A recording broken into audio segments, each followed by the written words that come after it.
Massive crowd Reach here. in 6:30 here, no crowd. Now we have no crowd.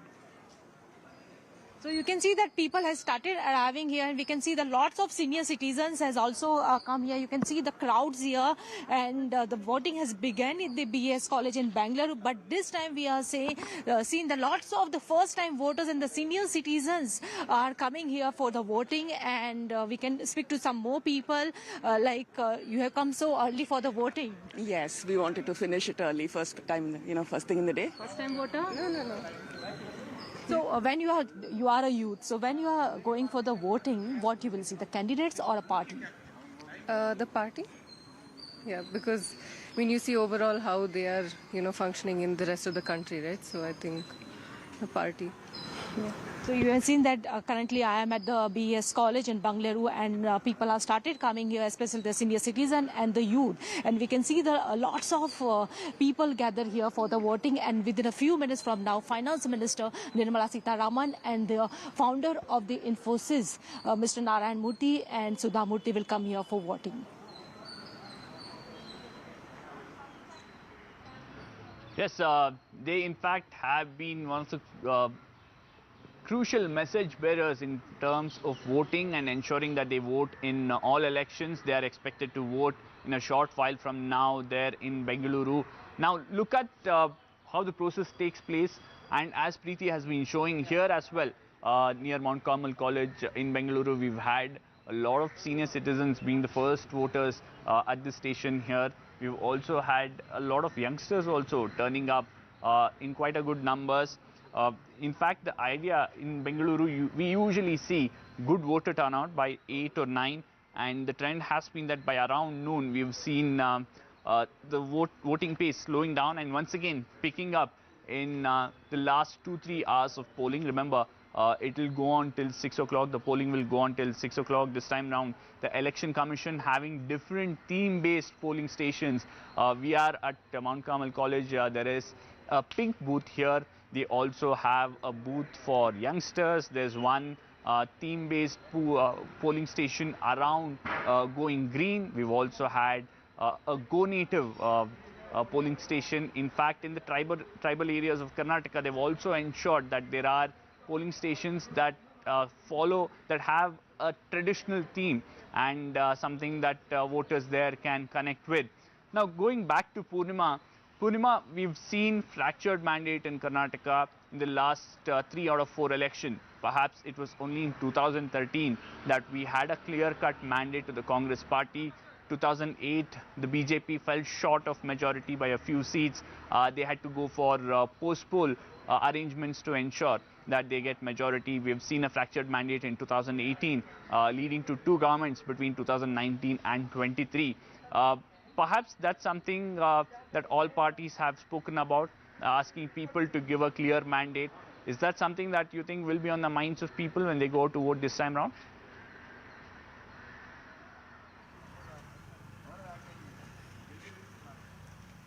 Well, absolutely. Many of them want a clear mandate for a particular party, and that's something that residents of Shikaripura as well think that obviously here it's always been Yediyurappa's bastion, and they want a clear mandate to be given to one party, because we've seen how there has been a fractured mandate so far, and between 2018 till now itself there have been both the BJP and the Congress in power, and there have been many issues that people of Karnataka have been facing, which is why they want a clear mandate this time as well. And that's something that's echoed by many people we've spoken to ever since they started queuing up here at Shikaripura polling booths at as early as 6:30 a.m. as well. That they do not want a hung assembly is something that we've heard from people since 6:30 a.m. today. Absolutely. Political parties do not want a fractured mandate, all of them asking for a clear majority for themselves. We also have certain voices that has come in from across Karnataka. Let's listen into that and quickly talk about other issues that have really hit the headlines this election season. This coming election, what are the issues based on which you will be casting your vote? What can I say? Anything they do good for this country, that is based on what they are doing it. So we should vote for such people that who will bring up the country, work for them. Being a senior citizen, I don't expect much because our time is over. But in future, you see, the politicians should think about welfare of all people and citizens. What would you expect for the younger generation? Would you like They should work for poor. They should consider everything a person should have, like water, electricity, all this. Everyone should enjoy. And that is why one should come and forward and help everyone to come up. That is what India should be number one in the world.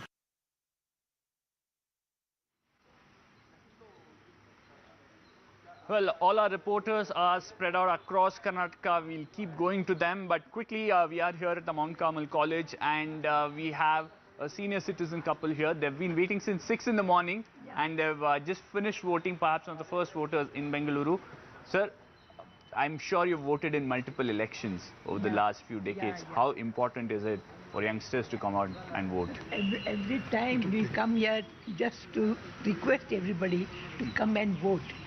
Welfare of India. Absolutely. I'll come to you, sir, but former Chief Minister B.S. Yediyurappa about to cast his vote there in Shikaripura. Remember, he visited a temple before going to vote, and Purnima is there, my colleague in Shikaripura.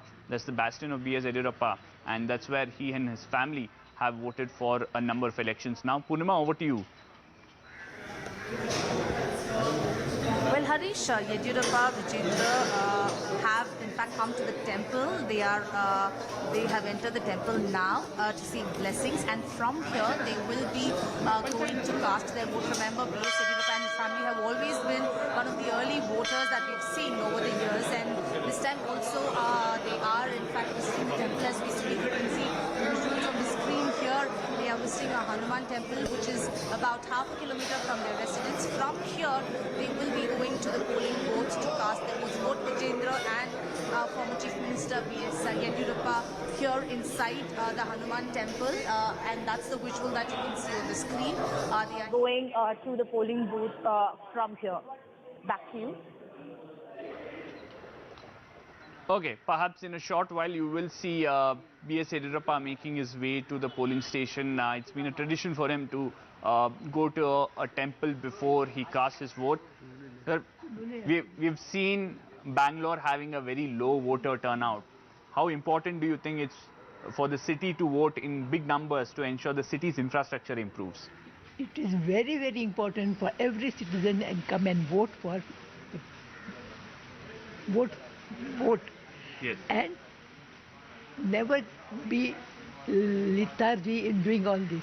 We being citizen, serious citizen, come here first to vote. The same way everybody should come and vote. And that is what we require for everyone to be good and happy. I believe you've been waiting here since 6 o'clock, sir. This is not the first time. Every time we come early, 1 hour early, and we wait. And you are the first person to vote. Oh, absolutely. I hope the youngsters really follow this, and we see us should follow and do something that we should be proud of. Elect right person. Elect right person for their future. Yeah. So life is dependent upon the political situation. Absolutely, sir. Thanks a lot for talking to us.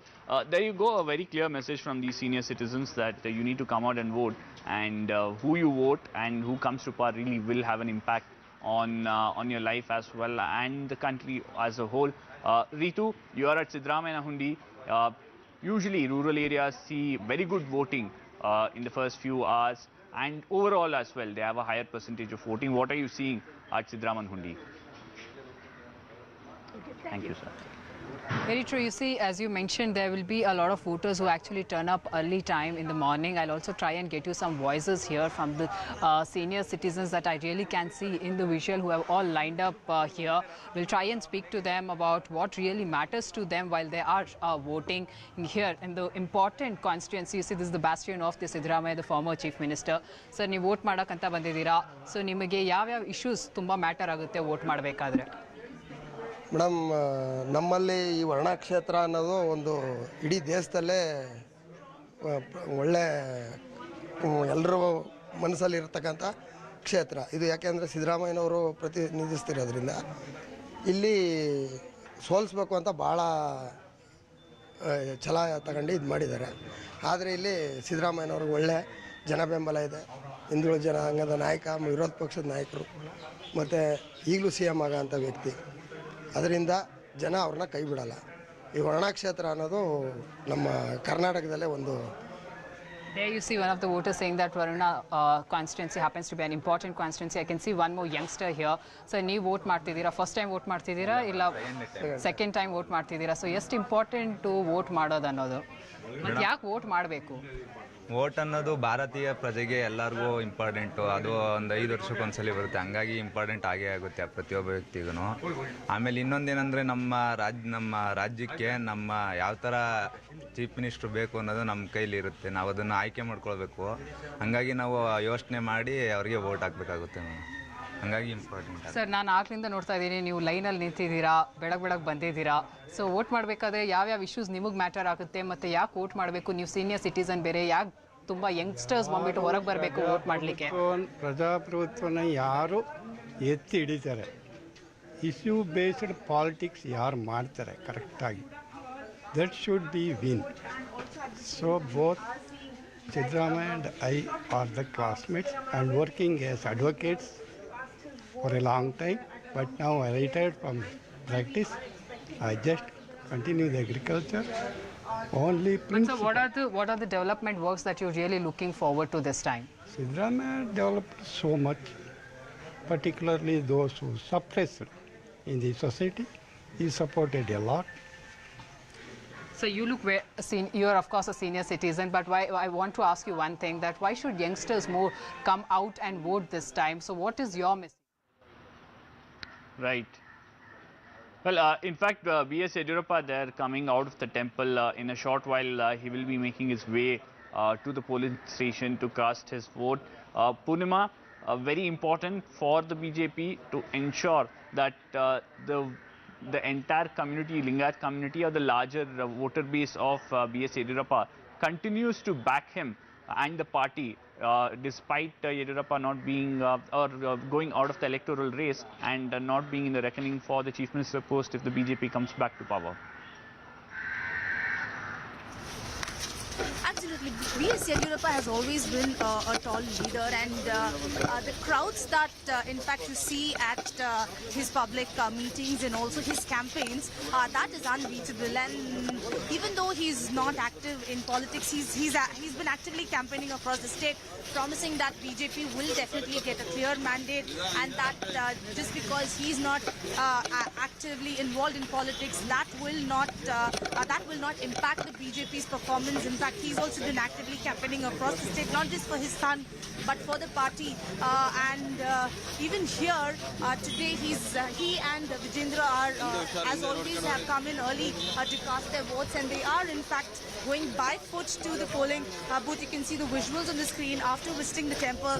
The B.S. Yediyurappa now walking towards the polling booth, which is another half a kilometer from here, and that shows how active B.S. Yediyurappa is, and indeed the tallest, one of the tallest leaders in Karnataka, and that speaks.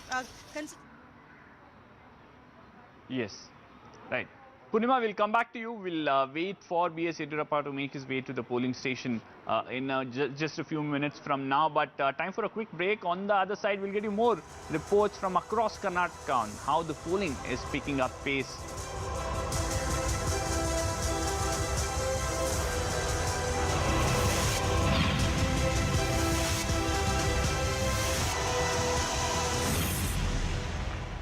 clear-cut majority to one party. We've seen fractured mandate. We are at the Mount Carmel College. This is one of the polling stations in Bengaluru, and already we are seeing a lot of people who've turned up, especially senior citizens, and all of them queuing up. Already mock votes have been polled here, and the Election Commission ensuring that polling stations are ready. They've also ensured there are polling stations which have certain theme. For example, polling station here has a pink booth to encourage women voters to come out in large numbers.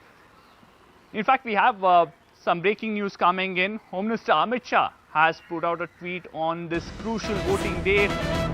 He says, on voting day, I urge our sisters and brothers of Karnataka to come out in large numbers to vote for good governance, development, prosperity in the state. Your one vote can ensure a pro-people and pro-progress government that will continue to take state to newer heights. That's Amit Shah maintaining the line that he's maintained in all of his campaigns, that a double-engine Sarkar is what can give Karnataka the boost it requires for development. Once again reiterating in his tweet saying that I ask voters to come out in large numbers for good governance, development and prosperity in the state. Now let's look at the impact that this election will have. There are multiple issues that we have seen over the last 40 days or so ever since campaigning began. The BJP will be hoping that it can break the 38-year trend of a successive party not getting mandate and they can come back to power. The Congress hoping that they can cash in on this anti-incumbency that it's been talking for a long time. The JDS will be hoping that it can emerge as the kingmaker. The fact that in the last 3 out of 4 elections there have been fractured mandate in Karnataka, the JDS would be hoping that's what will continue this time round. We already see a lot of enthusiasm. We have voters going to various polling stations across Karnataka here at Mount Carmel College. My colleague Neetu is in Ramnagara and Purnima is in Shikaripura. Remember, that's a constituency where B.S. Yediyurappa and B.Y. Vijendra will be voting. Let me quickly go to Purnima. Purnima, usually there is voter apathy in urban centers, but we usually see good turnout in rural areas, especially in the first few hours. Is that the case in Shikaripura? What are you seeing there?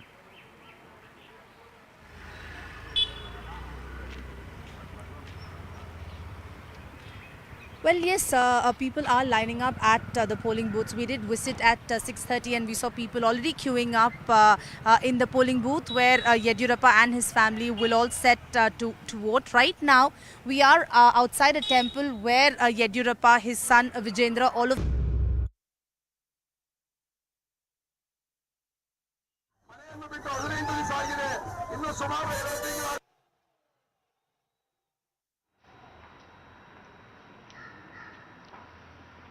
Welcome back. You're watching our continuous coverage from Karnataka on this very crucial polling day. The voting pace has seen quite a bit of an upstick in several places, especially in rural areas and even in Bengaluru as well. In the first hour, we have seen a lot of senior citizens turning up in huge numbers and voting. Also, Bengaluru, it sees a lot of voter apathy, also seeing decent turnout in the first hour. We'll have to see how it pans out. Rural Karnataka, on the other hand, is also seeing very good turnout in several districts of the state. Remember, that's been the trend in several elections, that rural Karnataka really outplays Bengaluru and other certain cities like Mangaluru and Mysore when it comes to voter turnout. Our CNN News 18 reporters are there in most of the districts. They are getting you all the crucial constituencies, whether it's Varuna, where Siddaramaiah is contesting, whether it's Shikaripura, where B.Y. Vijendra is contesting his father, ensuring that he gets a smooth ride over there. Shigaon, where Basavaraj Bommai is contesting and will also vote in a short while from now. We also have Neetu in Ramanagara. Remember, Anita Kumaraswamy has made way for his son Nikhil Kumaraswamy. This is his second election. He lost in 2019 Lok Sabha polls. Can he win easily in Ramnagara this time? The family bastion. We'll get you all these ground reports. Quickly going across to Purnima in Shikaripura. Purnima, very important for B.S. Yediyurappa to ensure that this is a smooth ride for B.Y. Vijendra there in Shikaripura. And also, we'll go to Purnima in a short while. We'll get Akshara to get a perspective of how Bengaluru is voting. Akshara, we've seen the election commission going on overdrive, ensuring that there are different team-based polling stations, and youngsters can be attracted, women can be attracted to turn up in large numbers. How's the polling going on in Bengaluru? Well, right now I'm here at Bharat Education Society in Jayanagar, and there's a good turnout from what we are seeing here. Good turnout of voters. People are lining in good numbers. They have started voting there, and we're getting to see more and more number of senior citizens coming and voting here in large numbers. So yeah, there's a good turnout. Not just in this polling booth. We're tracking other polling booths as well. There is a good turnout since the voting has started. And right now we are here at Bharat Education Society, Jayanagar constituency, where you'll also get to see Nirmala Sitaram coming to cast her vote here, and various other polls like pink booths have also been set up in order to encourage more women voters. We'll get to see more women voters there, and women electoral officials who have been appointed there are also confident that this will attract more number of women participation here in Bengaluru constituency. Absolutely. Stay on, Akshara. The other major constituency is Shigaon, where Chief Minister Basavaraj Bommai is contesting. That's his hometown. He will also be voting there in a short while from now. Swastika, we usually see wherever there is a chief ministerial face contesting, there's all the more enthusiasm among people. We also see huge supporters turn out and vote for their favorite leader. How's the situation in Shigaon this time round? Well, Harish, very good morning, and to all our viewers here on CNN News 18. Well, the mood is upbeat here in Shigaon. This is the Chief Minister's constituency, and the voting started at around 7, so people are slowly trickling in since morning. But we have 3 polling booths here. Chief Minister Basavaraj Bommai is going to cast his vote at this particular polling booth, 102 here in Shigaon. This is a government primary school where we have arrived, and he's seeking a 4th term, interestingly. And Chief Minister Basavaraj Bommai here on the ground seems to have a lot of goodwill, and somebody who has connect with members of all communities. At least that is what I have understood, gauging from different people on the ground, because when it comes to the developmental work, his main pitch that he has been focusing on, it seems that there are a lot of takers, that he has done a lot of work here as the local MLA. In fact, Swastika, will come back to you in a short while. Union Minister Nirmala Sitaraman about to cast a vote in Jayanagar. Remember, she's a Rajya Sabha MP from the state, and she's ensuring that she sends across a strong message saying that despite her hectic, busy schedule, she's come to Bengaluru. She's in Jayanagar and about to cast a vote. My colleague Akshara is there at the polling station where Nirmala Sitaraman is about to vote. Akshara, over to you. Oh, well, yes, as we were speaking just now, Nirmala Sitaram is here. She'll be casting her vote at Jayanagar constituency. As you pointed out, in between her hectic schedule, she has arrived here with her parents to cast a vote at Jayanagar constituency. And in a very short while, we'll get to see, as you can see in the visuals, Nirmala Sitaram is heading towards the polling booth here at Bharat Education Society in Jayanagar, a constituency which is headed by a Congress MLA, Soumya Reddy, and the female MLA in Bengaluru. So, as you can see in the visuals, Nirmala Sitaram is heading towards the polling booth here. Very shortly, she'll be casting a vote in Jayanagar constituency. Absolutely. Akshara, we'll come to you in just a few seconds as she finishes voting. We have a few first-time voters here at the polling booth in Mount Carmel College. Remember, that's been one of the major focus areas. A significant number of first-time voters in Karnataka this time, and they could play a very crucial role.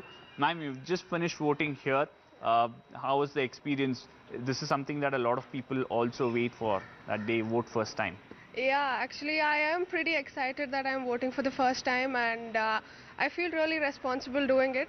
And I feel it's really big responsibility that the younger generation is taking on.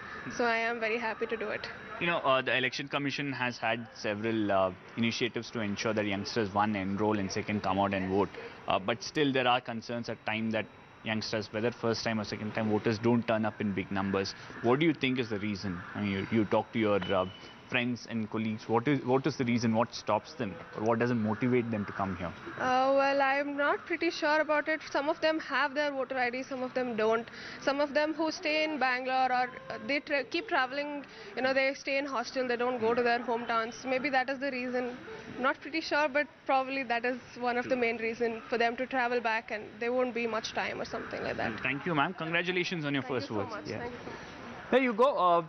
A lot of first-time voters as well. Remember, they are present in a significant number in Karnataka this time round.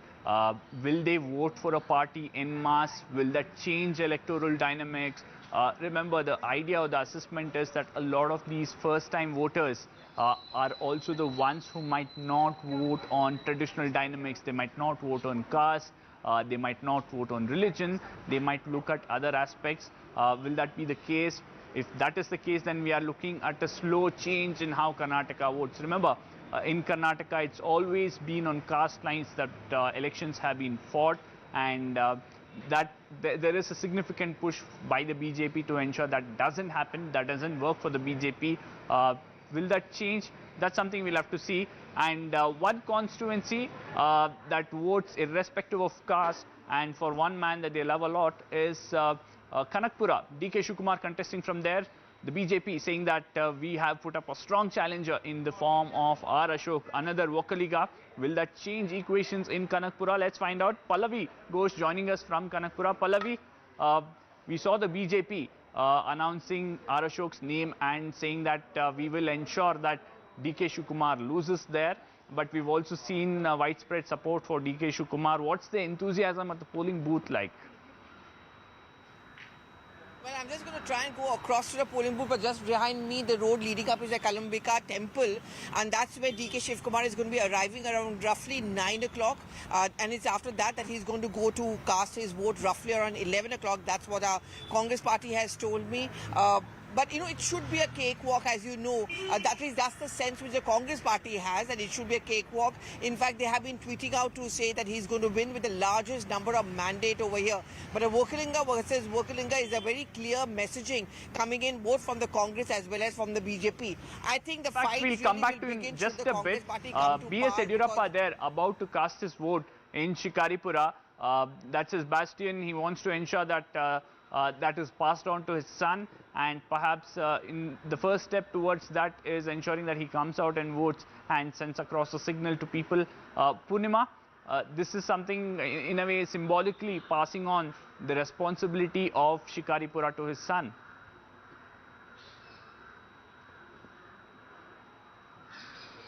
In fact, we'll go back to Purnima in just a short while.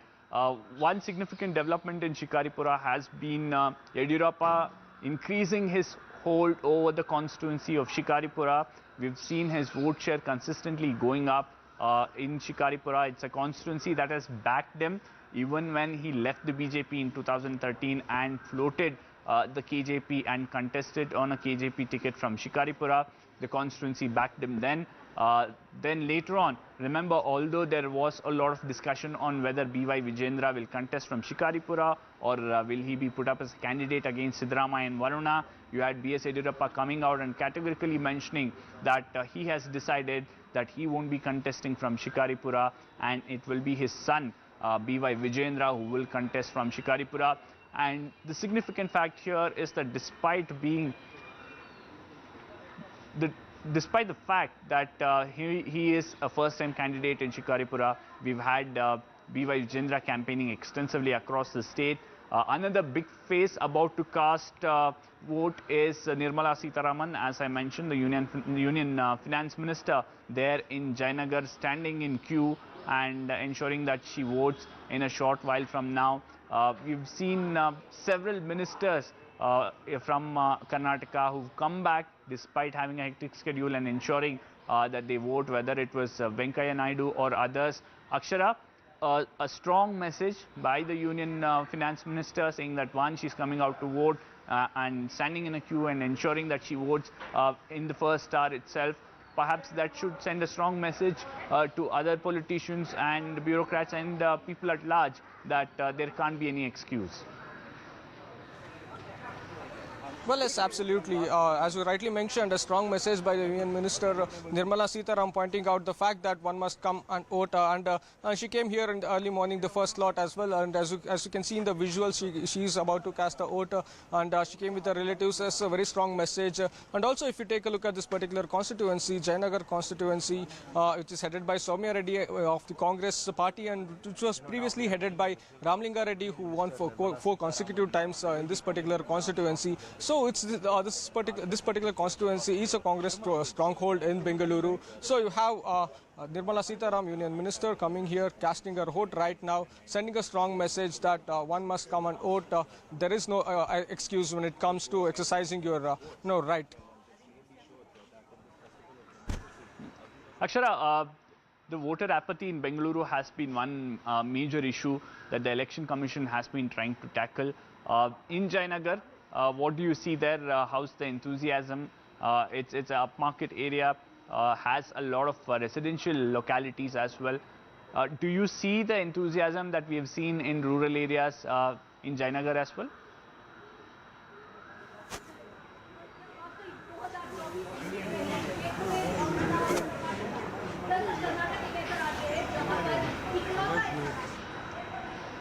Who are enthusiastic enough coming. Well, we'll go back to Akshara in a short while from now. Go on, Akshara. Well, yes, as I was speaking, we're getting to see more and more number of senior voters here turning out in early morning as well to cast their vote. And we are tracking and speaking to many people here. People are gathering in large numbers. They're more enthusiastic to vote, to ensure that whoever comes to power fulfills their demands and gets the job done for them. So yes, there you go. You get to see large number of people turning out here in Jayanagar constituency to ensure that they cast their vote and fulfill their rightful duty in this democratic setup. Absolutely. We'll go back to Shikaripura. Purnima is there. Purnima, B.S. Yediyurappa about to cast his vote. As I mentioned earlier, it's symbolically passing on the responsibility of Shikaripura to B.Y. Vijayendra. There was a lot of talk about whether Vijayendra should contest from Varuna, but finally settling for Shikaripura. Many believe it could be a cakewalk, but it also raises a larger question on what is the kind of space that Vijayendra will be given within the party setup here in the state. Absolutely.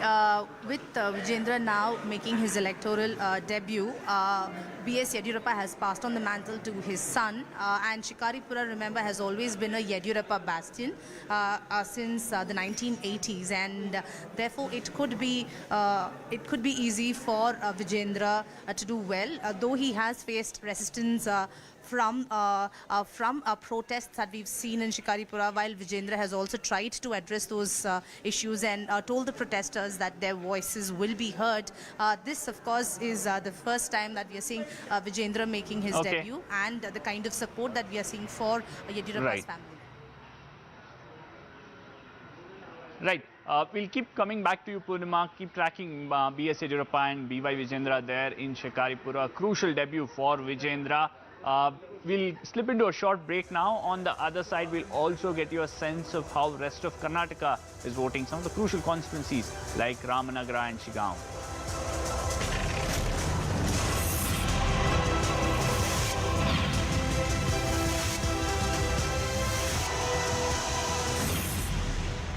Cast their votes, but at 6:30 when we did visit two polling booths here in Shikaripura, queues were lining up. All of them were waiting to cast their votes. Early voters here lining up at polling booths as well. But at the moment, we are trying to give you visuals of Yediyurappa and his family visiting his temple anytime now. So in the next 5 minutes, there will be development here. Absolutely. Former Chief Minister B.S. Yediyurappa are likely to visit a temple. Another former Chief Minister, Siddaramaiah, who's hoping to become the Chief Minister again, is contesting from Varuna. He will be voting from Siddaramaiah Hundi in a short while from now. And my colleague Ritu is at Siddaramaiah Hundi in Varuna. Ritu, what's the mood like there? It's a constituency where the people are hoping that their MLA, or if their candidate who becomes an MLA goes on to become a chief minister. What's the mood like there in Siddaramaiah Hundi? Well, for many here in Siddaramaiah Hundi, it's a matter of pride because the former Chief Minister Siddaramaiah has won from this particular constituency for a couple of times with a huge margin. And this time again, there you can see in the visual that the people are all lining up here, coming here to vote, to cast their vote, the valuable vote that you can see in the visual. So the people are lining up here and entering one by one with their ID cards in the hand and casting their valuable vote. So this is these are the visuals coming in from the Siddaramaiah. So this is the first line that we're bringing, first line of people here who have gathered. But as you said, it's an important constituency because Siddaramaiah had won from Varuna in 2008 and 2013, and in 2018 is when he decided to give this constituency to his son Yatindra, and now again he felt that this is his safe seat and he should be getting back to Varuna. So that's the reason Siddaramaiah will be contesting from this constituency. But in the visual that you can see people all showing their ID cards and all set to vote for their representatives. So as you said, the Karnataka is all set to vote for its representatives. Absolutely, 5.3 crore people eligible to vote this time round. Purnima, coming back to you, Shikaripura, a bastion of B.S. Yediyurappa, has won it multiple times now. It's almost a passing on of the baton to his son B.Y. Vijendra, who's contesting from there. We've seen protests just before.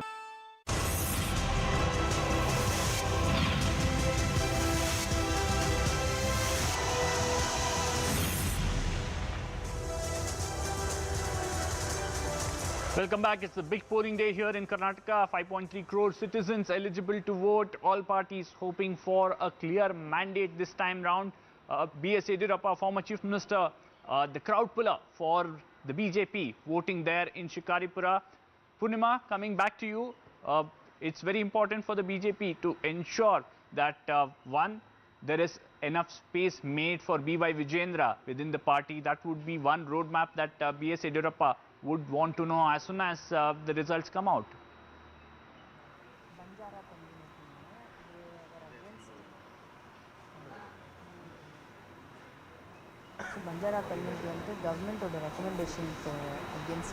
Purnima, if you can hear me, B.S. Yediyurappa would want to know what's the kind of space that B.Y. Vijendra will be given within the party, or if the BJP forms the government next. That is something that he would want to know after officially passing on Shikaripura to him.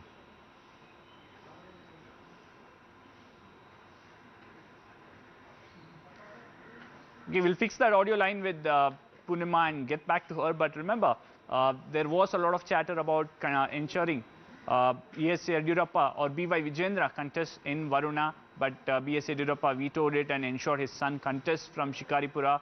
Now, if the BJP does form the government, it will be interesting to see what's the kind of role B.S. Yediyurappa would seek for his son.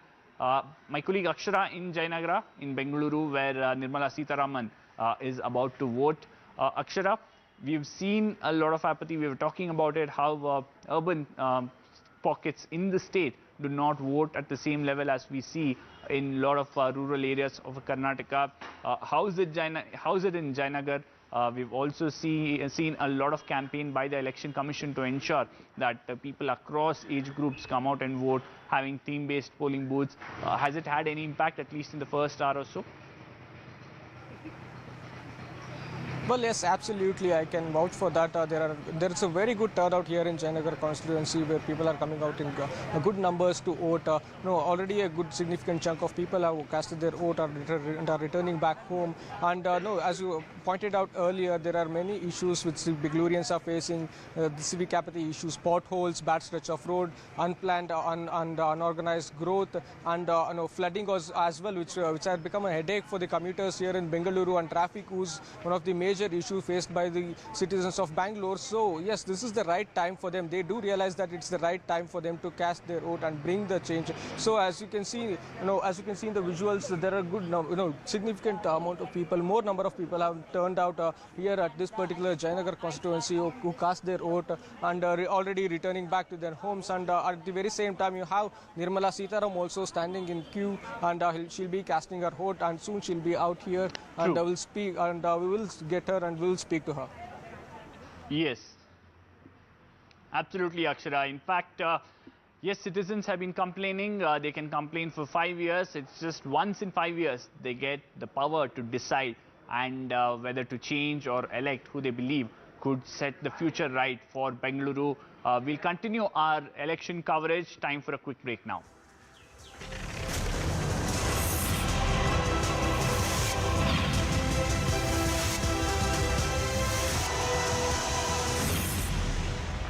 That's what will continue this time round. We already see a lot of enthusiasm. We have voters going to various polling stations across Karnataka, here at Mount Carmel College. My colleague Neetu is in Ramnagara and Purnima is in Shikaripura. Remember, that's a constituency where B.S. Yediyurappa and B.Y. Vijendra will be voting. Let me quickly go to Purnima. Purnima, usually there is voter apathy in urban centers, but we usually see good turnout in rural areas, especially in the first few hours. Is that the case in Shikaripura? What are you seeing there?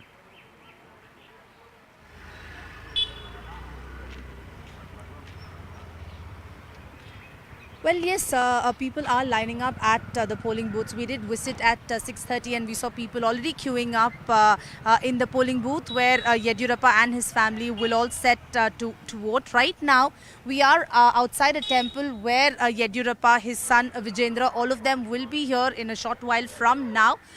They will first visit the temple. From here, they will then go to the polling booth. So we are waiting for the family to come here, and they will in fact visit the temple first before they go and cast their votes. But at 6:30, when we did visit 2 polling booths here in Shikaripura, queues were lining up. All of them were waiting to cast their votes. Early voters here lining up at polling booths as well. But at the moment, we are trying to give you visuals of Yediyurappa and his family visiting his temple anytime now. So in the next 5 minutes, there will be development here. Absolutely. Former Chief Minister B.S. Yediyurappa are likely to visit a temple. Another former Chief Minister, Siddaramaiah, who's hoping to become the Chief Minister again, is contesting from Varuna. He will be voting from Siddaramaiah Hundi in a short while from now. And my colleague Ritu is at Siddaramaiah Hundi in Varuna.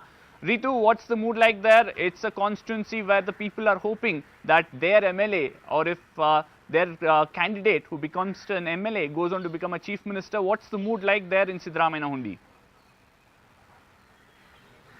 Well, for many here in Siddaramaiah Hundi, it's a matter of pride because the former Chief Minister Siddaramaiah has won from this particular constituency for a couple of times with a huge margin. And this time again, there you can see in the visual that the people are all lining up here, coming here to vote, to cast their vote, the valuable vote that you can see in the visual. So the people are lining up here and entering one by one with their ID cards in the hand and casting their valuable vote. So this is these are the visuals coming in from the Siddaramaiah. So this is the first line that we're bringing, first line of people here who have gathered. But as you said, it's an important constituency because Siddaramaiah had won from Varuna.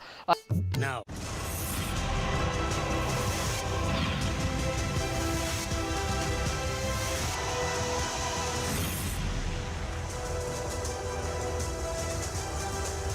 Welcome back. It's the big polling day here in Karnataka, and former Chief Minister B.S. Yediyurappa has just finished voting in Shikaripura. That's his bastion where his son B.Y. Vijendra is contesting this time. And after visiting a temple, he's straight gone to a polling station, has voted and has now stepped out. It's been a tradition for B.S. Yediyurappa to go to a nearby temple and then visit the polling station. Purnima there in Shikaripura tracking B.S. Yediyurappa. Purnima, we were talking about how important it is for B.S. Yediyurappa to ensure a smooth political career or entry for his son. He's done that by ensuring that he contests from Shikaripura. Vetoed the proposal of B.Y. Vijendra contesting against Siddaramaiah. If the BJP does come to power, perhaps the focus would be on what kind of space that the party would give B.Y. Vijendra. At the same time, he would be mindful of the fact that the BJP has constantly spoken against Parivarvad, and that could go against the party giving any post to his son, who's already BJP state vice president. Well, I think this question was also asked to Vijendra, and his response was, if dynasty politics exists in the BJP, then I would have got a ministerial post, and that did not happen. Therefore, that is something that Vijendra had addressed. But in terms of what his role will be going forward and how the voters will vote in Shikaripura, all those will take place in the coming days. But Harish, as we speak, Yediyurappa now all set to address the press. Let's listen. In entire Karnataka. Yeah, I'm very happy with the way our party has conducted the campaign for last 3 months, and I'm very happy the way the people have responded, and I'm very happy the way our workers have really toiled hard to make this victory a reality. Bommai sir, do you want to appeal something to the voters of Karnataka today? Yeah, I just want to say that please come and vote to the success of democracy and development of Karnataka. Sir, do you think there were several things like Bajrang Dal controversy and several controversies which could be a favor for you, sir?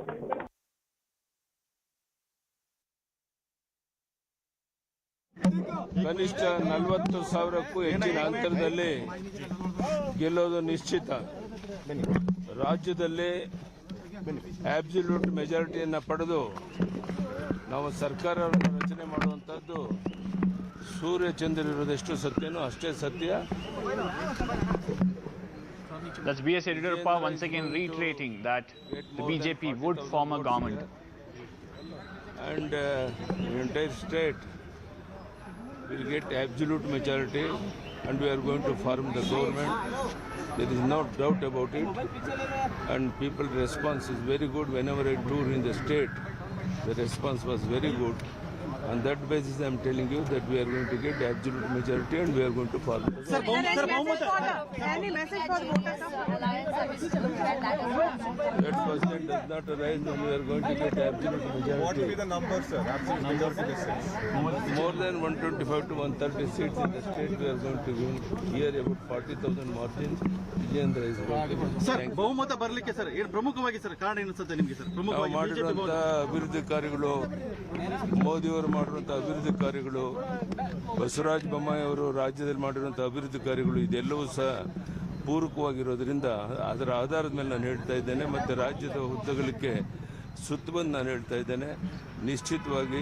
B.S. Yediyurappa saying that he is confident that the BJP would get a clear majority, and it will be because of the development works of Prime Minister Narendra Modi's government and the BJP government here at the state. Modi ಅವರು ಪ್ರಚಾರ ಅತಿ ಹೆಚ್ಚು ಪ್ರಚಾರ ಮಾಡಿದ್ದಾರೆ. ಮೋದಿಜಿಯವರು, ಅಮಿತ್ ಶಾಜಿಯವರು, ನಡ್ಡಾಜಿಯವರು ಎಲ್ಲರೂ ಸಹ ಹೆಚ್ಚು ಪ್ರಚಾರ ಮಾಡಿದ್ರು.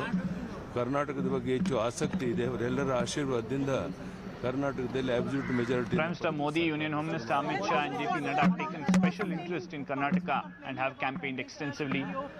Just ahead of the polling. There are no other go now because 100% they are sure they are going to lose the election. That's why these all nonsense they will speak. For that there is no respect for that word. Well, in fact, on the other hand, here in Bengaluru near Jayanagar, you have Union Finance Minister Nirmala Sitharaman, who's just finished voting and is stepping out of the polling booth. Akshara, in the first hour, we've had several senior leaders.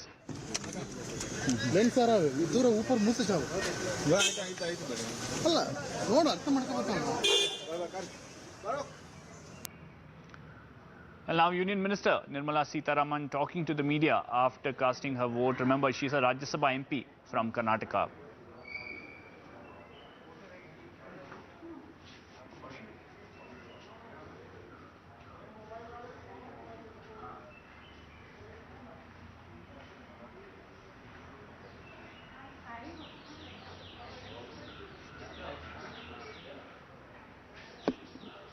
Well, in fact, Akshara is there at the Janata.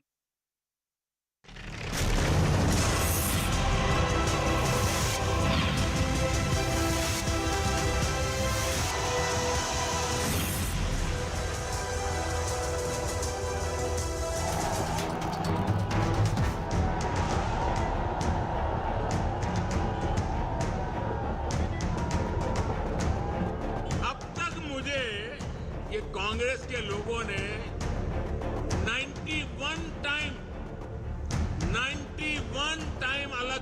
गालियां दी है। ये चुनाव आपके बारे में नहीं है, ये चुनाव कर्नाटक के जनता और कर्नाटक के भविष्य के बारे में है। बजरंग बली की, बजरंग बली की। They try to satisfy the minorities, PFI and SDPI. Those who are indulged in hate politics, such organizations we are going to ban.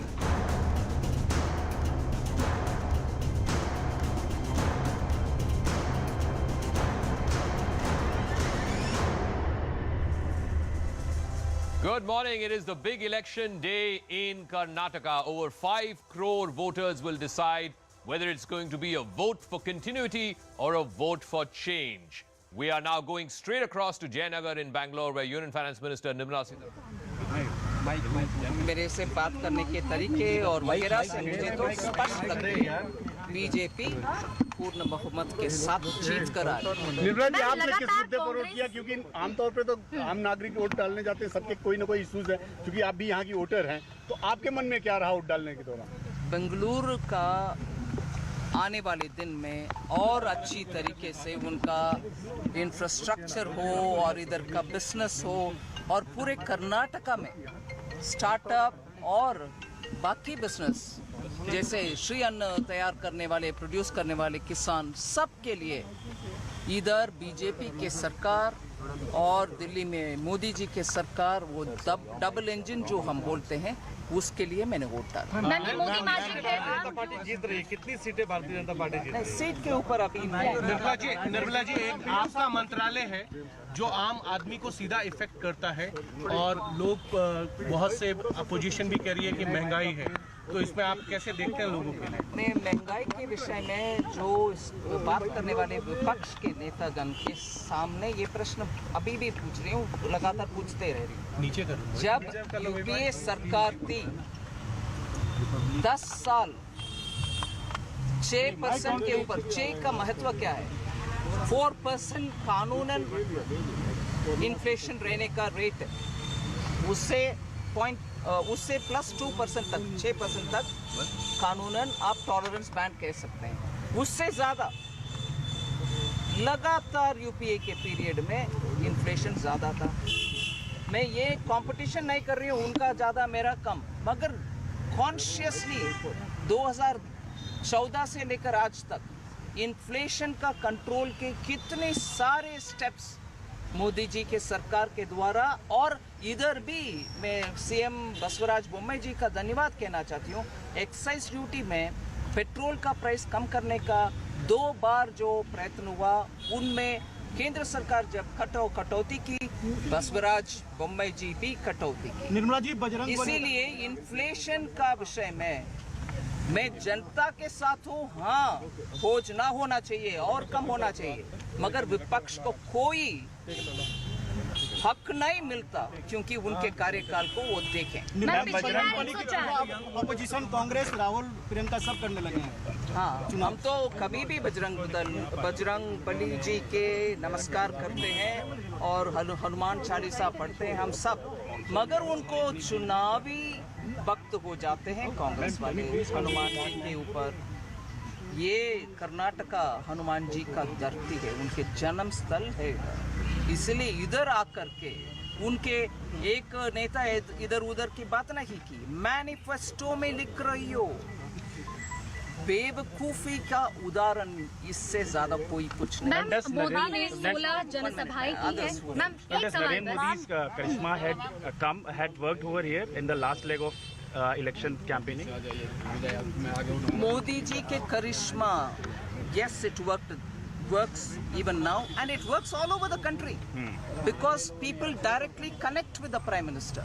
They know he hears their voice and they know he reacts to it and he also responds to that.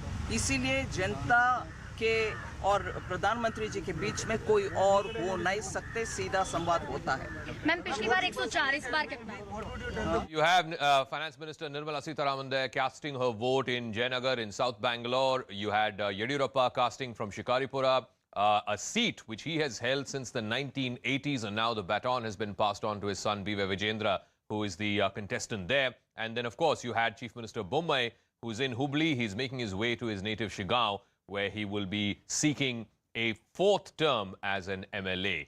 We have reporters across the length and breadth of Bangalore city as well as across the length and breadth of Karnataka. Harish, our Bangalore bureau chief, is joining us from Mount Carmel College. Akshara is joining us from Jayanagar, where just moments ago Nirmala Sitharaman cast her vote. Swastika will be joining us from Shigaon, where the Chief Minister will be casting his vote. We have Purnima from Shikaripura, where B.S. Yediyurappa and his entire family and his son, who's the candidate from Shikaripura now, they've just cast their vote moments ago. We'll also be having our reporters track Congress leader Siddaramaiah in Varuna. And, of course, we have Pallavi Ghosh tracking D.K. Shivakumar in Kanakpura. I want to go across to Harish first. Harish, it's been a high-octane campaign. We've seen everyone from the Prime Minister, the Home Minister. On the other side, you've had Siddaramaiah, D.K. Shivakumar, Rahul Gandhi, Sonia Gandhi, all come and campaign for the better part of the last month, month and a half. What does this election boil down to? There were many issues that were at the start of this campaign, whether it was the allegations of 40% commission sarkara, whether it was the infrastructure woes in Bengaluru. But towards the final leg, it seems like it was more polarizing issues, whether it was the Bajrang Dal ban, the personal attacks on the Prime Minister, all of that seemed to dominate the narrative of the campaign. Akshara is joining us from Jayanagar, where moments ago you had Nirmala Sitharaman, the Finance Minister, cast her vote. Akshara, she came out and made a comparison of inflation, because price rise had been made a big issue by the Congress, comparing inflation under the NDA regime and what it was when the UPA was in power. Akshara. Well, yes, absolutely. She made few good points regarding this whole, based on what people are voting here in Bengaluru and the whole of Karnataka. She also refused to accept the fact that people will not vote for the emotional issues or the emotional issues that have been taken up in the run-up to the elections. She spoke about inflation, and also she spoke about how Prime Minister Narendra Modi has a direct connect with the voters of Karnataka. So that's the reason why people will be voting. And she also pointed out the fact that this government has done a good amount, sufficient work for the people, and for the reason she also pointed out, highlighted the term double engine, stating that this double engine has the potential to work once again for the people. So that's the reason why people will be voting this time around. So that's what Nirmala Sitharaman had to say. All right, so let's bring in other visuals and other reporters as well. We had just moments ago, we had Yediyurappa and his son, B.V. Vijendra, who's the contestant now from the Shikaripura constituency. Yediyurappa has held this constituency for more than 9 terms now, one of the longest-serving MLAs in the Karnataka Assembly. He just cast his vote along with his son and the rest of the family. This was in Shikaripura. Swastika will be joining us from Shigaon, where in Haveri district, where the Chief Minister is seeking a 4th term as an MLA. Harish is joining us from the Mount Carmel College in Bangalore. So, Harish, one of the things, at least as far as Bengaluru city is concerned, is going to be whether a large number of people turn out. In the last election, the voter turnout was under 50%. That is absolutely not acceptable for a first-rate city.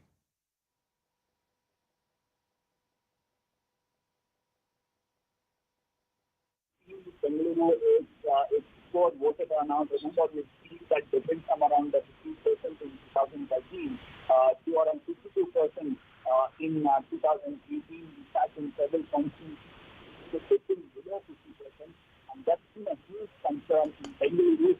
BJP also says that every time the voter turnout dips in the assembly area, its party is taking maximum hit. And it's nothing that the two-day rally of the roadshow of will ensure that there is a higher voter turnout as the BJP for the party association. All right, you also had Chief Minister Bommai there at a temple in Hubli. He's making his way to Shigaon, where he is the sitting MLA. It's Yasir Pathan versus the sitting Chief Minister, Mr. Basavaraj Bommai. Swastika is joining us from that primary school where he will be casting his vote anytime now. Swastika, what's at stake for Mr. Bommai as well as for the BJP government?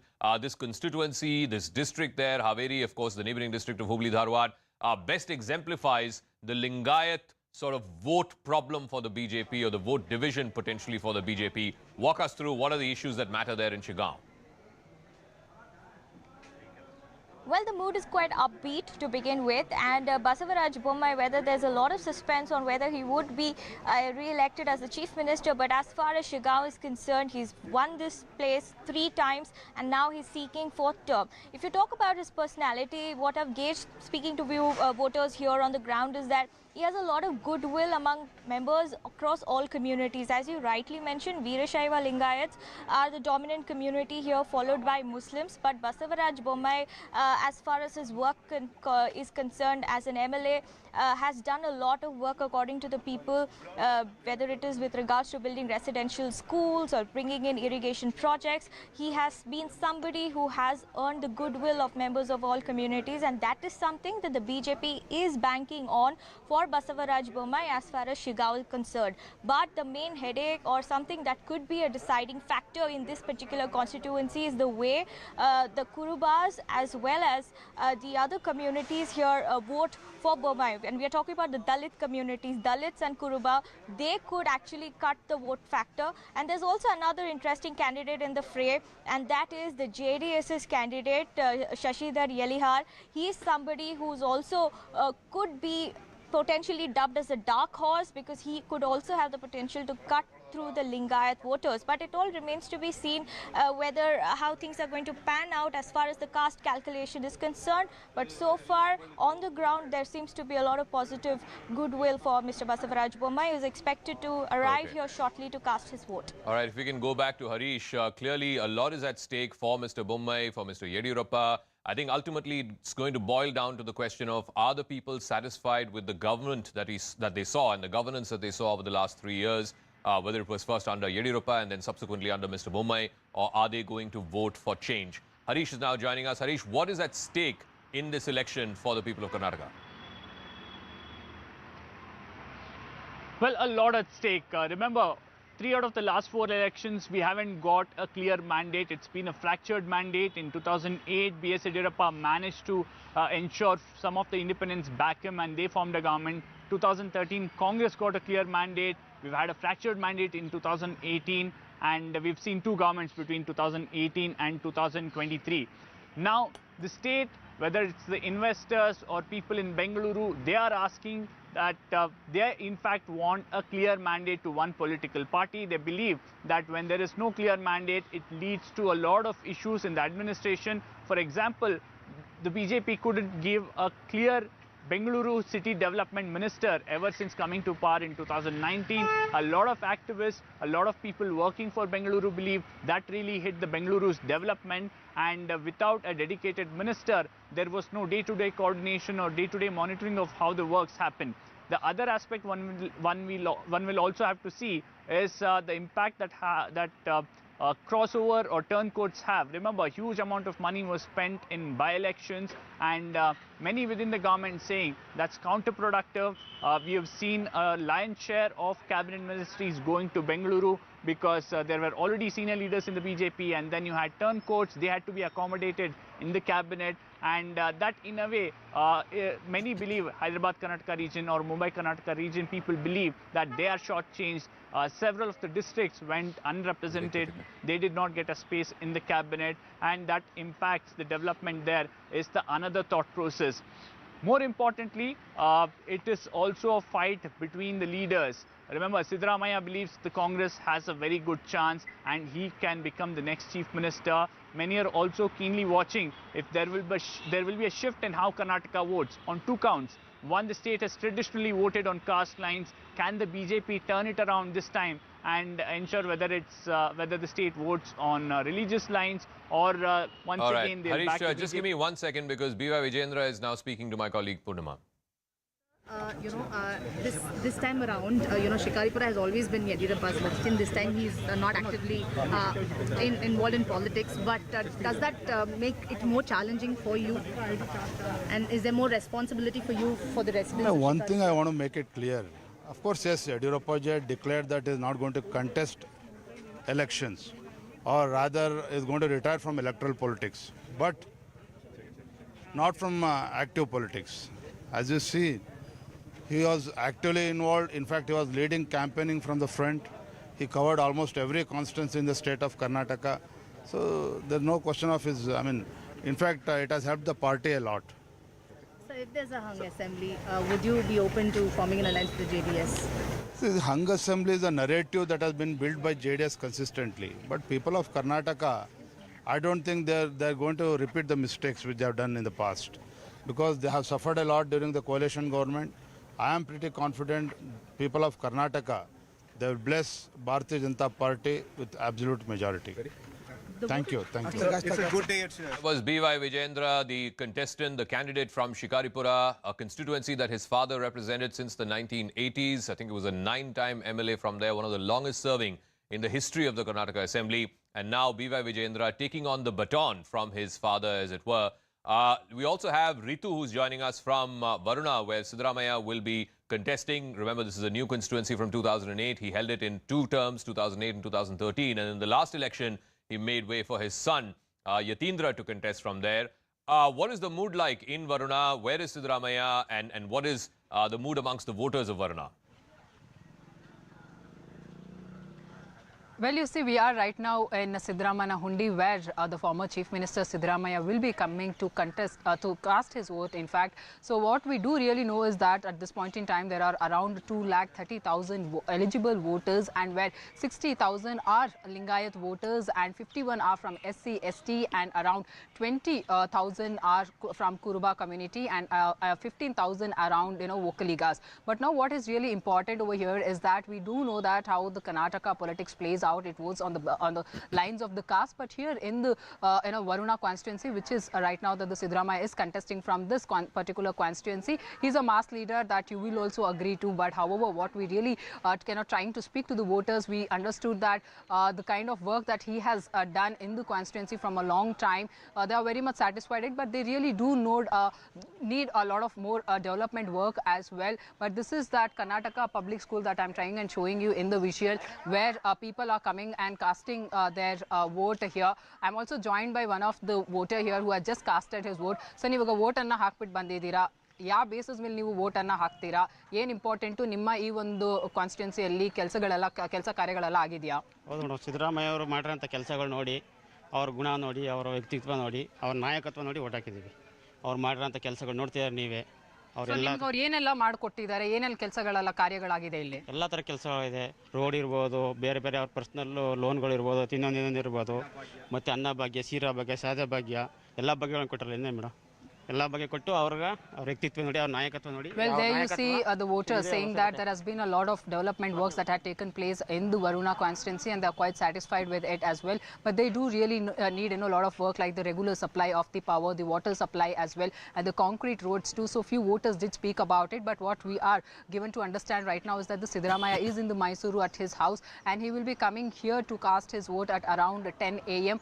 But yes, this is the bastion of the Siddaramaiah, where now the BJP has fielded the Lingayat strong leaders V. Somanna. So that will really be interesting to see that how is this going to pan out now. All right, it's interesting. About 50,000 Lingayats in that constituency. Will they vote on caste lines or will they vote for Siddaramaiah? One of the things, I followed his campaign on a day last week, and one of the things that he consistently kept hitting that message is that he is the son of the soil and Somanna is an outsider. Talking about VVIP constituencies, Shikaripura, where B.S. Yediyurappa has been holding on to that seat since the 1980s. Now the baton has been passed to his son, B.Y. Vijayendra. He spoke to reporters right after casting his vote. Let's listen into that and then we'll go across to our guests. So what is your message to the voters, sir? What is your message to the voters? I request all the voters in the state and also Shikaripura Taluk, please bless us and get the absolute majority. And Vijayendra first time is contesting for assembly election.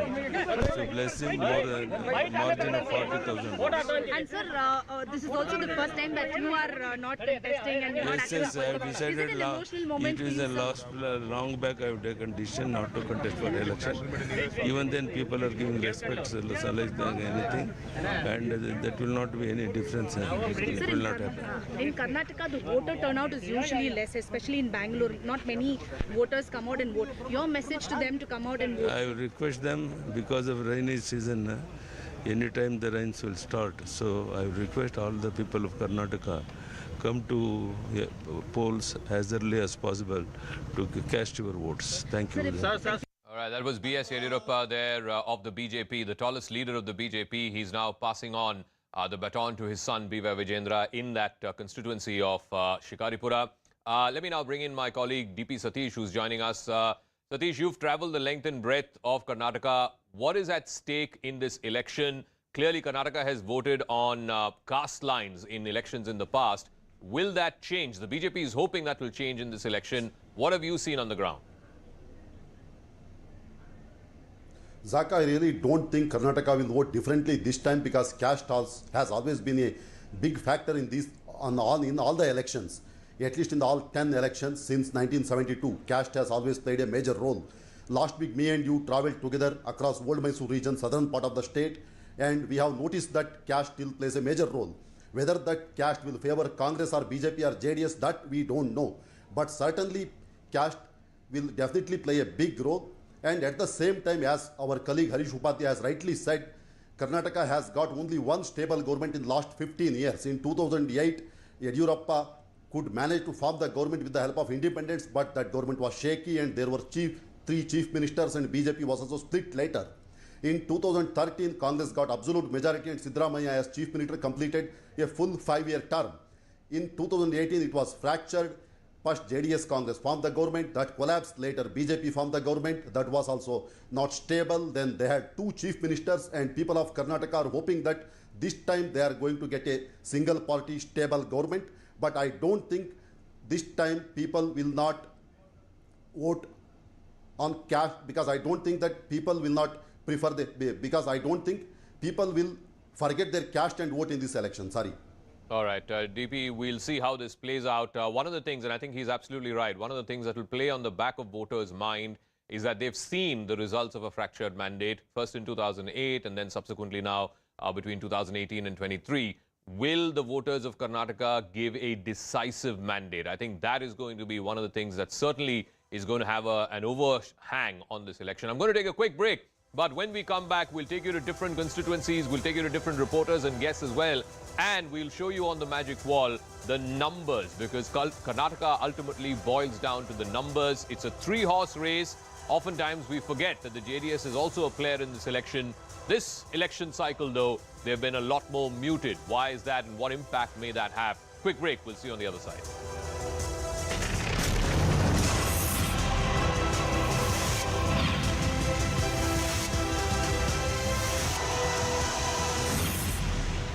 Polling booth where Yediyurappa and his family will all set to vote. Right now, we are outside a temple where Yediyurappa, his son Vijayendra, all of them will be here in a short while from now.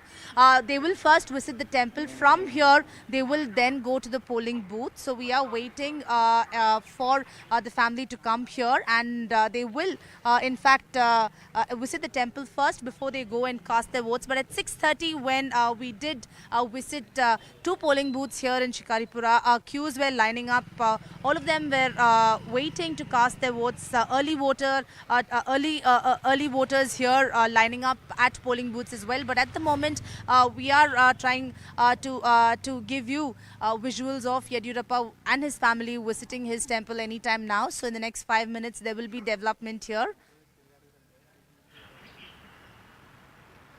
Absolutely. Former Chief Minister B.S. Yediyurappa are likely to visit a temple. Another former Chief Minister, Siddaramaiah, who's hoping to become the Chief Minister again, is contesting from Varuna. He will be voting from Siddaramaiah Hundi in a short while from now. And my colleague Ritu is at Siddaramaiah Hundi in Varuna. Ritu, what's the mood like there? It's a constituency where the people are hoping that their MLA, or if their candidate who becomes an MLA goes on to become a Chief Minister. What's the mood like there in Siddaramaiah Hundi? Well, for many here in Siddaramaiah Hundi, it's a matter of pride because the former Chief Minister Siddaramaiah has won from this particular constituency for a couple of times with a huge margin. And this time again, there you can see in the visual that the people are all lining up here, coming here to vote, to cast their vote, the valuable vote that you can see in the visual. So the people are lining up here and entering one by one with their ID cards in the hand and casting their valuable vote. So this is these are the visuals coming in from from the Siddaramaiah. So this is the first line that we're bringing, first line of people here who have gathered. But as you said, it's an important constituency because Siddaramaiah had won from Varuna in 2008 and 2013, and in 2018 is when he decided to give this constituency to his son Yatindra, and now again he felt that this is his safe seat and he should be getting back to Varuna. So that's the reason Siddaramaiah will be contesting from this constituency. But in the visual that you can see people all showing their ID cards and all set to vote for their representatives. So as you said, the Karnataka is all set to vote for its representatives. Absolutely, 5.3 crore people eligible to vote this time round. Purnima, coming back to you, Shikaripura, a bastion of B.S. Yediyurappa, has won it multiple times now.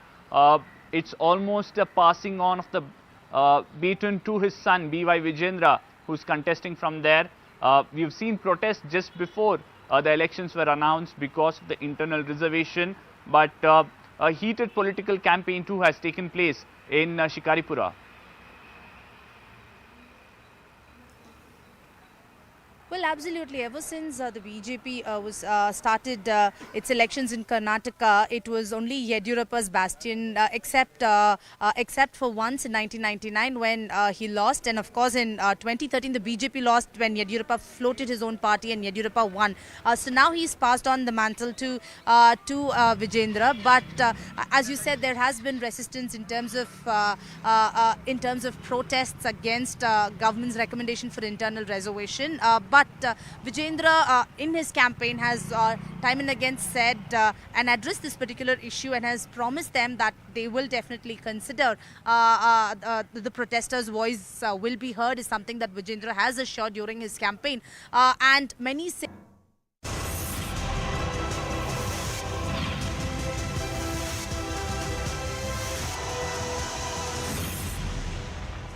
Welcome back to the Battle for Karnataka. It's not just politicians. Big wigs from the corporate world are also turning up in big numbers early in the morning to cast their vote. N.R. Narayanamurthy of Infosys speaking to reporters right after casting his vote.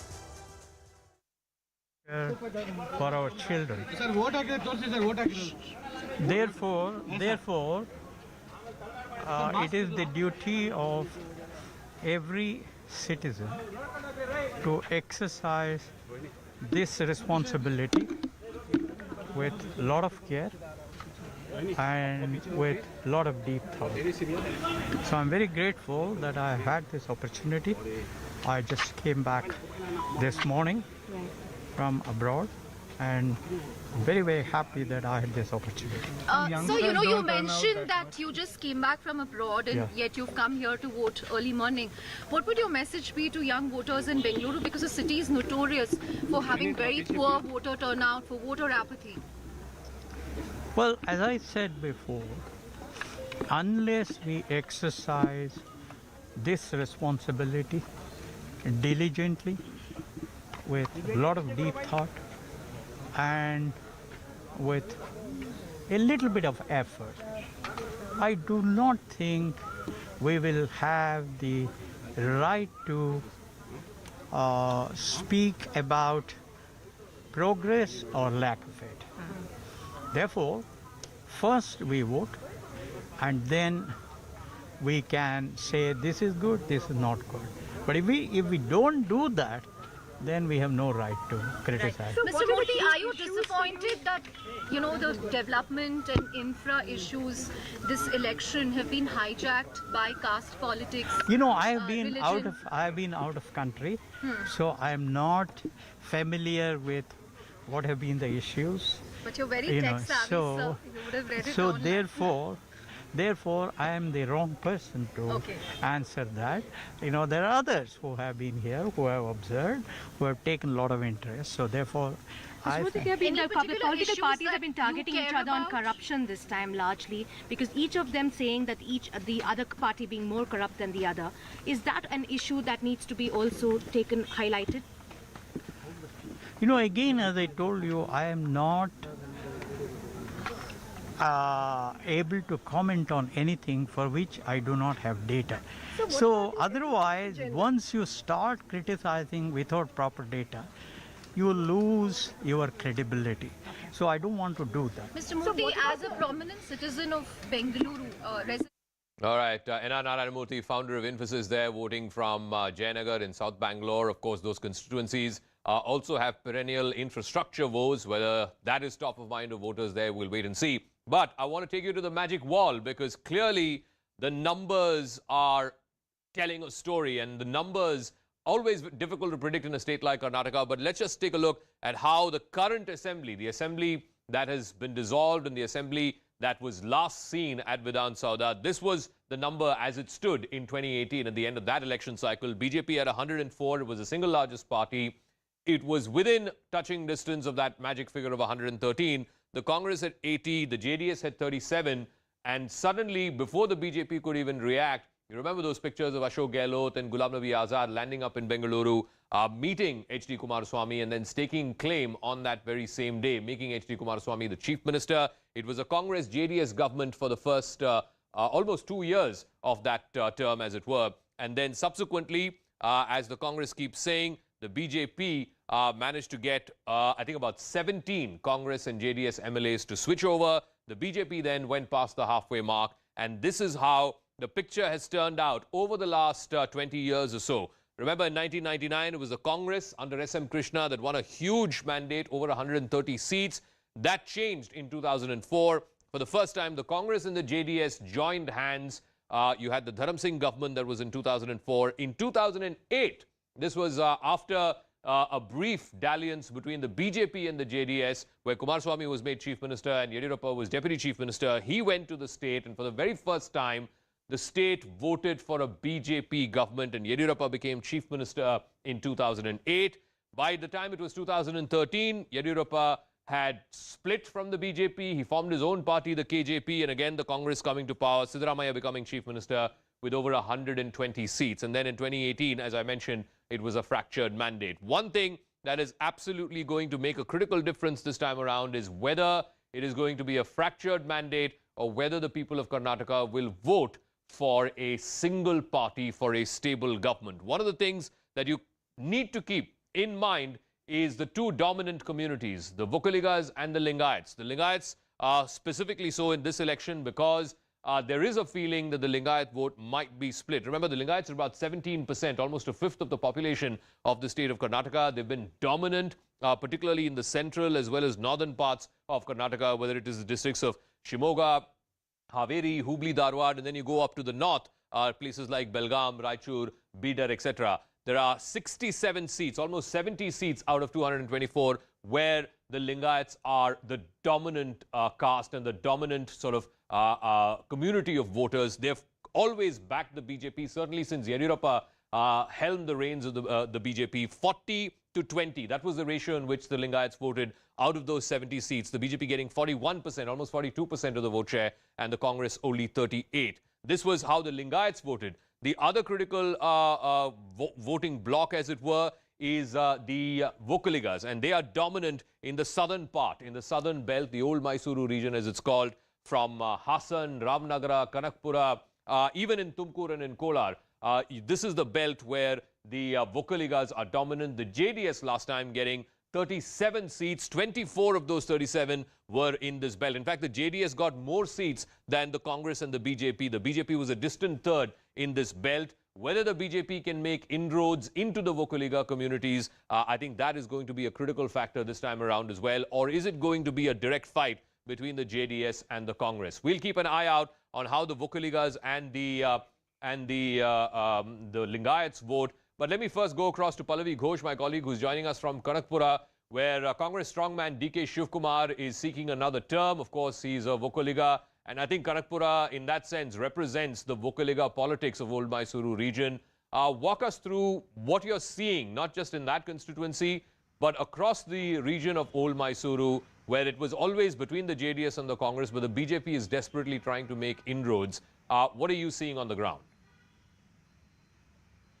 So very quickly, Zaka, I'm just going to explain where I am, and I'm at the Devi Mandir over here because we are expecting DK Shivakumar to turn up any time over here before he goes and casts his vote and moves around from constituency, polling booth to polling booth in his bastion of Shikaripura. And mind you, one of the faces of the Hanuman Chalisa and that rebuttal to the BJP has been DK Shivakumar. He's also been the one who has promised building of Hanuman temple should the Congress party come to power. You know, you called him a strong man. You also raised this entire issue, Zaka, of about whether there's going to be a fractured mandate. Well, DK Shivakumar has been seen as that kind of a troubleshooter for the Congress party, whether it was Ahmed Patel's Rajya Sabha election, whether it has been the so-called rebellion in Rajasthan, in Maharashtra, so on and so forth. It was DK Shivakumar's mettle which was always put to test and also proved to a very great extent. So the irony is that in case there's a fractured mandate over here in Karnataka, DK Shivakumar will also be called upon to ensure that mandate remains with the Congress party, and that's where the problem could actually begin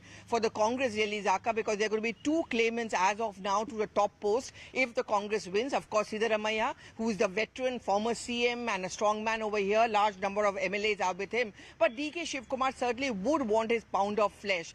It's almost considered to be a cakewalk for him here. That's the Congress's calculation, and that's the kind of claim and that they are raising over here. But the reason also why he was chosen as a state Congress president around 2 years back was also because he is a Vokkaligas, and the Congress wants to get that caste mathematics, which matters in a state like Karnataka, very, very right. So all eyes really, the booth management to ensure that the voters go out to the booths. That's usually been a weak spot for the Congress party when it comes to other states. In Karnataka, organizationally, the Congress is little much better and much stronger. The campaign also has been very aggressive. So I think the show of strength will be put to test if the Congress wins, but all eyes definitely on DK Shivakumar and what role will he be called upon to play should there be a fractured mandate. All right, it'll be interesting because so far at least, by and large, through the campaign over the last 3 months, both Siddaramaiah and DK Shivakumar have put aside their personal ambitions, this race to be the chief minister.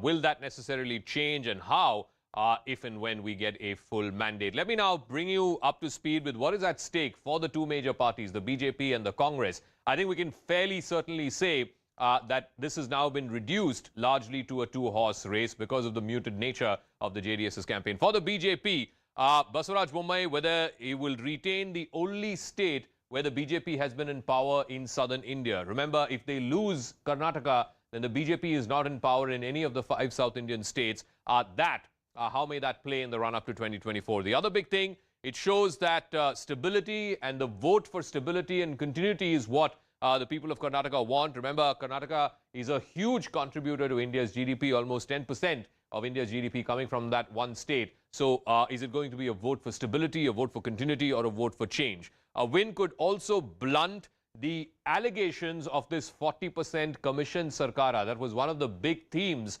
of the Congress's campaign against Mr. Bommai and his government. If they win, it'll blunt that whole narrative. It'll also blunt the anti-incumbency, and the double-engine sarkara will become the big talking point, as it were. The double-engine sarkara negates anti-incumbency against the state government. Meanwhile, it also needs to tide over the recent rebellions. Remember, we've had senior leaders of the BJP, Jagdish Shettar, Lakshman Savadi, all of whom have left from the BJP to join the Congress. You even had people like MP Kumaraswamy leaving to the JDS. So that is what is at stake as far as the BJP is concerned. What about the Congress? What is at stake for the Congress party? Remember, they're in power right now only in 2 states, in Chhattisgarh and in Rajasthan, and of course in Himachal Pradesh after the last round of assembly elections. So one, it is important for the Congress because it has to stay relevant. It has to give out the message that it can take on the BJP, and they need Karnataka to send that message. No Congress government in southern India right now, not in Tamil Nadu, not in Kerala, not in Andhra Telangana. So Karnataka from that point of view becomes hugely important. A win would become a morale booster for the Congress cadre and for the Congress itself to become the fulcrum of the opposition in the run-up to 2024. It needs to send out a message that it is a relevant party, it is the fulcrum of the opposition. Remember, Karnataka sends 28 MPs. So the Congress, if it wins this state, will be in contention in a state where last time around the BJP won, I think, 25 out of 28 Lok Sabha seats. It also shows that this will impact the local body elections. Of course, the local body has been headless, if you will, the BBMP, since 2020. And this, of course, is a big, big issue as far as the people of Bengaluru are concerned. Let me now go across to our guests who are joining us. I think Rashid Kidwai is joining us. And B.S. Arun will also be joining us. D.P. Satish is there with us as well. B.S. Arun, let me start with you.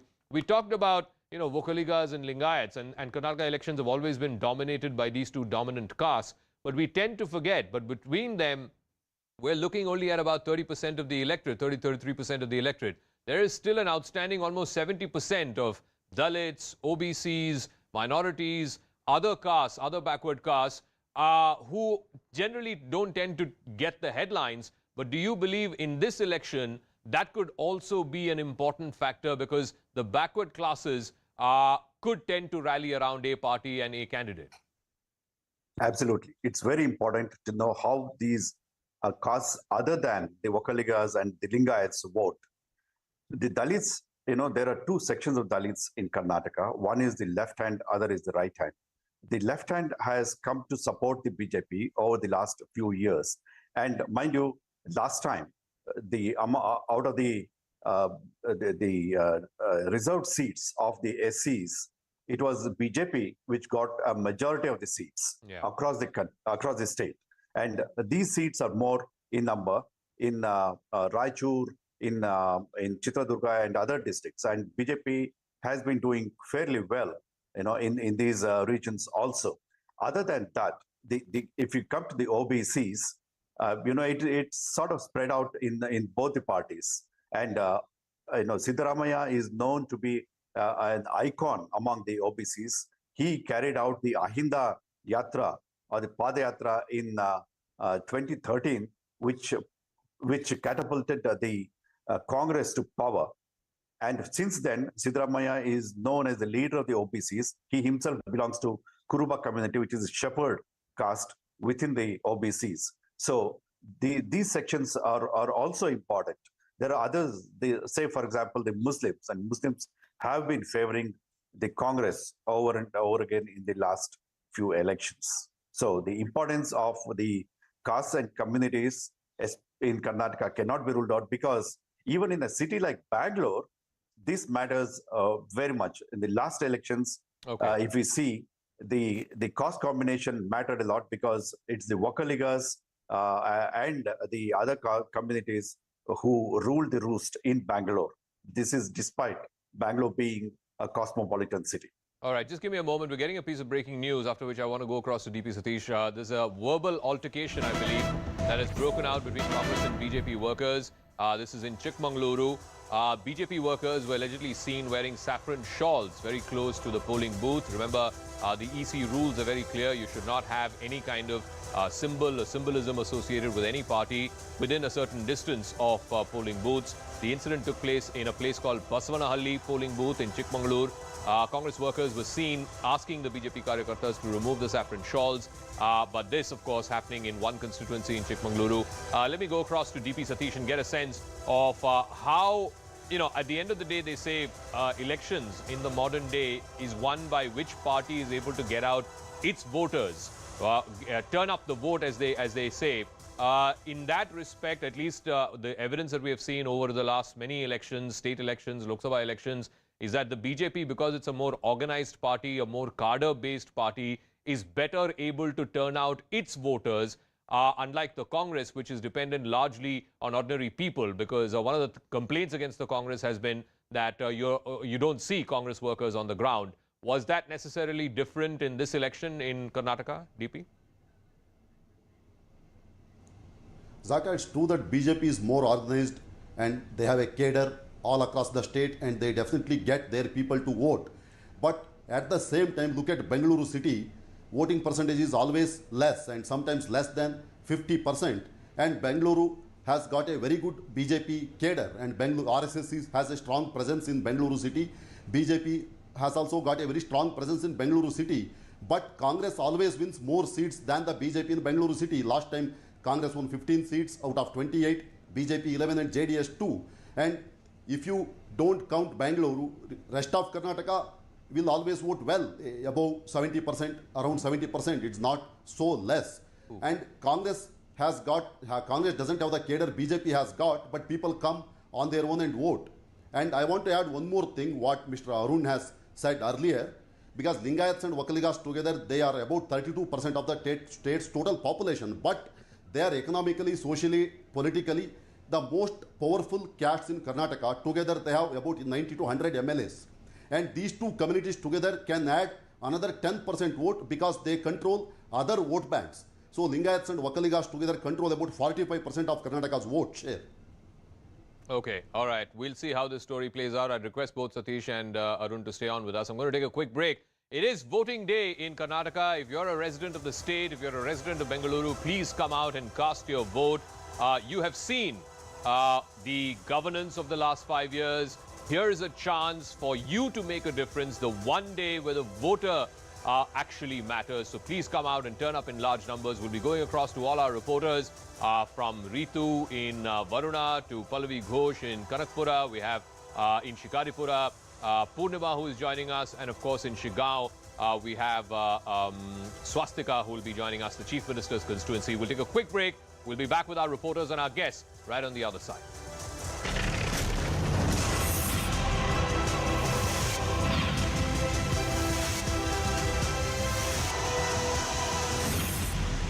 Apathy in urban centers, but we usually see good turnout in rural areas, especially in the first few hours. Is that the case in Shikaripura? What are you seeing there?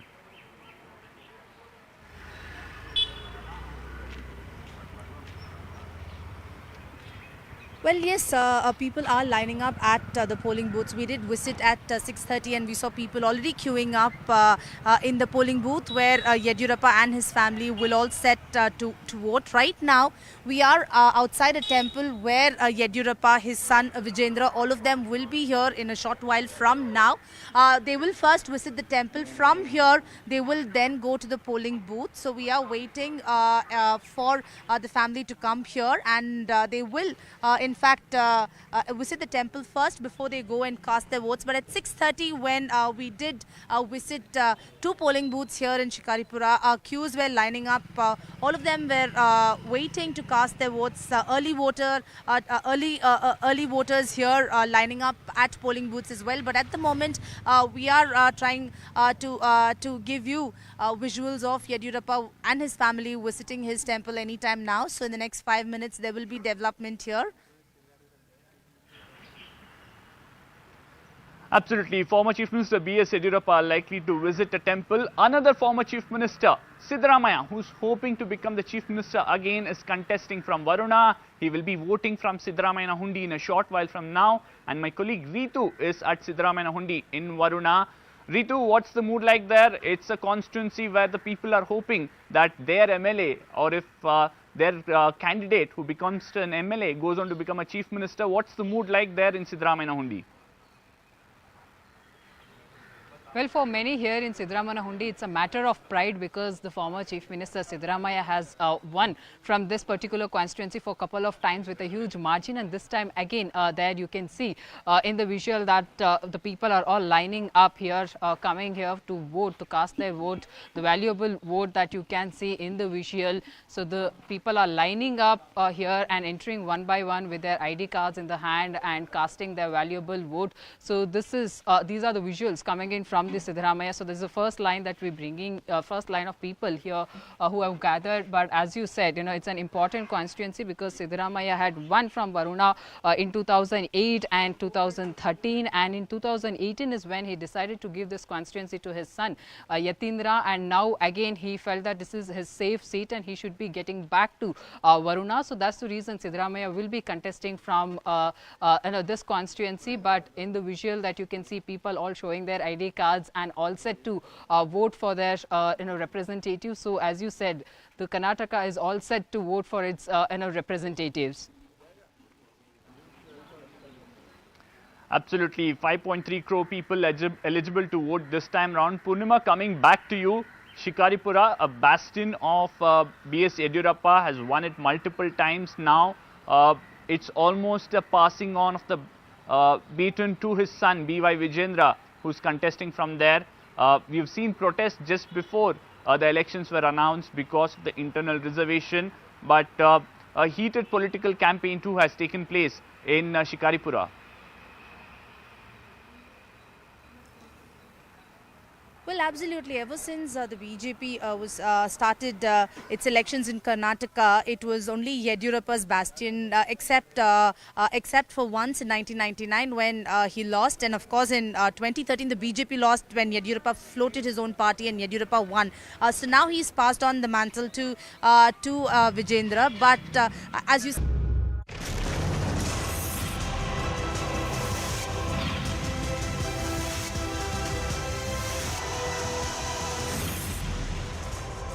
All right, it is the big battle for Karnataka. While we discuss caste politics, how the Lingayats will vote, will their vote be divided? Will the Vokkaligas consolidate around the JDS or the Congress this time around? Let's also make no mistake about the urban issues and the urban apathy that we have seen in Bengaluru city over the last many election cycles. In fact, in the last election cycle, less than 50% voted or thereabouts, which is absolutely a shame for a city like Bengaluru. Let's go across to South Bangalore, which in many ways symbolizes all the infrastructure woes of Bengaluru city. Rohini Swami is now joining us live from Jayanagar. Tell us, what are the issues that matter to the voters of Jayanagar, JP Nagar, BTM layout, South Bangalore essentially, when you speak to them today, this morning on voting day? Well, issues are the same, because what you look at Bangalore as whole is also what other people also say, and very clearly three major issues that we're talking about. One is Bangalore infrastructure, which is always a highlight when it comes to elections or when we talk about Bangalore. Second is about corruption, and more importantly, it is also important that the residents feel that the government that brings in that comes into power should ensure that there is peace and equality in the state. More importantly, it's a democratic setup, and they expect good governance, and that's one we have heard time and again from people as well. We've just had Infosys founder Mr. Narayanamurthy and Sudhamurthy cast their votes. They've been speaking, and they're very also talking, and they also echo what a normal citizen of Karnataka is also talking about: good governance, and ensure that people of Karnataka see development, and they expect that from people. In terms of how we've been talking to first-time voters as well, they also feel that they have come out to vote, and there are a large number of first-time voters this time that we're seeing in Karnataka, and they're coming out for change and development, because they feel that this ping-pong game that has taken place between national parties generally in Karnataka, and no party has been able to form a government with single majority in the last 4 decades. They're hoping that they can get they can vote in a stable government and ensure that that stability also ensures development and progress of the state. But corruption, inflation and unemployment rather, are three major issues that have been highlighted not just by political parties but by people as well. But let's talk about how political parties also have turned it around. It was while they did start their campaigns about corruption, it did take on to a level where it became a lot more communal, and we've seen a lot of repartee that takes place between political parties as well. But at the same time, whether this whole call over, be it hijab, be it halal, be it issues regarding Muslim reservation, and as we saw towards the end of the elections, where the pitch was largely around banning Bajrang Dal and talking about how PFI and Bajrang Dal need to be banned, which is part of the manifesto of the Congress, that also has had its impact in Karnataka and in Bangalore specifically as well. Prime Minister Narendra Modi's blitzkrieg that we saw in Karnataka was something that the BJP was hoping will make a change. And let me tell you that as I have travelled around 3,000, 4,000 kilometers in Karnataka, we have seen that that definitely has had its effect, for the simple reason that Prime Minister Modi has been promising about a double-engine government, which the BJP has been talking about. And they said that if you vote the BJP to power, you will be able to bring in more development. Bangalore will see a lot more development. So will Karnataka and their 2-tier and 3-tier cities. But at the same time, the Congress also targeting, saying that the BJP had nothing else to show but only Prime Minister Modi to showcase here, because they have a government that that they call 40% corruption. They had the campaign called PCM that took place. So clearly here. But let's not forget one quick point is the role of the JDS, which is a regional party. This is run by the Patriarch Devagowda, and the role that the JDS play will be important this time. Though they feel that they are going to be kings and not kingmaker this time, definitely how they're going to cut into the votes of the BJP and Congress, something we'll have to see. Okay, Harish is also joining us from a Bengaluru constituency. It's interesting, Bengaluru has always been traditionally more Congress MLAs have been voted in Bengaluru than BJP, including last time in 2018, where I think out of the 28 seats, Congress had about 15 and BJP had about 11. This time around, the Prime Minister's roadshow, and you covered this as well, on the first day, getting something like 10 lakh people to turn up, including in places like BTM and South Bengaluru and East Bengaluru. How much will that make a difference? Can the BJP eat into the Congress in some of these urban constituencies in Bengaluru? Well, Zaka, two aspects here. I was talking to a few BJP leaders and their argument has been that they receive quite a bit of support from people in Bengaluru. A lot of it is online and they are saying if we can convert those keypad warriors to come to the polling booths, that would benefit the BJP. BJP would be the biggest beneficiary. That's the analysis of the BJP, and they believe that the Prime Minister's rally over the weekend will actually increase the vote share and the BJP would be the main beneficiary of it, one. Second, if you look at the areas where this roadshow passed, there are constituencies where the BJP actually has a very stiff fight. For example, Jayanagar, it's a bastion of the BJP, but last time round they lost that seat by around 1,500, 1,700 votes to Soumya Reddy of the Congress party. And the party believes Prime Minister Modi's roadshow, which actually went through Jayanagar, will benefit the party and they might retain the seat. At the same time, there are constituencies where for a long time, because of the adjustment between leaders of various political parties, the BJP hasn't managed to really put up a good fight. And this time round, they're hoping that the Prime Minister's entry will change that. You have the former Commissioner of Bengaluru putting up a fight against Zamir Ahmad Khan in Chamrajpet area. Chikpet is another constituency where there's a very stiff fight. The BJP is holding that seat now, but the Congress putting up a stiff fight. The BJP hoping that will change. But if you look at Bangalore as a whole, there is one significant factor we'll have to note here. At least 16 of these sitting MLAs have been MLAs since 2008 consistently, and many say these senior MLAs managed to win elections because they have adjustment with leaders of other political parties and ensure, one, that there is no challenge for them from within the party in the constituency. Second, the opposition leader in that constituency doesn't grow, and the BJP wanted to break this. In fact, in one of the closed door meetings, Union Home Minister Amit Shah made it very clear that he's against this adjustment politics. Okay, we'll see how this plays out. Bengaluru City, like I keep saying, last time around it was under 50%. You need to turn out. You need to turn out in large numbers and vote for your candidates, for your political party and affiliation. You heard N.R. Narayanamurthy of Infosys saying that if you don't vote, then you don't have the right to complain. Quick break, but this is voting day in Karnataka. We'll have coverage all the way from Belgaum, Bidar and Raichur in the north, all the way to Mysore and Coorg in the south. Quick break, we'll see you right on the other side.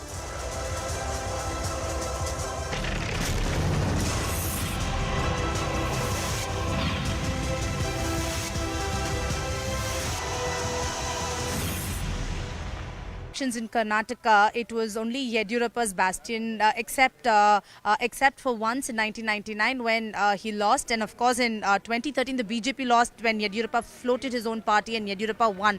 So now he's passed on the mantle to Vijendra. But as you said, there has been resistance in terms of protests against government's recommendation for internal reservation.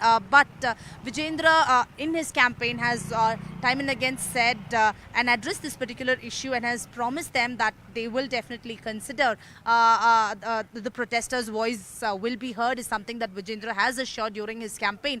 And many say it's Yediyurappa's bastion. This is the first time his son is making his electoral debut.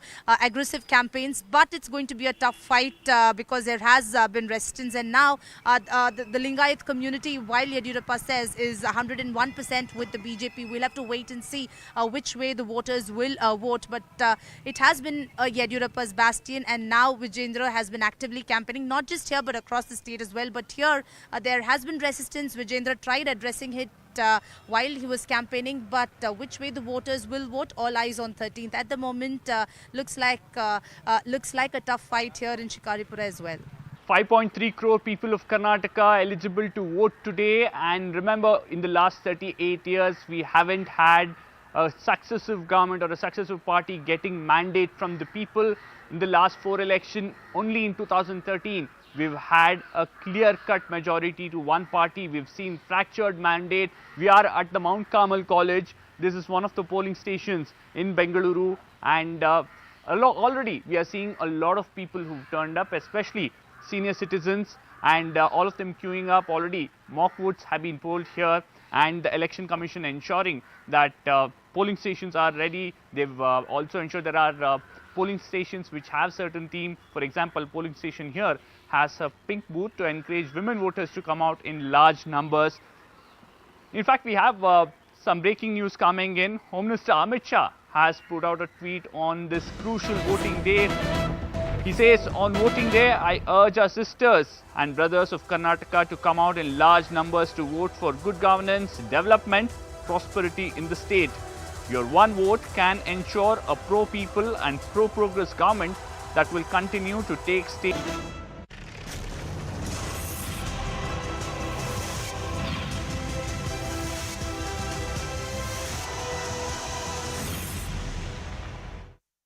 It is the battle for Karnataka. We're getting live pictures from Shigaon, where the sitting Chief Minister of the BJP, Basavaraj Bommai, has reached his polling booth, a government primary school in Shigaon, where he will be casting his vote.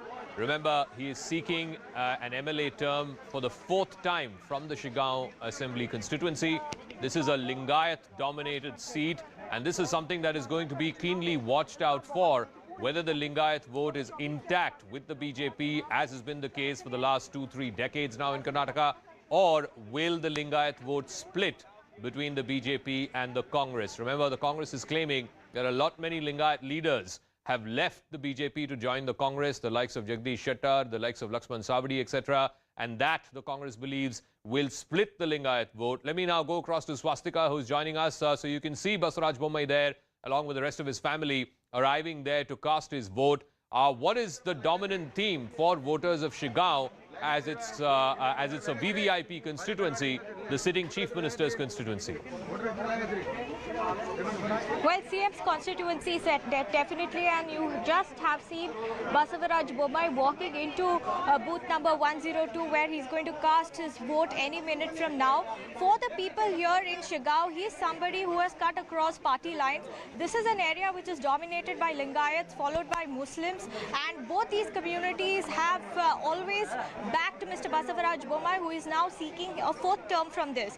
The main headache, or I would say pressure point for the BJP here would be getting the votes from the Dalit as well as the Kuruba community, and the Congress on its part has fielded Yasir Pathan, a new candidate that they elected and pitched almost in the last week before the final nominations, and that is something that locals say could be at a disadvantage. But many people from the Muslim community here feel that Pathan also has done some good work. He's a youth leader here on the field and also has a potential. But the other candidate that can come up as a dark horse is, of course, the JDS's candidate, and that is Shashidhar Yelihare, and he's somebody who is being touted as a candidate who could perhaps cut through the Lingayat votes. But having said that, Mr. Bommai here, having spoken to so many voters here, say that he has done some work here on the ground. But yes, the yardstick for him would also be on the parameters that he has performed as the Chief Minister, whether the allegations of corruption and the other accountability questions that are being raised as far as his governance is concerned as the Chief Minister of Karnataka is going to be a voting factor for people of Shigaon. Most probably not, because they have been evaluating him as a local MLA here, and from that point of view, Mr. Bommai certainly has a strong chance here. Zaka. All right. So, interestingly, the Congress has fielded a Muslim candidate, fresher in that sense, Yasir Pathan, who's a businessman from the Hubli-Dharwad region. Interestingly, the Lingayats, of course, constitute a dominant community in this constituency. What will also be keen in this VVIP constituency is whether the Lingayat vote splits. Are you hearing this, Swastika, as you speak to voters, as you travel that region? The Congress is saying that because people like Mr. Shettar, Mr. Lakshman Savadi and others have left the BJP to join the Congress, many senior Lingayat leaders, they believe that this is an indication that the Lingayat vote may not be consolidating for the BJP. It might split between the BJP and the Congress. What are you seeing on the ground? Well, Zaka, as far as North Karnataka is concerned, and I've also travelled in the Karnataka Hyderabad region as well, a lot depends on the candidate more than the party. And as far as candidate is concerned, Mr. Basavaraj Bommai here, I've been speaking to voters, has done a lot of developmental work as far as Shigao is concerned. With regards to the minority community, which has about 60,000 voters here, I'm talking about the Muslim community here, they believe that his work as far as construction of residential schools are concerned and bringing in different irrigation projects, targeting different members of the community, especially those who are working from the impoverished families. They feel that Basavaraj Bommai has been a figure who has done work across everyone. Now, whether the Lingayat factor could certainly be a big factor across elsewhere in Karnataka, but as far as Shigao is concerned, Mr. Veerashaiva Lingayats are the dominant communities here. Remains to be seen if they would still support Mr. Basavaraj Bommai. But as far as the development pitch is concerned, Veerashaiva Lingayats have always backed him up. And that is something that the Basavaraj Bommai government, as far as the BJP, is also very much confident that they're going to continue to maintain their support to Mr. Bommai here on the ground, and he's pretty confident to get a fourth term from here. All right. Will Mr. Bommai get a fourth term as MLA from the constituency of Shigao? Interestingly, like I said, the dominant caste there is the Lingayats, a sizable presence of minorities as well. It'll be symbolic to see whether the Lingayat votes intact, consolidates entirely behind the BJP in such VVIP constituencies and in fact in the wider central and northern parts of Karnataka, or will it split between the two major parties, the Congress and the BJP basis, the candidates who have been fielded. DP Satish is also there on the broadcast with us. DP, just walk us through these pictures. What is at stake for Mr. Bommai? He was Home Minister when Yediyurappa was Chief Minister.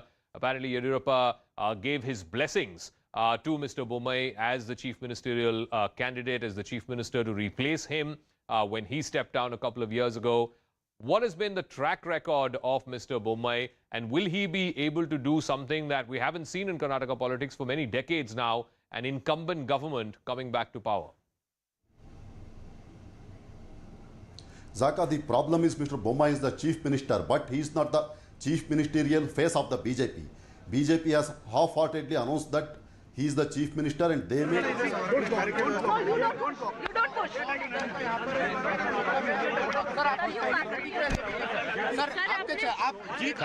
कानून है वो line के बाहर बात कर रही है आप कानून का पालन करो ठीक है sir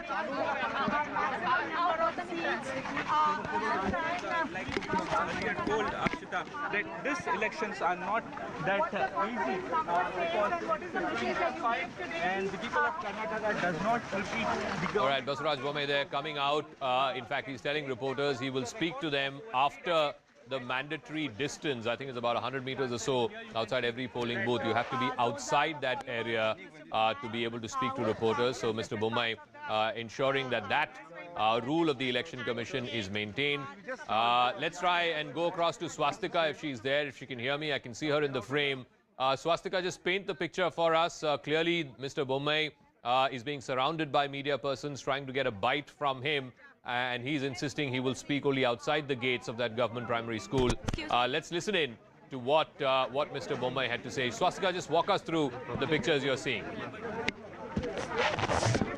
Well, Mr. Basavaraj Bommai, the Chief Minister of Karnataka, is set to speak here. And as you can see, there's a lot of commotion here.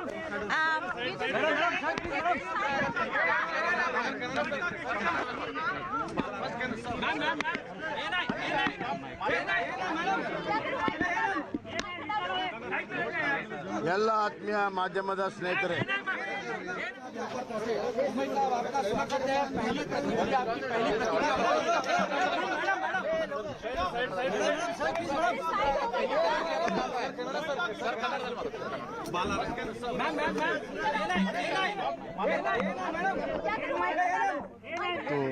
ನಾನು ಮಾಡಿದ್ದೇನೆ ಮತದಾನವನ್ನು ಮಾಡಿದ್ದೇನೆ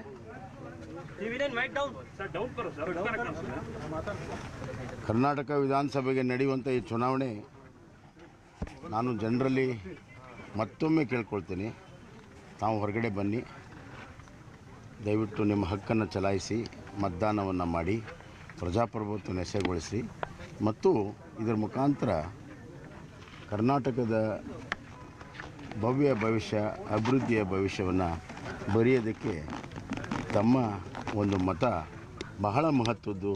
ದಯವಿಟ್ಟು ಚಲಾಯಿಸಿ ಅಂತ ನಾನು ಕೇಳ್ಕೊಳ್ತಾ ಇದ್ದೇನೆ. ಎಸ್, ಕರ್ನಾಟಕದ ಈ ಬಾರಿ ಚುನಾವಣೆ ಒಂದು ಕಡೆ ಅಭಿವೃದ್ಧಿ, ಇನ್ನೊಂದು ಕಡೆ ಸುಳ್ಳು ಪಳ್ಳು ವ್ಯರ್ಥ ಆರೋಪಗಳ ಒಂದು ಚುನಾವಣೆ. ಜನ ಸಂಪೂರ್ಣವಾಗಿ ನೆನಪಿದೆ, ಕಳೆದ ಬಾರಿ ಅವರು ಏನು ಒಂದು ಮ್ಯಾಂಡೇಟ್ ಕೊಟ್ಟಿದ್ದರು, ಅದರಲ್ಲಿ ಅತಿ ಹೆಚ್ಚು ಸ್ಥಾನ ನಮಗೆ ಬಂದರೂ ಕೂಡ ಅಪವಿತ್ರವಾಗಿರುವಂಥ ಮೈತ್ರಿಯನ್ನು ಮಾಡಿಕೊಂಡು ಸರ್ಕಾರ ನಡೆಸೋಕ್ಕೆ ಸಾಧ್ಯ ಆಗದಿದ್ದಾಗ ಮತ್ತೆ ಆ ಜವಾಬ್ದಾರಿ BJP ಮೇಲೆ ಬಂತು. ಕೋವಿಡನ್ನು ಅತ್ಯಂತ ದಕ್ಷತೆ ನಿವಾರಣೆ ಮಾಡಿದ್ದೇವೆ. ವ್ಯಾಕ್ಸಿನೇಷನ್ 100% ಕೊಟ್ಟಿರೋದರಿಂದ ಇವತ್ತು ಆರೋಗ್ಯದ ಸುರಕ್ಷತೆ ಇದೆ. ಫ್ಲಡ್ಡಲ್ಲೂ ಕೂಡ ಅತ್ಯಂತ ದಕ್ಷತೆ ನಿಭಾಯಿಸಿ ಅತಿ ಹೆಚ್ಚು ಪರಿಹಾರವನ್ನು ಕೊಟ್ಟಿರುವಂಥದ್ದು ರಾಜ್ಯ. ಅದು ಮನೆಗಳಿರ್ಬೋದು, ಬೆಳೆ ಪರಿಹಾರ ಇರ್ಬೋದು, ಮತ್ತು ಅತಿ ಶೀಘ್ರದಲ್ಲಿ ಕೊಟ್ಟಿರುವಂಥ ರಾಜ್ಯ ಕರ್ನಾಟಕ. ನಂತರ ಆರ್ಥಿಕ ಸುಧಾರಣೆಯನ್ನು ಮಾಡಿ ಇವತ್ತು ಹಲವಾರು ಜನಪರವಾಗಿರುವಂಥ ಯೋಜನೆಗಳನ್ನು ಕೊಟ್ಟಿದ್ದೇವೆ. ಕೃಷಿಗೆ, ರೈತರಿಗೆ, ದುಡಿಯುವಂಥ ಕಾರ್ಮಿಕರಿಗೆ, ದೀನ ದಲಿತರಿಗೆ, ಹಿಂದುಳಿದ ವರ್ಗದವ್ರಿಗೆ, ಮಹಿಳೆಯರಿಗೆ, ಯುವಕರಿಗೆ ಹೊಸ ಕಾರ್ಯಕ್ರಮವನ್ನು ಕೊಟ್ಟಿದ್ದೇವೆ. ಮತ್ತು ಆರ್ಥಿಕ ಮೂಲಭೂತ ಸೌಕರ್ಯಕ್ಕೆ ಬಹಳಷ್ಟು ಒತ್ತನ್ನು ಕೊಟ್ಟಿದ್ದೇವೆ. ಇದರಿಂದ ಕರ್ನಾಟಕದ ಭವ್ಯ ಭವಿಷ್ಯವನ್ನು ನಾವು ಬರಿಬೋದು. ನಾವು ಕರ್ನಾಟಕ ನಿರ್ಮಾಣ ಮಾಡೋಕ್ಕೆ ನಾವೆಲ್ಲ ಭದ್ರ ಬುನಾದಿಯನ್ನು ಹಾಕಿದ್ದೇವೆ. ನನಗೆ ವಿಶ್ವಾಸ ಇದೆ ಇದರ ಹಿನ್ನೆಲೆಯಲ್ಲಿ ವ್ಯರ್ಥ ಆರೋಪಗಳ, ಸುಳ್ಳು ಆರೋಪಗಳ ಮತ್ತು ಸುಳ್ಳು ಗ್ಯಾರಂಟಿಗೆ ಜನ ಬೆಂಬಲ ಕೊಡುವುದಿಲ್ಲ. ಕರ್ನಾಟಕದ ಮತ್ತು ಪ್ರತಿಯೊಬ್ಬ ನಾಗರಿಕನ ಒಂದು ಕ್ಷೇಮಾಭಿವೃದ್ಧಿಗೆ ಅವರ ಮತ ಇರ್ತದೆ. ಭಾರತೀಯ ಜನತಾ ಪಕ್ಷಕ್ಕೆ ಸಂಪೂರ್ಣವಾದಂಥ ಬಹುಮತ ಈ ಚುನಾವಣೆಯಲ್ಲಿ ಸಿಕ್ಕೇ ಸಿಗುತ್ತೆ ಅನ್ನುವಂಥ ಆತ್ಮವಿಶ್ವಾಸ ನನಗಿದೆ. यस सर, आपसे हिंदी में बता दीजिए क्योंकि नेशनल दर्शक भी देख रहा है, तो क्या अपील करना चाहेंगे? और आपके 3 बार आप यहाँ से चुनाव जीते और चेहरे पर भी जीत के एक बार वापस ये दिख रही है जी।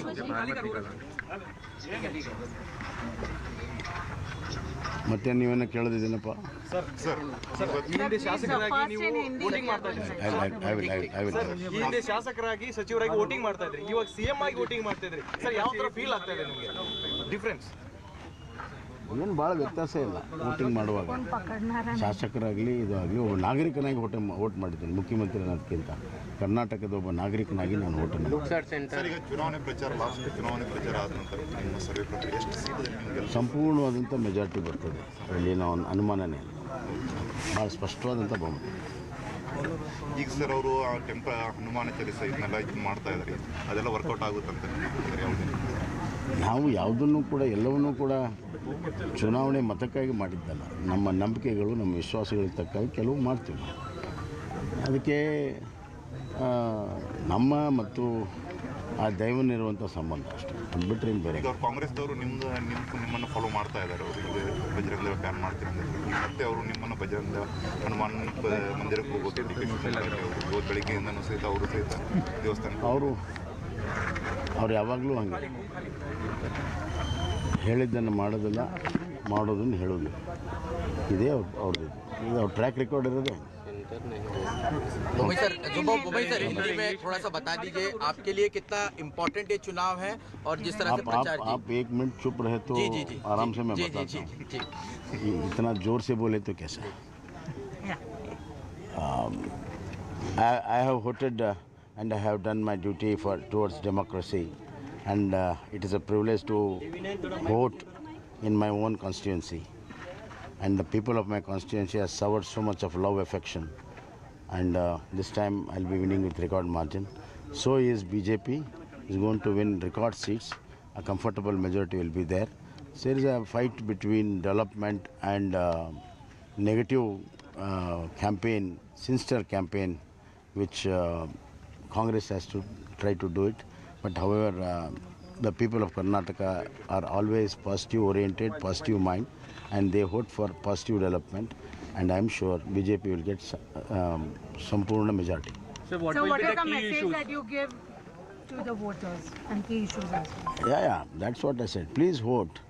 Vote for the success of democracy and vote for the development of Karnataka. Sir, a lot is at stake. Are you confident of being re-elected as the Chief Minister of Karnataka? That question will be addressed by the legislature party after election and by the parliamentary board. I'll be able to answer you after 13th. What are your expectations, sir? Expecting comfortable majority to Bharatiya Janata Party. What's the number that you come out and aim at? Comfortable majority. It will be more than the halfway mark. Sir, Hanuman Chalisa is what you recited today again, and it was said yesterday also. No, I didn't recite Hanuman Chalisa today. I just visited Hanuman Mandir. That I do it every time.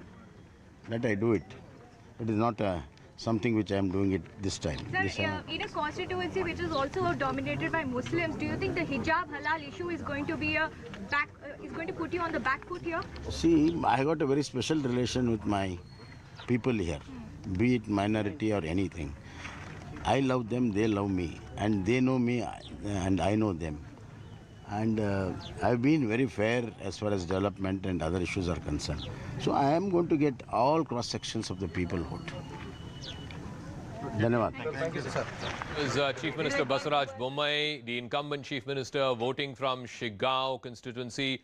Now you have on the other side DK Shivakumar casting his vote from Kanakpura. You can see him on the right side of your screen. He will also be one of the contenders to be Chief Minister if the Congress party is in a position to form the next government. It's going to be between him and Siddaramaiah, the former Chief Minister. You can see DK Shivakumar there coming to that college where he will be casting his vote. He is, of course, the strongman of Kanakpura.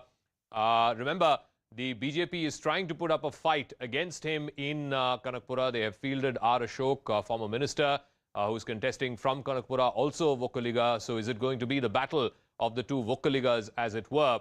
Let me go across to our reporters, if we have them. Swastika is there at Shigaon, where the Chief Minister has just voted. And Pallavi Ghosh is there in Kanakpura, where DK Shivakumar will be casting his vote anytime soon. Pallavi Ghosh, if she's there, if we can go to her.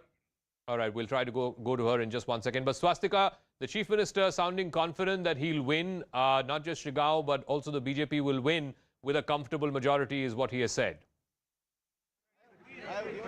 Well, we are trying for an individual reaction with Mr. Basavaraj Bommai, but he's not willing to, and there's a lot of crowd here. But yes, the message is very clear. When I asked him that question about whether the hijab and halal issue are going to play a spoil sport in his favor, especially in Shigaon, which has numerically strong movement for development, for me, I'm not expecting votes from just one community. I'm expecting votes from across the communities. And in fact, we're going to try speaking to the Chief Minister again. Okay, Swastika, we'll let you go. We'll try as you try and get that tic-tac with Mr. I understand, sir. With Mr. Bommai. But on the other side in Kanakpura, Pallavi Ghosh is joining us. DK Shivakumar walking into that polling booth. Did you get a chance to speak to him? He seems confident that the voters of Kanakpura will back him yet again. Well, I'm just going to stay with the pictures, really, Zakas. I'm sure you're getting those pictures. He's just entered the Devi Ma's temple. That's the norm that he follows. He's going to be offering a very brief prayer over here, and then he's going to move on to his polling booth, which is roughly around half an hour, 45 minutes drive ahead. So these are the pictures which you're getting from the temple, where he's going to be offering his prayers. He is, in fact, even as he speaks. You know, we were talking about this a little while back, Zaka.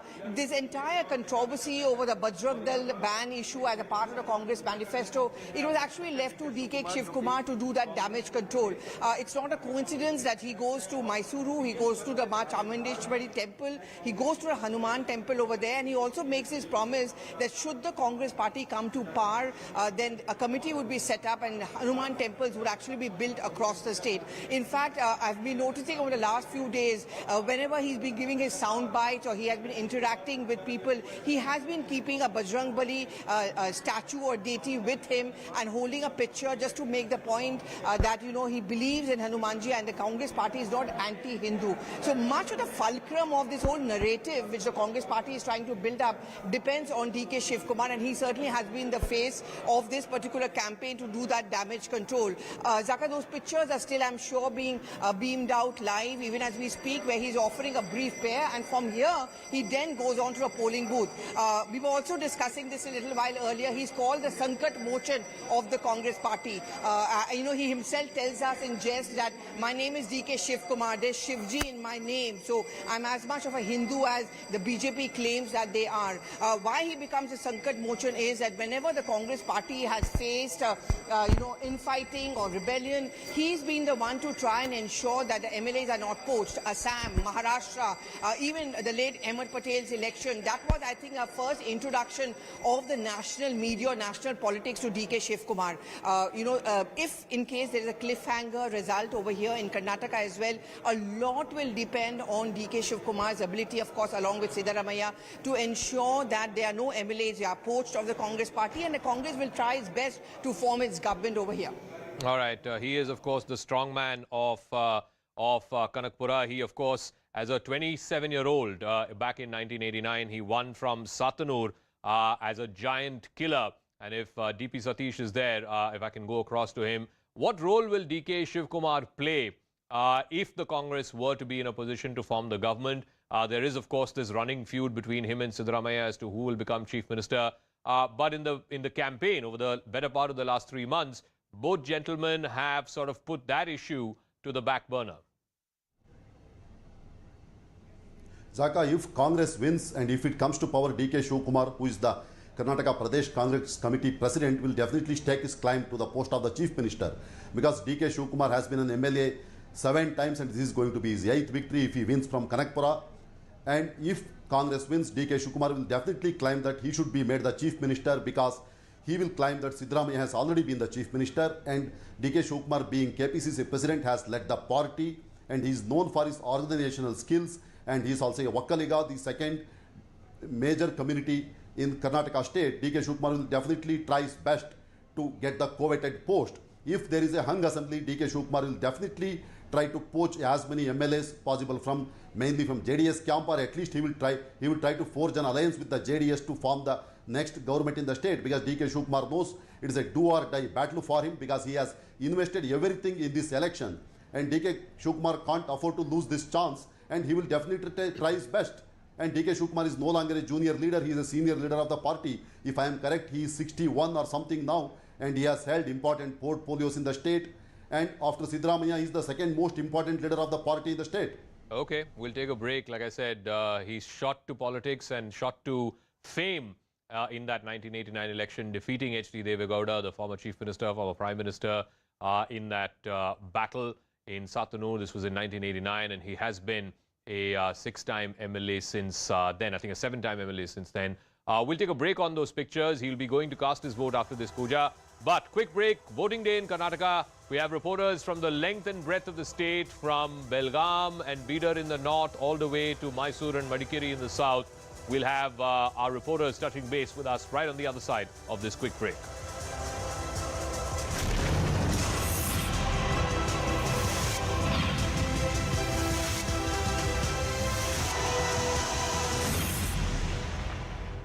Put out a tweet on this crucial voting day. He says, on voting day, I urge our sisters and brothers of Karnataka to come out in large numbers to vote for good governance, development, prosperity in the state.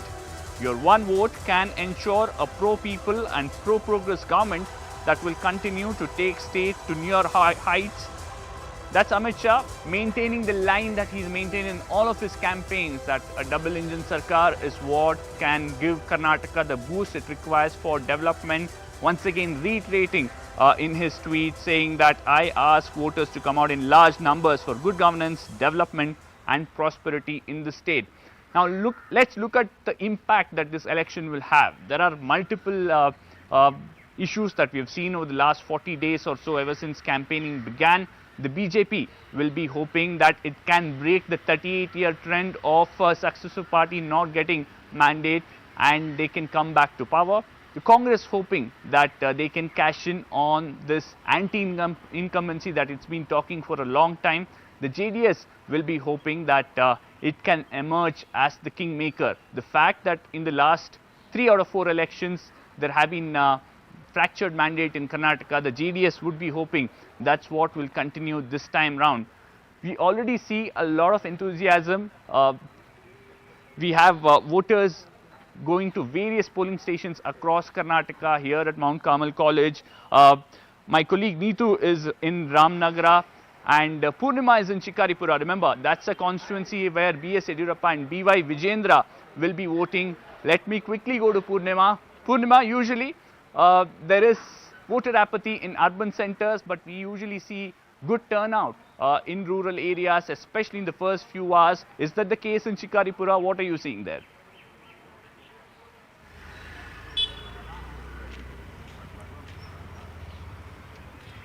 Well, yes, people are lining up at the polling booths. We did visit at 6:30 and we saw people already queuing up in the polling booth where Yediyurappa and his family will all set to vote. Right now, we are outside a temple where Yediyurappa, his son Vijendra, all of them will be here in a short while from now. They will first visit the temple. From here, they will then go to the polling booth. So we are waiting for the family to come here, and they will in fact visit the temple first before they go and cast their votes. But at 6:30, when we did visit 2 polling booths here in Shikaripura, queues were lining up. All of them were waiting to cast their votes. Early voters here lining up at polling booths as well. But at the moment, we are trying to give you visuals of Yediyurappa and his family visiting his temple anytime now. So in the next 5 minutes, there will be development here. Absolutely. Former Chief Minister B.S. Yediyurappa are likely to visit a temple. Another former Chief Minister, Siddaramaiah, who's hoping to become the Chief Minister again, is contesting from Varuna. He will be voting from Siddaramaiah Hundi in a short while from now. And my colleague Ritu is at Siddaramaiah Hundi in Varuna. Ritu, what's the mood like there? It's a constituency where the people are hoping that their MLA, or if their candidate who becomes an MLA goes on to become a Chief Minister. What's the mood like there in Siddaramaiah Hundi? Well, for many here in Siddaramaiah Hundi, it's a matter of pride because the former Chief Minister Siddaramaiah has won from this particular constituency for a couple of times with a huge margin. And this time again, there you can see in the visual that the people are all lining up here, coming here to vote, to cast their vote, the valuable vote that you can see in the visual. So the people are lining up here and entering one by one with their...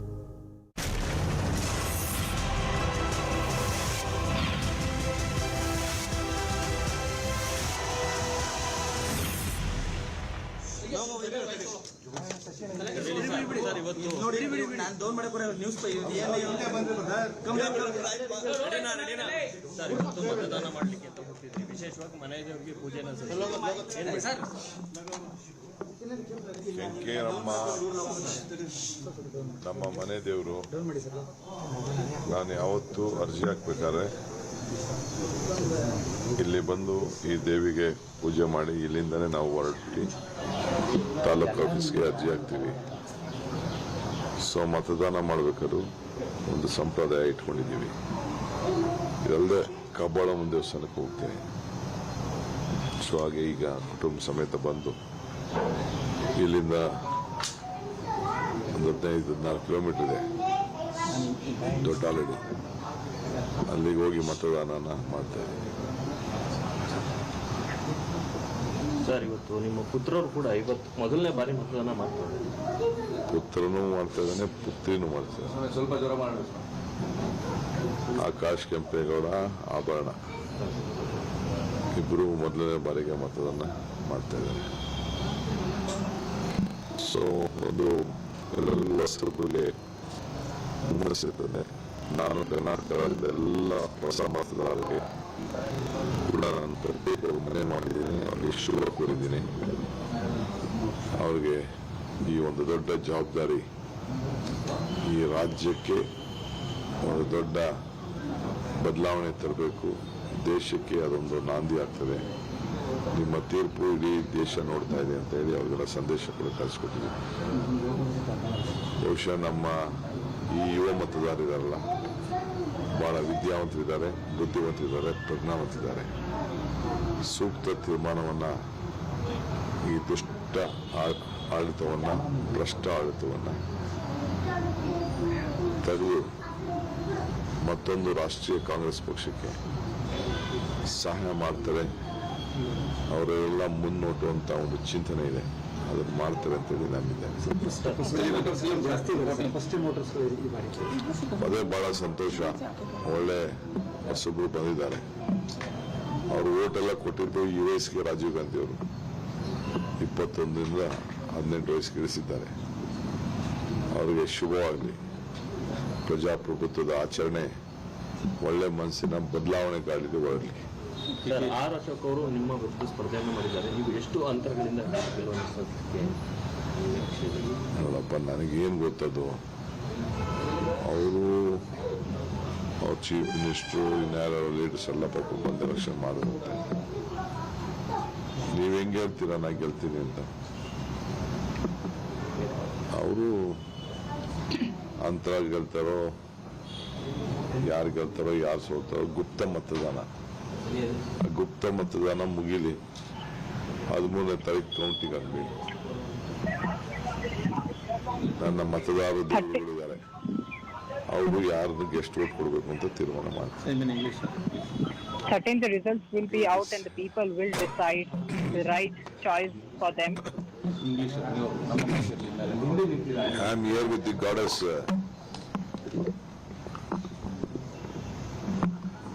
of my family. This is the goddess called Kinkerama. My house is named after this goddess called Kinkeri. Whenever I come to file my nomination, I come here, we gather from here and we go. Now before going to the voting also, I come here and I go. So we believe in our own culture, traditions. So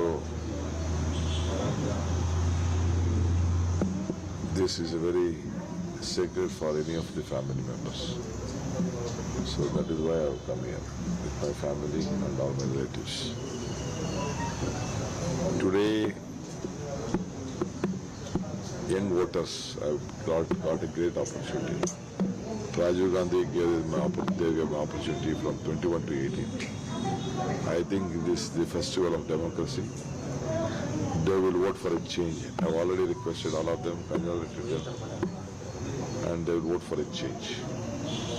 The change for a progressive Karnataka, for a development Karnataka, to make Karnataka a global Karnataka again. And they all know about the price rise, they know about the corruption. They wanted to eradicate the corruption in the state. I am sure they will go for a change. They will give us 141 seats. I am confident that Congress party will form the government. Sir, Nirmala Siddaramaiah is saying Congress need to see their own tenure on inflation. See, Mr. Modi ji said to all the voters last time, Bhayo Behno, you before casting your vote, you please see your gas cylinder, put namaskara and go and vote. I am also appealing to everyone, Bhayo Behno, from 445 rupees to it has gone to 1,200 rupees. Please cast your vote as per our Prime Minister's request and our advice. Let us go and look at our gas cylinder. I have advised all my leaders to put a gas cylinder outside the booth and put a garland to it. I hope they might have done it. See, every politician has his own desire. My first aim is to bring Congress party to power. I want the people of Karnataka to have a very clean government with a governance. The administration of Karnataka has been in a very bad shape. The image of Karnataka has gone down. It has become the corruption capital by Karnataka government. So I wanted to see that image should go. We should help all sections of the society. We should be a part of development. We should be a part of growth. We should see that they are with peace. They are trying to have disturbances, communal disturbance in the entire state. They are looking at, BJP is looking on emotions. Congress party is looking at development and how to sort out. But you know, your campaign was going fine, but then the whole issue of the ban on Bajrang Dal began. Then your party and you personally spoke about setting up Hanuman temples. Aren't you also now trying to follow the Hindutva agenda of the BJP, what you accuse them of? See, we all are Hindus. See, why I come here? We are Hindus. Hinduism is not anyone's property or anyone's right. We all are there, you are there, everyone is there. It is our belief and faith. No political party can hijack it. But you will build Hanuman temples should the Congress come to power? See, we have a department called Mujrai department. See, I have assured that there is a birthplace of Hanuman in Karnataka. It has been recognized by Karnataka. It is our duty to do it. You just come and in my constituency, you leave this. This is a family diet. After what, there is one Kabaldamma temple, and there are so many temples. It belongs to Mujrai. Entire temple, how I have created, you just go and see that. Okay. I also want to touch upon the sovereignty comment of Mrs. Gandhi. No. In this constituency itself, I have built more than 300 temples. Not 1, 2, 300 temples. 300. You ask anyone, including this temple. Okay. Mrs. Shivakumar, also the sovereignty comment or the tweet really from the Congress party. And that has given an issue to the Prime Minister and to the BJP, accusing your party of being anti-national. See, no issue for a Prime Minister. He should speak on development. He should speak what double engine has done. They have just bungled Karnataka on reservation. They have bungled Karnataka on development. Not even a single project has been started. They could not take up either for drinking water or Madai or Mekedat or any other issue. See that global investors meet. They tell that 1 lakh crore has come. Where it has come? Where works have started? Not even a single investment has gone to Malnad, Karavadi, where that Mangalore, Udupi and all, where they are trying to create a lot of communal disturbances. I think it is a shame on Karnataka. 2 quick questions. Your 5 guarantees, you think it's strong enough for the people to vote for Congress party? See, they believe in us. Their stomach, we have to fill them. They have been suffering. See, 20 lakh crore was being announced by Nirmala Siddaramaiah that they would help in the COVID. What did they do? They said that they are going to get the farmers double income, common man a double income. Nothing has been done. Even on COVID, the corruption they made, it is very rampant. You know about the bed scam. Mr. Tejas Surya came out with a bed scam, blocking scam. What is that? 10,000 beds were being laid on the BMI, this exhibition center. Who slept there? Where did the money go? What was the central government purchase on PP kits and the medical, this one? The corruption was not only 40%, it was more than 200%. But fair enough. But don't you think the problem for the Congress party will begin if you come to power? Because who becomes the chief minister? People would also want to know that. Why? Are you ready to give up the CM post in case they make Siddaramaiah or someone else the chief minister? Why are you worrying about Congress chief minister post? You just worry about how we have to save Karnataka. Chief minister is not the solution for Karnataka. All of us working together, joining together, give the good governance is very important. Thank you so much for speaking to CNN. Sir हमारे बिहार कर्नाटक के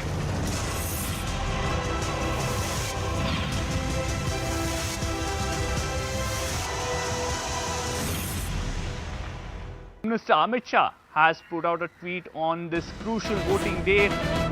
He says, on voting day, I urge our sisters and brothers of Karnataka to come out in large numbers to vote for good governance, development, prosperity in the state. Your one vote can ensure a pro-people and pro-progress government that will continue to take state to newer heights. That's Amit Shah maintaining the line that he's maintained in all of his campaigns, that a double-engine sarkar is what can give Karnataka the boost it requires for development. Once again reiterating in his tweet saying that I ask voters to come out in large numbers for good governance, development and prosperity in the state. Now let's look at the impact that this election will have. There are multiple issues that we have seen over the last 40 days or so ever since campaigning began. The BJP will be hoping that it can break the 38-year trend of a successive party not getting mandate and they can come back to power. The Congress hoping that they can cash in on this anti-incumbency that it's been talking for a long time. The JDS will be hoping that it can emerge as the kingmaker. The fact that in the last 3 out of 4 elections there have been fractured mandate in Karnataka, the JDS would be hoping that's what will continue this time round. We already see a lot of enthusiasm. We have voters going to various polling stations across Karnataka, here at Mount Carmel College. My colleague Neetu is in Ramnagara and Purnima is in Shikaripura. Remember, that's a constituency where B.S. Yediyurappa and B.Y. Vijayendra will be voting. Let me quickly go to Purnima. Purnima, usually there is voter apathy in urban centers, but we usually see good turnout in rural areas, especially in the first few hours. Is that the case in Shikaripura? What are you seeing there?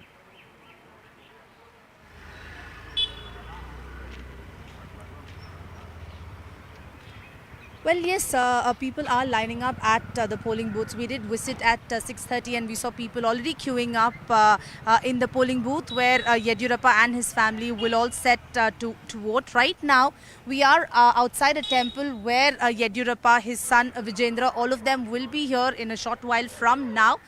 They will first visit the temple. From here, they will then go to the polling booth. So we are waiting for the family to come here, and they will in fact visit the temple first before they go and cast their votes. But at 6:30, when we did visit 2 polling booths here in Shikaripura, queues were lining up.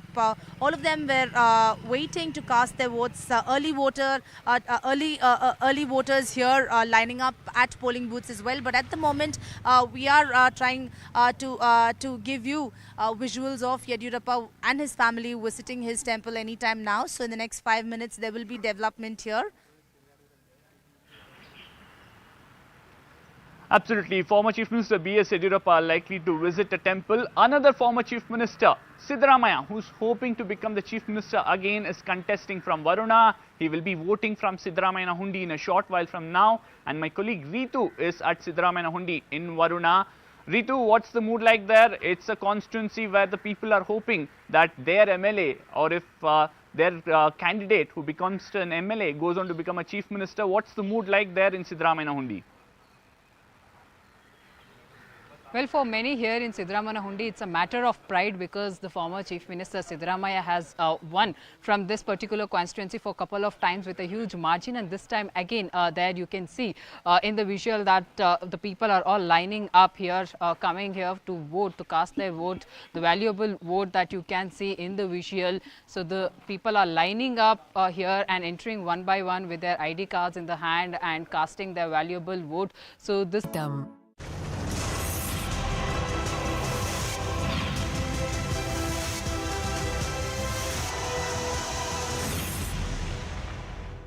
Welcome back. It is the battle for Karnataka. Roughly about 8% polling till 9 a.m. across the state. We need more people, both in Bengaluru as well as the rest of Karnataka, to come out and cast their franchise. Our reporters are joining us. Akshara is joining us from South Bangalore, where notoriously the voting turnout last time around was under 50%. Pallavi Ghosh is joining us from Karakpura. She's just spoken to DK Shivakumar, who's visited a temple. Now he's en route to go to cast his vote. Pallavi, first things first, DK Shivakumar there extremely confident that the Congress party will come back to power and the people of Karnataka will vote for change.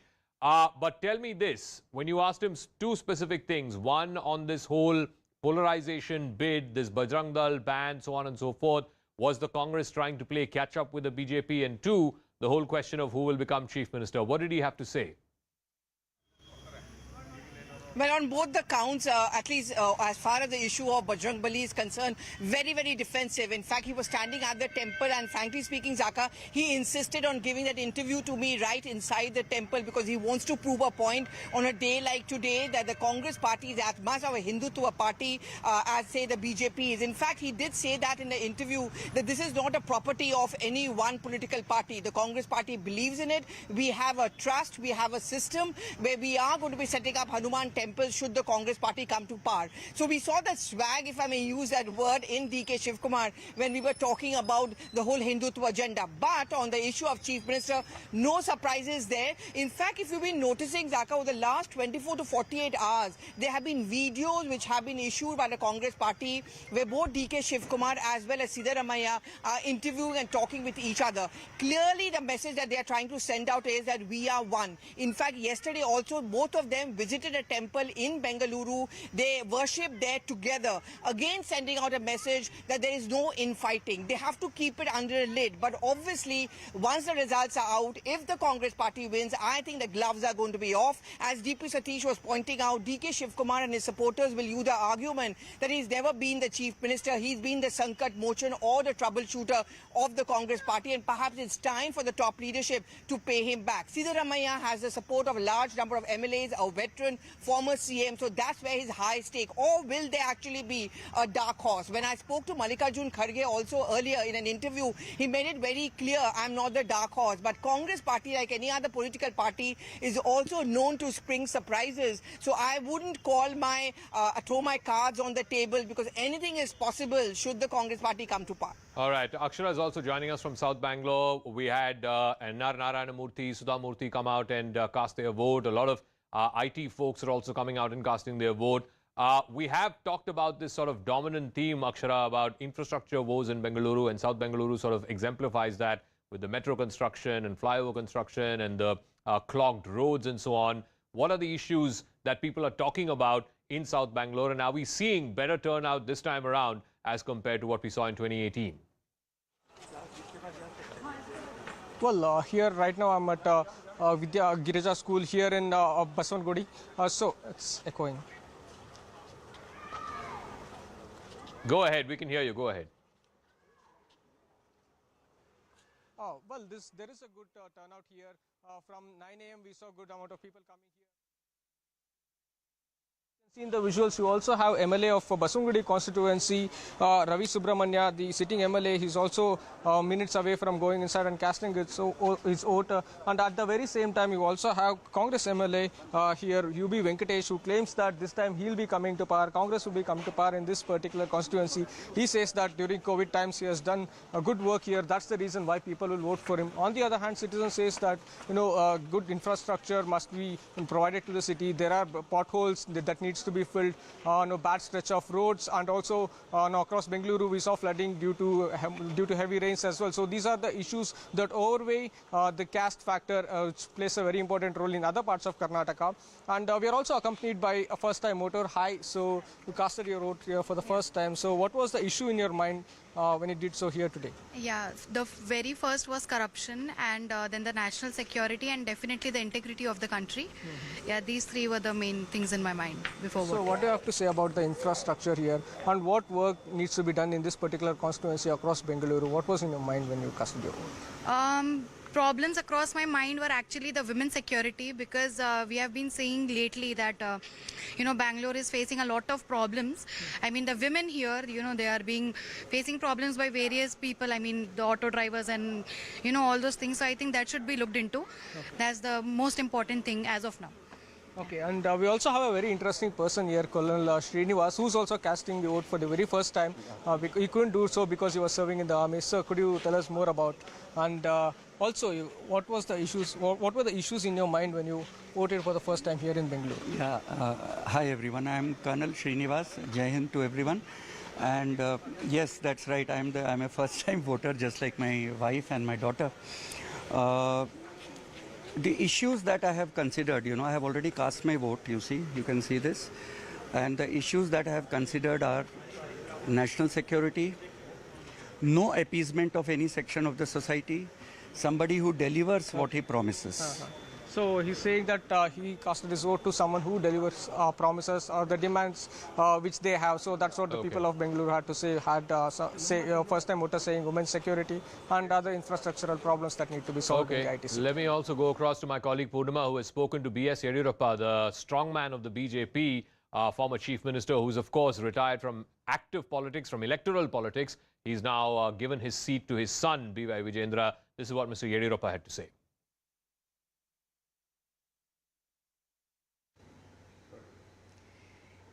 He's the tallest leader of Karnataka politics, and he's decided to stay away from electoral politics but has been actively campaigning for the BJP. Joining us is Mr. Yediyurappa. Sir, thank you so much for talking to CNN News 18. You know, what is your message to the voters? Because in Karnataka, usually the voter turnout has always been less. This time, do you see a change? Do you see more? According to me, more than 60% voting will be there today, this time, because people are very much interested in this election. And because of Modi ji and Amit Bhai and also Nadda toured in the state, and people are very happy about the developmental work of our government and also central government. On that basis, I am telling you that we are going to get absolute majority and we are going to form the government. Sir, if there is a hung assembly that we've seen before also in the state, would you be open to forming an alliance with the JDS? That question does not arise. I am telling you, 101% we are going to get absolute majority. Question of taking support from any other political party does not arise. So this is also the first time that you're not contesting.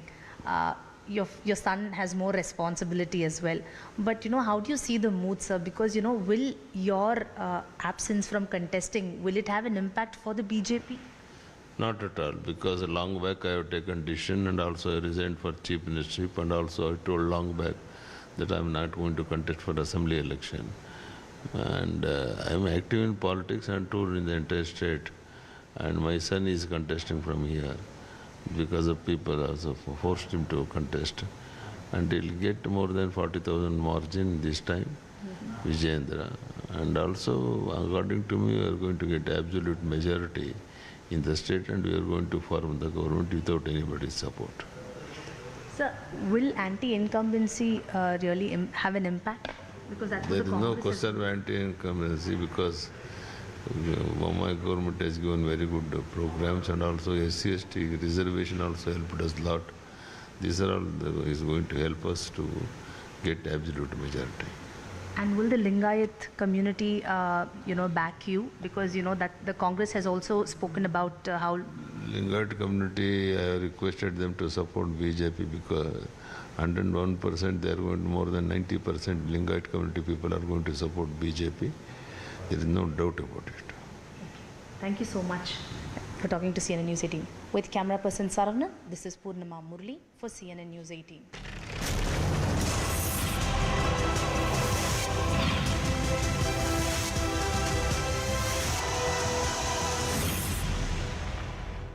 Time and again said and addressed this particular issue, and has promised them that they will definitely consider the protesters' voice will be heard, is something that Vijayendra has assured during his campaign. And many say it's Yediyurappa's bastion. This is the first time his son is making his electoral debut. Aggressive campaigns, but it's going to be a tough fight because there has been resistance. And now the Lingayat community, while Yediyurappa says is 101% with the BJP, we'll have to wait and see which way the voters will vote. But it has been Yediyurappa's bastion, and now Vijayendra has been actively campaigning, not just here but across the state as well. But here there has been resistance. Vijayendra tried addressing it while he was campaigning, but which way the voters will vote, all eyes on 13th. At the moment, looks like a tough fight here in Shikaripura as well. 5.3 crore people of Karnataka eligible to vote today, and remember, in the last 38 years we haven't had a successive government or a successive party getting mandate from the people.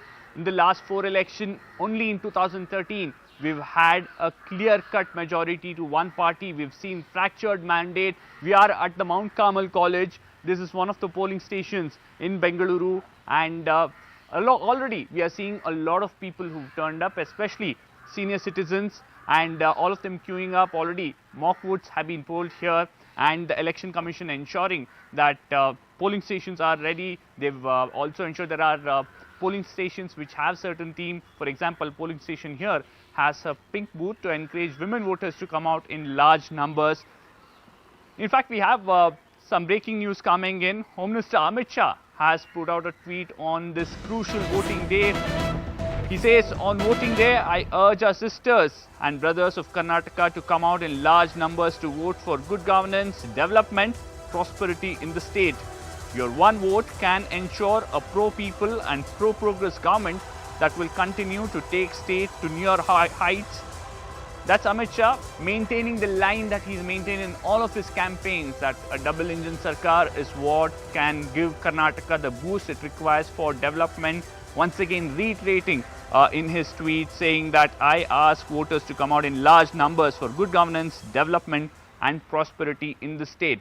Now let's look at the impact that this election will have. There are multiple issues that we have seen over the last 40 days or so ever since campaigning began. The BJP will be hoping that it can break the 38-year trend of a successive party not getting mandate and they can come back to power. The Congress hoping that they can cash in on this anti-incumbency that it's been talking for a long time. The JDS will be hoping that it can emerge as the kingmaker. The fact that in the last 3 out of 4 elections there have been fractured mandate in Karnataka, the JDS would be hoping that's what will continue this time round. We already see a lot of enthusiasm. We have voters going to various polling stations across Karnataka here at Mount Carmel College. My colleague Neetu is in Ramnagara and Purnima is in Shikaripura. Remember, that's a constituency where B.S. Yediyurappa and B.Y. Vijendra will be voting. Let me quickly go to Purnima. Purnima, usually there is voter apathy in urban centers, but we usually see good turnout in rural areas, especially in the first few hours. Is that the case in Shikaripura? What are you seeing there?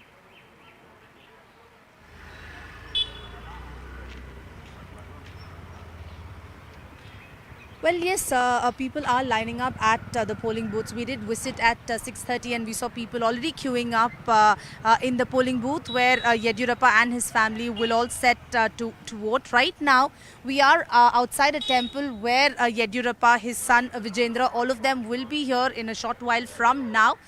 They will first visit the temple. From here, they will then go to the polling booth. So we are waiting for the family to come here, and they will in fact visit the temple first before they go and cast their votes. But at 6:30 when we did visit 2 polling booths here in Shikaripura, queues were lining up. All of them were waiting to cast their votes. Early voters here lining up at polling booths as well. But at the moment we are trying to give you visuals of Yediyurappa and his family visiting his temple anytime now. So in the next 5 minutes there will be development here. Absolutely. Former Chief Minister B.S. Yediyurappa likely to visit a temple. Another former Chief Minister, Siddaramaiah, who's hoping to become the Chief Minister again, is contesting from Varuna. He will be voting from Siddaramaiah Hundi in a short while from now. And my colleague Ritu is at Siddaramaiah Hundi in Varuna. Ritu, what's the mood like there? It's a constituency where the people are hoping that their MLA, or if their candidate who becomes an MLA goes on to become a Chief Minister. What's the mood like there in Siddaramaiah Hundi? Well, for many here in Siddaramaiah Hundi, it's a matter of pride because the former Chief Minister Siddaramaiah has won from this particular constituency for a couple of times with a huge margin. And this time again, there you can see in the visual that the people are all lining up here, coming here to vote, to cast their vote, the valuable vote that you can see in the visual. So the people are lining up here and entering one by one with their ID cards in the hand and casting their valuable vote. So this is these are the visuals coming in from the Siddaramaiah. So this is the first line that we're bringing, first line of people here who have gathered. But as you said, you know, it's an important constituency because Siddaramaiah.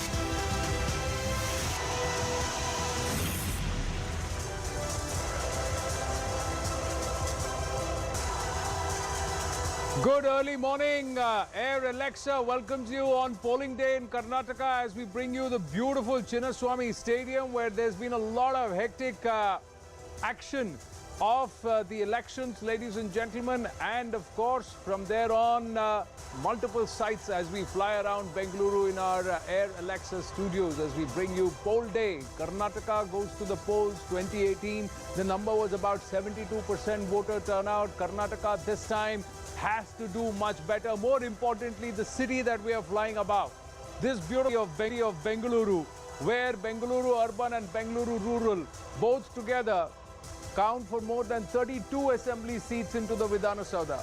Will the voter turnout be greater than the last time around? Many believe that the BJP stopped short or fell short of that halfway mark because Bengaluru did not turn out to vote. Many believe that the fate of the party that wants to have absolute majority hinges on these 32 seats, especially the 28 seats of Bengaluru urban, all of Greater Bengaluru. If they turn out to vote in larger numbers, there could be a decisive mandate. Otherwise, once again, Karnataka could get a bisi bele. That means a khichdi sarkar. And that is never going to help a state that is prosperous, a state that is growing, a state that is contributing to the country's growth, a state that is also turning out huge amounts into the GST payments, a state that is poised to take forward India's growth story. But it needs a government in majority, an absolute mandate. Will that happen with the Vidhana Sabha? That's the big question on polling day.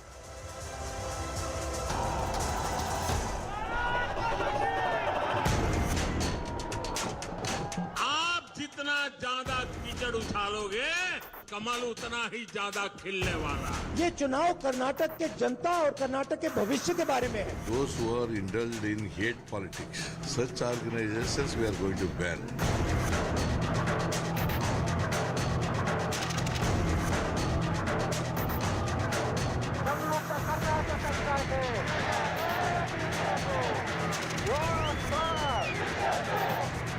आप सबका दिल से बहुत बहुत धन्यवाद।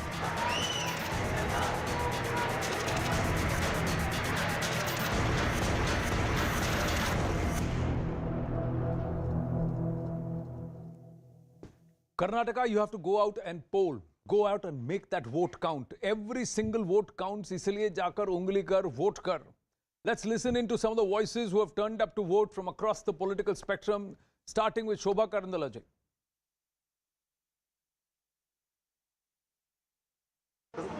Yeah, okay.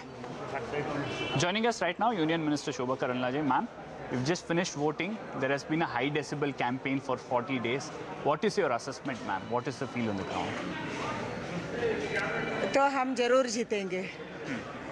Karnataka में एक मजबूत सरकार चाहिए, कर्नाटक में एक विकास वाली सरकार चाहिए, भारत के साथ साथ कर्नाटक का विकास होना, ऐसा सरकार को लोग जरूर वोट देंगे। मैम, कांग्रेस ने सुबह एक एलपीजी सिलेंडर पूजा किया है, कुछ मैसेज भेज रहे हैं कि एलपीजी प्राइसेस भी लोगों के दिमाग में होना चाहिए जब वो वोट करेंगे। आप कैसे देखते हैं इस डेवलपमेंट को? This is total violation and I think तो वो फ्रस्ट्रेटेड है, डर गए हैं,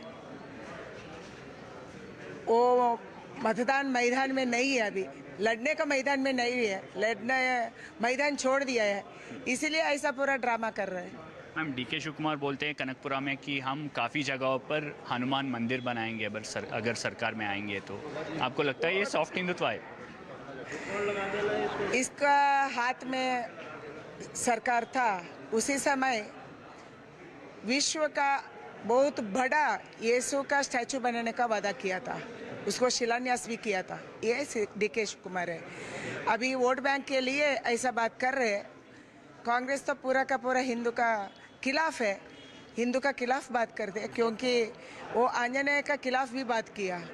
आंजनेय का जन्मस्थल कर्नाटक नहीं है, आंजनेय का बाप सूर्य भगवान है, ऐसा नेता कर रखे वो चुनाव कर रहे हैं। Thank you ma'am. I'm brief ಆಗೋದು ಒಂದೇ ಒಂದು ಪ್ರಶ್ನೆ ಕನ್ನಡದಲ್ಲಿ ಮಾಡ್ಬೋಣ? Hang on second just finishing. Okay, one second rolling. Union Harish Upadhyay, in the thick of things, ladies and gentlemen, you should not please bear with us if we are giving you straight from the roll without the edits, because that's what we're getting you real and as it is happening. Our reporters have been working tirelessly right through the build-up to the Karnataka polling day, the day of the polls, to try and get you the length and breadth of Karnataka, various dimensions, from Bombay, Karnataka to Hyderabad, Karnataka to coastal Karnataka, central Karnataka, south Karnataka, various regions and various groupings that come into play.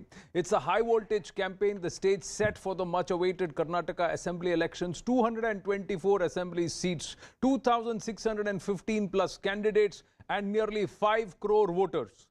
It's going to be one big dance of democracy, but it has to be a comprehensive dance. That's what we are urging our voters, our viewers in Karnataka to do. Get up, go out and make your vote count. Whoever you vote for, make sure it's a decisive mandate just for the sake of the state of Karnataka. The majority mark or the halfway mark is 113. So 112, the halfway mark, 113, you are an absolute majority. Two parties, the BJP and the Congress, claim they have the edge and they will get absolute majority. Pallavi Ghosh joining us live from Kanakapura, Akshara joining us live from Bengaluru. We'll keep going to each of our reporters in just a bit, one by one.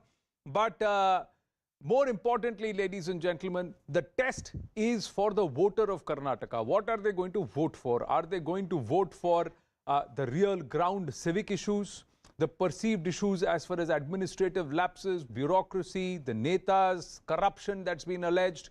Or are they going to vote on communal lines, caste lines, as they have in the past voted? Are there certain pockets which are going to be strongholds as they have been in the past of the Lingayats, certain pockets which have been strong of the Kurubas, other pockets which have been strong of the Vokkaligas? Is the Congress having a story going? As B.L. Santosh in his Twitter cast had turned around and said that the Congress perhaps peaked too early and is perhaps on the wane. Is that going to come back and hurt the Congress party? Will that manifesto declaration of Bajrang Dal ban hurt them? Is the BJP going to be able to wade through this 40% corruption allegation? A leadership crisis perceived. B.S. Yediyurappa active in politics but dormant as far as the election procedure is concerned. These are all questions that remain as we fly over this beautiful city of Bengaluru. It's got a story of its own as Air Alexa brings you what is or what are the talking points. We'll signpost all those talking points of the city of Bengaluru. In these elections, what we need to watch out for. It's the big precursor, ladies and gentlemen. 224 seats that are up for grabs. And 5 crore voters. Prime Minister Narendra Modi's roadshow is drawing huge traction. Wherever he has gone, he's been the star campaigner. And perhaps many experts believe he is the one who could possibly swing it towards BJP. Factionalism within the Congress is a huge issue. 2018 scorecard. Look at the scorecard here. The Congress 80, BJP 104, JDS 37. So the Congress actually now has to traverse a larger distance because of the happenings in between. Where the Sarkara broke, BJP came into power. A lot of defections happened. The Congress slipped from its position of 80 in 2018, came to somewhere around 65. So they've got a larger journey to traverse. The BJP, meanwhile, was not holding ground. They were not even looking at 90 seats about 40 days ahead of the elections. But in these 40 days, has this one man, the star campaigner of the BJP, can he swing it? Has he been able to make it about the double-engine Sarkar, the narrative of Vikas, and what Prime Minister Narendra Modi's commitment is to the people of Karnataka? More than 5 crore voters. That's a huge number who are going to vote in one single phase, all of today. And out of this, if it's an 80% turnout, that means we could avoid these revolving door results since 1989. Or even if they are revolving door results, should that not be an absolute majority? Does a bisi bele or a khichdi sarkar work? The factionalism within the Congress party, the biggest challenge. D.K. Shivakumar versus Siddaramaiah versus Mallikarjun Kharge. All of them saying we are not going to contest elections hereafter. Do it for prestige. Both Mallikarjun Kharge and Siddaramaiah have been caught saying that during the polls. Is it prestige or is it mandate? Is it vision? Will big defections in the BJP hurt the BJP? Jagdish Shettar, Lakshman Savadi, certain key Lingayat leaders, will that cause a huge erosion on the BJP's biggest plank of votes? That's the Lingayat votes.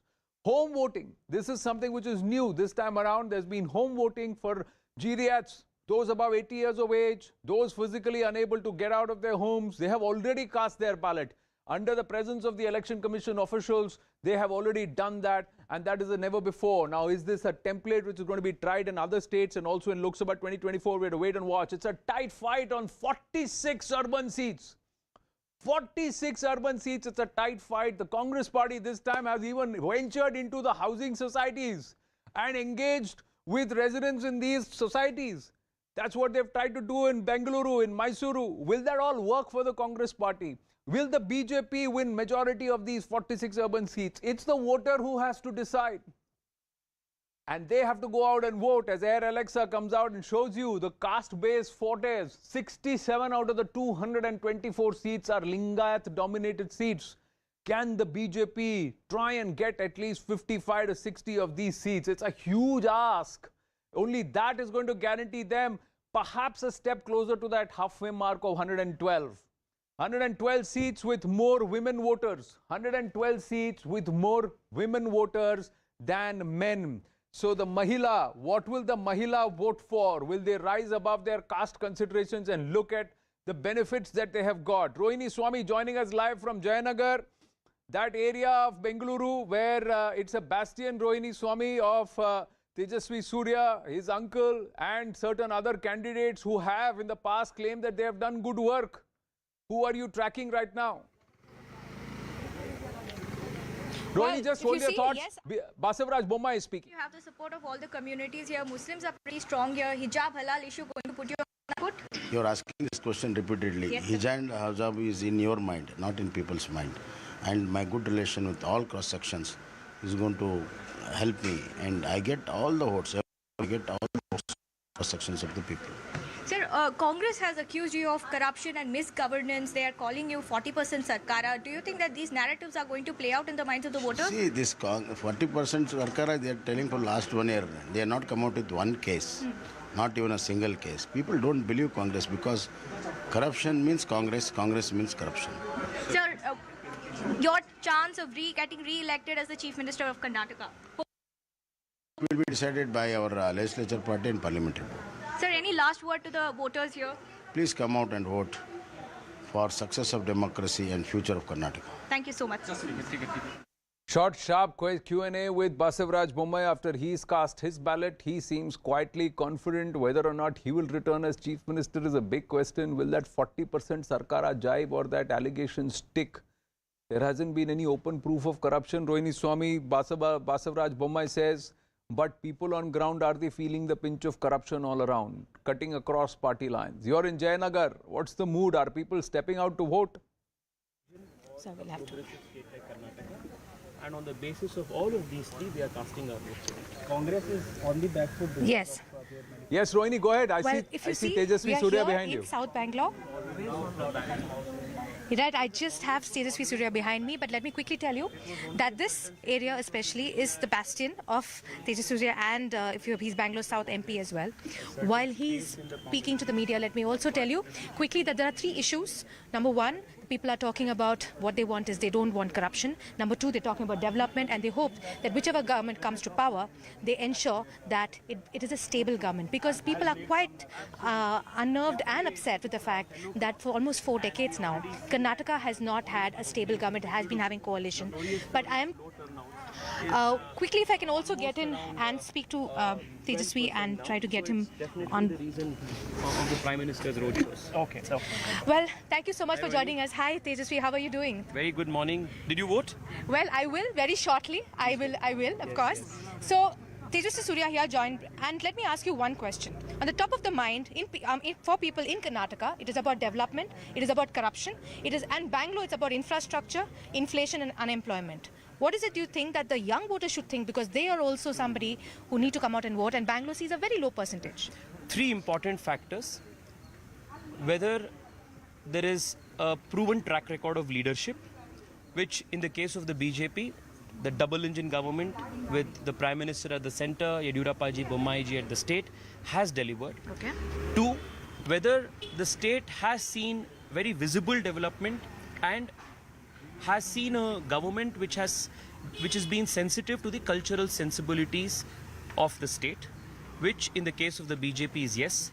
The last 3.5 years, Karnataka has attracted the highest FDI. Karnataka has the highest per capita income. Bengaluru figures as the world's fastest growing city. Karnataka has the lowest unemployment rate among all major states. So there is massive development work that the government has delivered.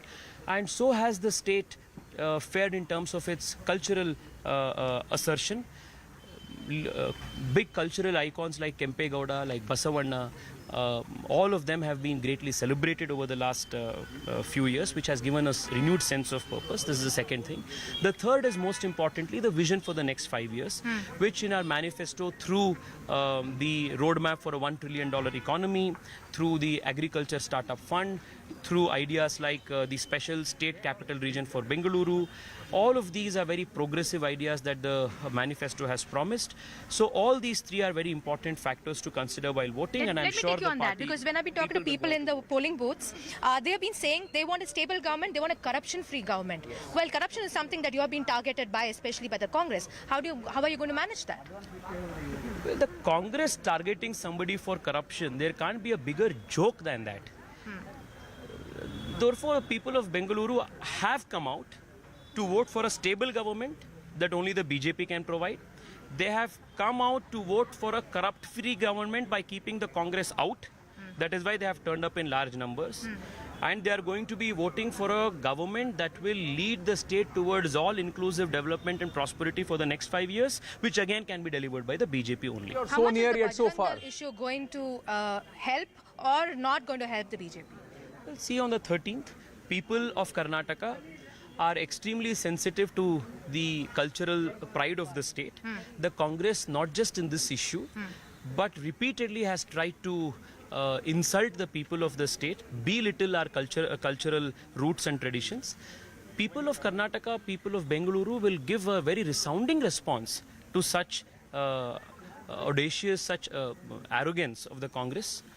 On the 13th of May, you will see this. Prime Minister Modi's rallies, blitzkrieg that we saw in Karnataka, how much is going to swing the seats for the BJP? Whichever state the Prime Minister has campaigned in, there has been a massive change that the Prime Minister has brought to the electoral table. And Karnataka, Rohini, you are a very senior journalist covering Karnataka politics yourself. You know that people of Karnataka love the Prime Minister like it's nobody's business. How many seats do you think is going to swing? It's going to be a full majority government. And I can also tell you that I'm getting reports from all polling stations across Bengaluru today that they are seeing a massive surge in the number of people turning up for voting in the morning at 7, 8. And I can tell you that one of the primary reasons for that is the roadshow that the Prime Minister organized in Bengaluru. So I'm sure that the Prime Minister's roadshows, the Prime Minister's campaign, along with the development work that the double-engine government has done, is going to catapult us to victory again. And calling the Prime Minister a poisonous snake and making comments that we've seen, especially from leaders from the Congress, how much is that going to hurt the Congress? People of Karnataka take insult to the Prime Minister very personally. Rohini, You please will ask see him, South a Bengaluru very is his resounding constituency. response. How Like many I seats said is the earlier, BJP on confident the of winning in 13th his of May, constituency, Lok Sabha people constituency? of Karnataka are going to give a very, very resounding response to all these issues that you mentioned. I have a question for you. South Bengaluru, how many seats are you confident is the BJP going to win in Bengaluru number 1 and in South Bengaluru as well? In Bengaluru, because you represent as an Bengaluru, MP. Rohini, I think we will not be surprised if the party touches somewhere close to 19 or 20 seats. That's the kind of positivity that is there. 19 out of 28. 19 out of 28 is what we are sensing, or at least that's my reading. And in Bengaluru South, we are right now having 5 BJP MPs and 3 seats are held by the Congress. We hope to touch 6 to 7 seats. Out of 224 seats, if I have to ask you, what is your number right now? What is the target? Target we know is 135 to 150. What is it that you are looking at this time? It's a full majority government. Full majority. Give us a number. Beyond that doesn't matter. Beyond the 113. More important is the number of people who turn out to vote. Rohini, great conversation you're having with Tejasvi Surya. We're just going to pull out and quickly play out another conversation that we've had with Sadananda Gowda as he came out to cast his vote.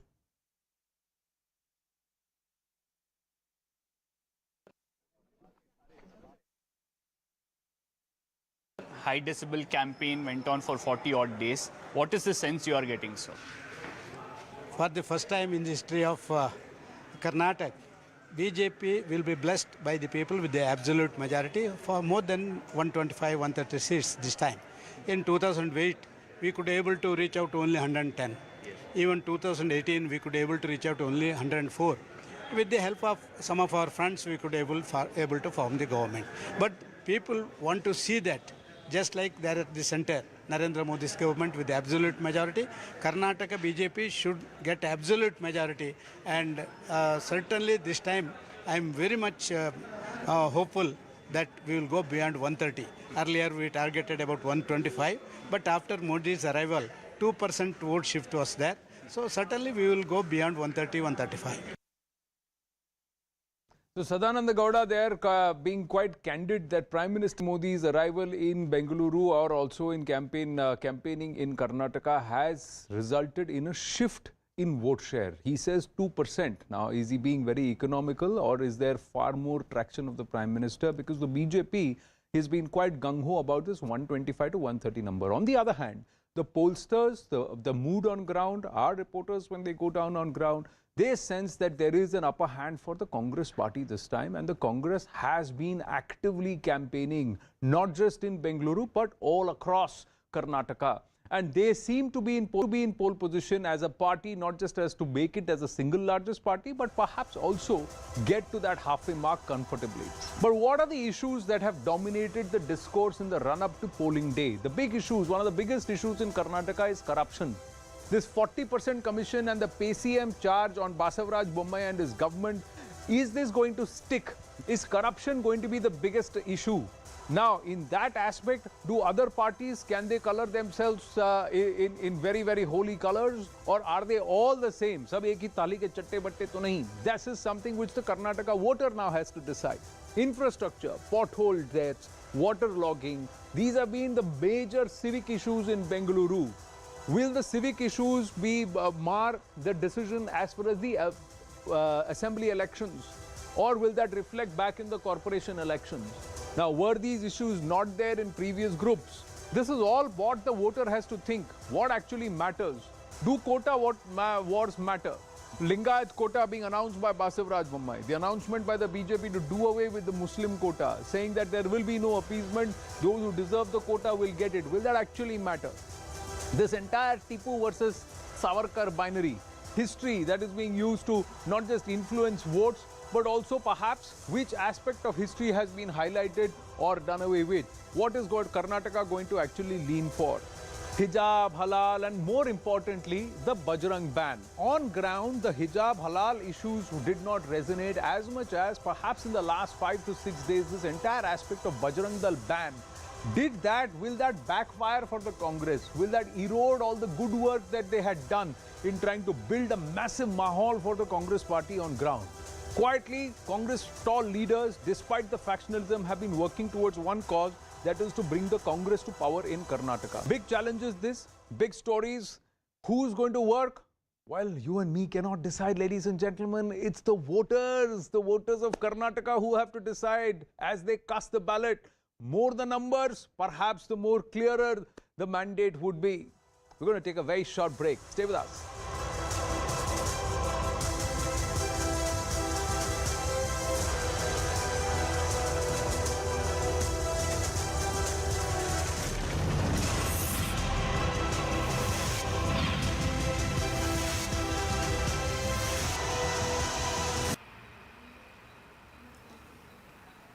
Well, absolutely. Ever since the BJP started its elections in Karnataka, it was only Yediyurappa's bastion, except for once in 1999 when he lost, and of course in 2013 the BJP lost when Yediyurappa floated his own party and Yediyurappa won.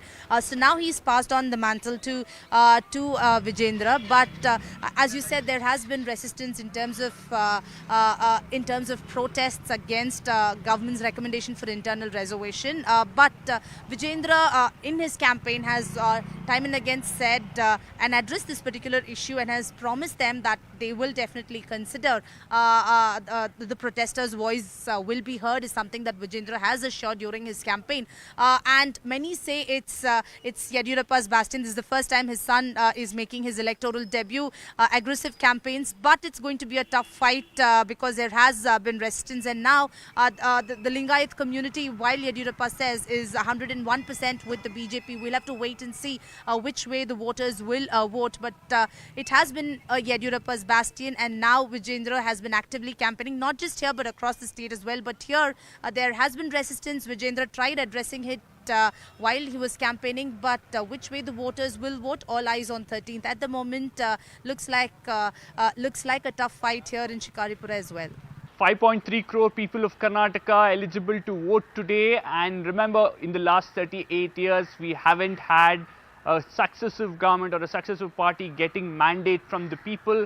In the last 4 elections, only in 2013 we've had a clear-cut majority to one party. We've seen fractured mandate. We are at the Mount Carmel College. This is one of the polling stations in Bengaluru, and already we are seeing a lot of people who've turned up, especially senior citizens, and all of them queuing up. Already mock votes have been polled here, and the election commission ensuring that polling stations are ready. They've also ensured there are polling stations which have certain theme. For example, polling station here has a pink booth to encourage women voters to come out in large numbers. In fact, we have some breaking news coming in. Home Minister Amit Shah has put out a tweet on this crucial voting day. He says, on voting day, I urge our sisters and brothers of Karnataka to come out in large numbers to vote for good governance, development, prosperity in the state. Your one vote can ensure a pro-people and pro-progress government that will continue to take state to near heights. That's Amit Shah maintaining the line that he's maintained in all of his campaigns, that a double-engine Sarkar is what can give Karnataka the boost it requires for development. Once again reiterating in his tweet, saying that I ask voters to come out in large numbers for good governance, development and prosperity in the state. Now let's look at the impact that this election will have. There are multiple issues that we have seen over the last 40 days or so ever since campaigning began. The BJP will be hoping that it can break the 38-year trend of a successive party not getting mandate and they can come back to power. The Congress hoping that they can cash in on this anti-incumbency that it's been talking for a time.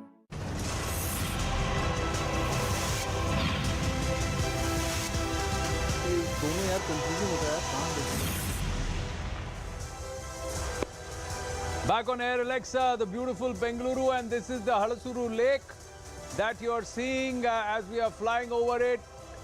The lake city, garden city, the beautiful Bengaluru, ladies and gentlemen. Air Alexa, this aerial studio will get you a visual delight like nowhere else, and of course like never before we'll try and get you a mix of artificial intelligence, visual mastery or wizardry, and of course the real numbers. What matters on polling day is the votes. Will people come out to vote? The netas are coming out to vote. There is a steady inflow of voters early this morning in the urban areas. Is it also reflecting in the rural areas, in the hinterland? We'll get you those numbers. First, let's quickly go across to Ritu joining us from Varuna. That is the core Lingayat leader constituency. What's happening in Varuna at this point, Ritu? Well, we are in Varuna at Siddaramaiah Hundi, where you see a lot of voters coming and lining up here to cast their valuable votes. Most of them happen to be senior citizens, and there again one should really not forget that this is the bastion of the former Chief Minister Siddaramaiah, where he won in the 2008, 2013 and 18. He decided 2018 is when that he decided to give this constituency to his son Yatindra, and now Yatindra had also told a couple of times that he happened the accidental politician, in fact, in 2018, but now he has given back his seat to Father Siddaramaiah, and now he is contesting from this constituency. Siddaramaiah is speaking.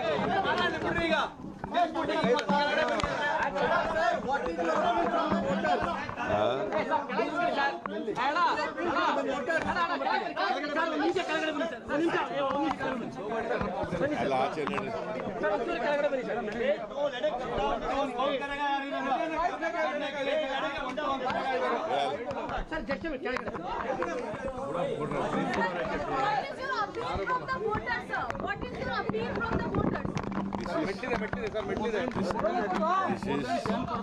Karnataka. This is Karnataka. The official language is Kannada. You are all asking questions in English. ಮನವಿ ಅಂತಂದ್ರೆ ಎಲ್ಲ ಮತದಾರರು ತಮ್ಮ ಮತ ಚಲಾಯಿಸಬೇಕು. ಮತ್ತೆ ರಾಜ್ಯದ ಭವಿಷ್ಯ ಗಮನದಲ್ಲಿಟ್ಟುಕೊಂಡು ಚಲಾಯಿಸಬೇಕು. ಯಾರು ಪ್ರಜಾಪ್ರಭುತ್ವ ಉಳಿಸ್ತಾರೆ, ಯಾರು ಸಂವಿಧಾನ ಉಳಿಸ್ತಾರೆ, ಯಾರು ರಾಜ್ಯ ಅಭಿವೃದ್ಧಿ ಮಾಡ್ತಾರೆ ಅವ್ರಿಗೆ ವೋಟ್ ಹಾಕಬೇಕು ಅಂತಕ್ಕಂಥದ್ದು ನನ್ನ ಮನವಿ. ದೊಡ್ಡ ಮಟ್ಟದಲ್ಲಿ ಹಣ ಸೀದಾಗಿರುವಂತದ್ದು ಚುನಾವಣಾ ಆಯೋಗ ಮಾಡಿದೆ. ಅಲ್ಲಿ ದೊಡ್ಡ ಮಟ್ಟದಲ್ಲಿ ಹಣದ ಒಳ್ಳೆ ಅದ್ಭುತ ಈ ಬಾರಿ ಯಾವಾಗಲೂ ಅರಿತದೆ, ಹಣ ಇರ್ತದೆ, ಇಲ್ಲ ಅಂತ ಹೇಳಲ್ಲ ನಾನು. ಈಗ BJP ಅವರಿಗೆ ಹಣ ಬಿಟ್ಟರೆ ಏನಿದೆ ಹೇಳಕ್ಕೆ? ವೋಟರ್ಸ್ ಹತ್ರಕ್ಕೆ ಹೋಗೋಕ್ಕೆ ಏನಂತ ಹೇಳ್ತಾರೆ? ಹೋಗಿ ಏನು ಮಾಡಿದ್ದೀವಿ ರಾಜ್ಯಕ್ಕೆ ಅಂತ ಹೇಳ್ತಾರೆ. Except that they are having money. Development ಮಾಡಿದ್ದೀವಿ, ಏನು ಡೆವಲಪ್ಮೆಂಟ್ ಮಾಡಿದ್ದೀವಿ ಅಂತ ಹೇಳ್ತಾರೆ. ಒಂದು ಮನೆ ಕೊಡೋಕ್ಕಾಗಿಲ್ಲ ಇವತ್ತಿನವರಿಗೆ. 7 kg ಅಕ್ಕಿ 4 kg ಮಾಡಿದ್ದಾರೆ. ಯಾವುದೇ ನೀರಾವರಿ ಪ್ರಾಜೆಕ್ಟ್ ಮಾಡಲಿಲ್ಲ.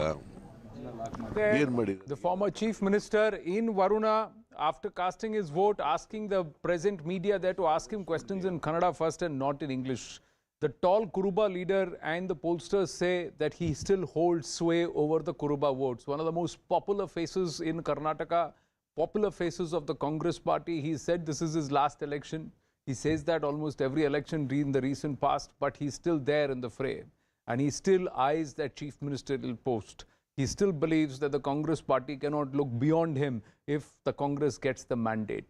That is the strength and the sway of Siddaramaiah ji, not just in Varuna, but amongst his core caste votes, that is the Kuruba votes. Do other leaders hold similar sway? Perhaps the only one to parallel or match him is B.S. Yediyurappa with the Lingayats. Even D.K. Shivakumar doesn't hold that kind of sway among the Vokkaligas, but Mr. H.D. Kumaraswamy does.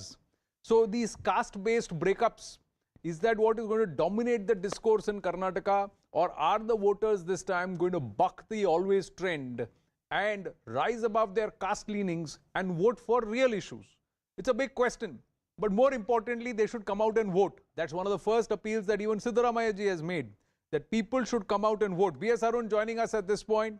Varuna, his bastion, he continues to remain very popular. His son Yatindra is also reaping the benefits of rising in Siddaramaiah's shadows. But is this going to spill over pan-Karnataka, B.S. Arun? Does the Congress have the edge and will they get the mandate? Or has the voter decided differently this time? Well, it's very difficult to say, and only May 13th will prove which way it has gone. But the thing is, both the parties have strived their best, especially the BJP over the last 1 week, thanks to some of the follies made by the Congress. And they seem to have taken the advantage. But whether that advantage, the Prime Minister's very, very successful road shows, will they actually translate it to votes? But that we need to see.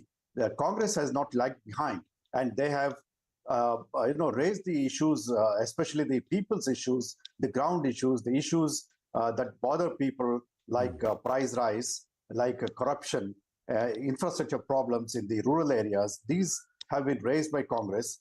But how far the voters will get swayed by that, or whether they will go by the narrative made by the BJP relating to polarization issues, that we need to see. Absolutely, B.S. Arunji. What issues dominate and where does the voter actually lean towards? Has Basavaraj Bommai in his limited time period been able to do enough all across Karnataka to buck the 40% corruption charge? and also to win the confidence of the BJP voter. Will the BJP voter turn out to vote? The Congress voters, will they rise above their factions, or the individual leaders among their caste heads be able to exert enough influence? Will this fight between Kharge, DK Shivakumar, Siddaramaiah actually hurt the Congress? Will those calls that they made in the last leg, did they peak too early and then after that tail out just as the BJP caught wind? And did the Prime Minister maximize? Will that matter? We'll have to see. But what matters today is that the voter has to go out and cast her ballot. There are 112 assembly constituencies where the women voters outnumber the male voters. So the Mahila vote is going to be very, very important. Let's look at the voter trends so far. What have been across elections for various parties, the trends. For the BJP, it has moved from 34% to 42% and then slipped to 20% in 2013. 2014, they broke back into the 40s and then slipped to 36%, below the 40% mark. But the 2019 Lok Sabha elections, they went up to 52%. The Congress party, its highest was in 2014 at 41%, but thereafter it has slipped a bit to 38% in 2018 and then to 32% in the Lok Sabha. The JDS has also peaked in 2013, then thereafter in 2018 mustered about 18% votes, but after that it slipped. Now here is the challenge, ladies and gentlemen. Can the BJP retain any of it, at least stem the erosion between Lok Sabha and the Vidhana Saudha? Let's say Lok Sabha 2019, it's at 52%. If the BJP and its cadre on ground are able to stem the voter slide to 10% and keep the vote share in the 40s, then the BJP has a strong chance. If the Congress party is able to then eat into the votes that went to the BJP during Lok Sabha 2019 and pull those votes and get in another 10% vote share while holding on to its 32% in 2019, then the Congress is in pole position. These are the key considerations. The spoiler is the JDS. Will it get the kind of traction that it got in 2018? Will it get those 20 seats? Or will it slip down to 10 or 12 seats? And who will benefit or who will pinch those seats? The difference, ladies and gentlemen, and that's where it is critical. And that is why, unless the voter turnout is high, the chances of an absolute clear mandate is also very, very low. Last time it was 72% overall voter turnout, but there are certain pockets that turned out votes only in about 50 to 60% range, including in Bengaluru, which was way below par and below expectations. Bengaluru has to lead from the front this time. Overall, Karnataka has to beat the 2018 number. Let's listen into what Basavaraj Bommai had to say.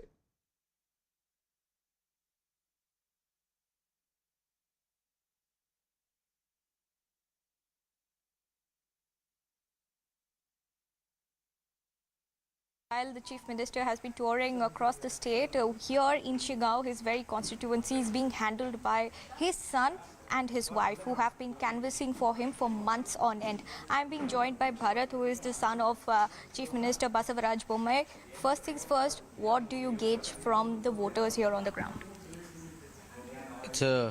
I think it's a celebratory affair here in Shigao, because I've traversed the entire constituency for almost 30-35 days now, going door to door, and the response has been very good, and I'm very confident that father will win with a huge margin here.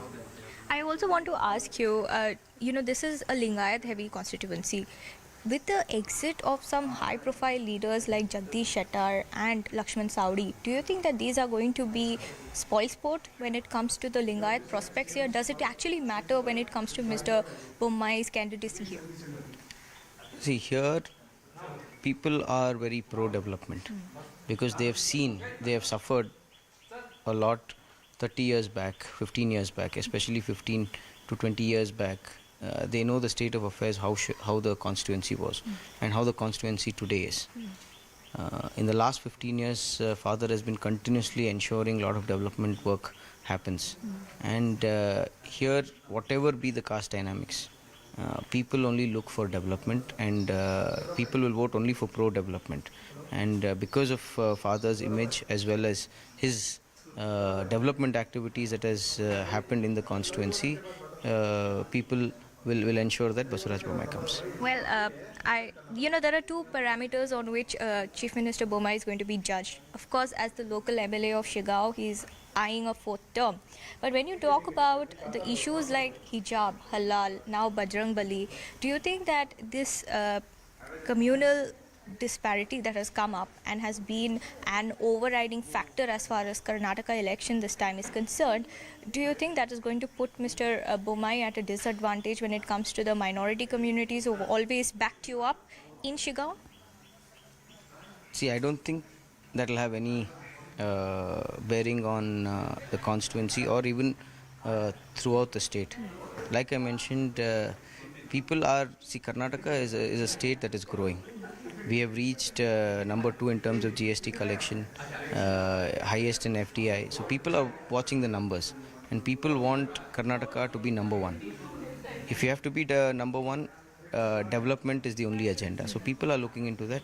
Here you will be surprised once on 13th, once the results starts coming in, you will be surprised with the kind of people and the caste dynamics that we have. All of them will be voting for. So Bharat Bommai in the Lingayat stronghold for Basavaraj Bommai in Shigao. You have B.Y. Vijayendra there in Shikaripura. We'll go to Purnima in just a bit. Then there is the son Nikhil Kumaraswamy in Ramanagara, H.D. Kumaraswamy. So that's the Vokkaligas stronghold. We showed you what's happening in Varuna. That is the Siddaramaiah and his son Yatindra stronghold. So there is families. Now talking about families, Tejasvi Surya and his mom, after casting their vote, they are coming out, meeting all the voters, standing there. It's quite a popular face in that region, being very, very active. But will they all deliver for their parties? What is expected out of them? That's the big challenge, because they need to convince the voter to come out and vote. We're urging you in Karnataka, if you're watching us, go out and cast your ballot. We'll take a very short break. Stay with us.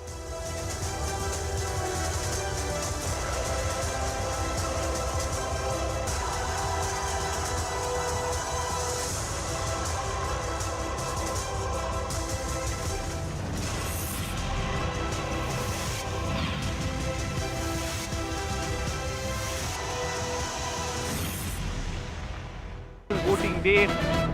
He says, on voting day, I urge our sisters and brothers of Karnataka to come out in large numbers to vote for good governance, development, prosperity in the state. Your one vote can ensure a pro-people and pro-progress government that will continue to take state to near heights. That's Amit Shah maintaining the line that he's maintained in all of his campaigns, that a double-engine Sarkar is what can give Karnataka the boost it requires for development. Once again reiterating in his tweet, saying that I ask voters to come out in large numbers for good governance, development and prosperity in the state. Now let's look at the impact that this election will have. There are multiple issues that we have seen over the last 40 days or so, ever since campaigning began. The BJP will be hoping that it can break the 38-year trend of a successive party not getting mandate and they can come back to power. The Congress hoping that they can cash in on this anti-incumbency that it's been talking for a long time. The JDS will be hoping that it can emerge as the kingmaker. The fact that in the last 3 out of 4 elections there have been fractured mandate in Karnataka, the JDS would be hoping that's what will continue this time round. We already see a lot of enthusiasm. We have voters going to various polling stations across Karnataka, here at Mount Carmel College. My colleague Neetu is in Ramnagara and Purnima is in Shikaripura. Remember, that's a constituency where B.S. Yediyurappa and B.Y. Vijayendra will be voting. Let me quickly go to Purnima. Purnima, usually there is voter apathy in urban centers, but we usually see good turnout in rural areas, especially in the first few hours. Is that the case in Shikaripura? What are you seeing there?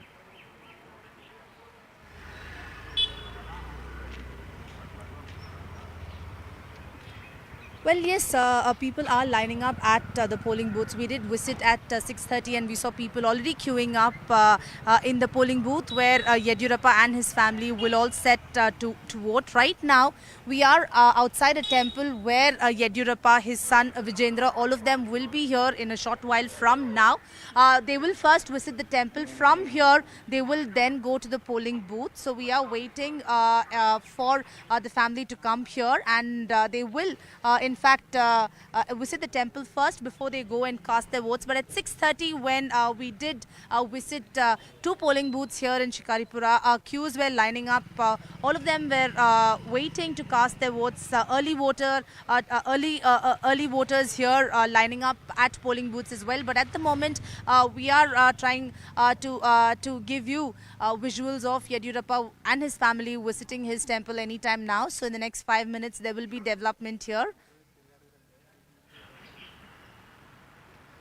Absolutely. Former Chief Minister B.S. Yediyurappa are likely to visit a temple. Another former Chief Minister, Siddaramaiah, who's hoping to become the Chief Minister again, is contesting from Varuna. He will be voting from Siddaramaiah Hundi in a short while from now. And my colleague Ritu is at Siddaramaiah Hundi in Varuna. Ritu, what's the mood like there? It's a constituency where the people are hoping that their MLA, or if their candidate who becomes an MLA goes on to become a Chief Minister. What's the mood like there in Siddaramaiah Hundi? Well, for many here in Siddaramaiah,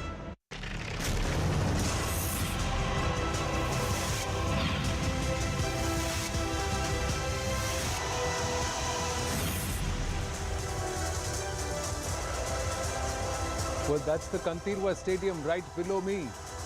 And that's the beautiful lake, the Alsur Lake, which has been done up. It's a beautiful flight around Bengaluru, ladies and gentlemen, and on a lovely day, a little bit of cloudy, slight wind. It just makes for a beautiful scenario on ground. The Kantirwa Stadium, Chinnaswamy Stadium, Alsuru, and then, of course, the ISKCON temples. Lot of aerial views, visual delights, along with, of course, the entire electronic city. And talking about electronic city, as we say, welcome back to our viewers. Let's go straight across to those who perhaps are the growth engines of Bengaluru in terms of its tech, it becoming the tech capital of the world. Narayan Murthy and Sudha Murthy. What are your expectations as prominent residents of Bengaluru? No, I think, I look at voting as a responsibility that gives me the right to expect Karnataka to look after not just Bangalore, urban Karnataka and rural Karnataka. The betterment of both Karnatakas is as important as just Bangalore. Therefore, I don't look at it purely as voting for Jayanagar or Bangalore. I feel they have never understood the power of voting. Is it matadan or mat adhikar? Both are very powerful words. This is your right, mat adhikar, or you are giving a dan, matdan. And any democracy, when you want to build a strong, good democracy, it's only through vote. That only brings what you want, what kind of a leader you want, what kind of a changes you want. So I feel if you want the progress of the country, then you should vote. Sitting at the back after after a few days and saying that, oh, I knew the results, oh, I knew he is like that. There is no point in talking like that. What have you done to change, or what have you done, what is in your mind, whom to elect? That you should exercise, then only you are right to talk. She has that ability, isn't it, Sudhaji? That she starts talking and you want to listen to her. And she speaks so much sense. There is so much difference in the words matadan and matadhikar. Matadhikar is your right. If voting is your right, go ahead and exercise it, is what she's saying. Don't sit and crib and be a backbencher if you have not cast your vote. Cast your vote and then ask for your right. That's your matadhikar, not matadan, is what she had said. Very well said, Sudhaji and Narayan Murthy ji there. Let's go across to Purnima joining us. Purnima, you are in Shikaripura, I'm given to understand. What's the mood in the Yediyurappa household?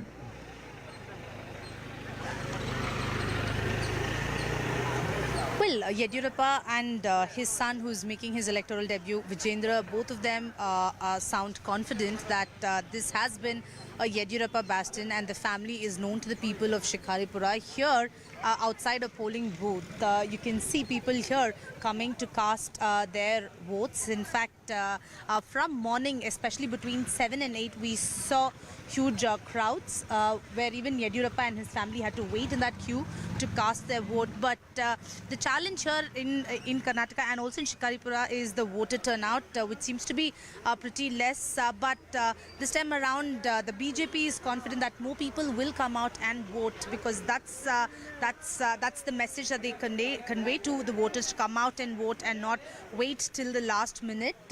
You can see here there's also an independent candidate. That's his team here trying to ask people to come out and vote. So a lot of people here queuing up. Totally in this particular booth there are 1,200 voters.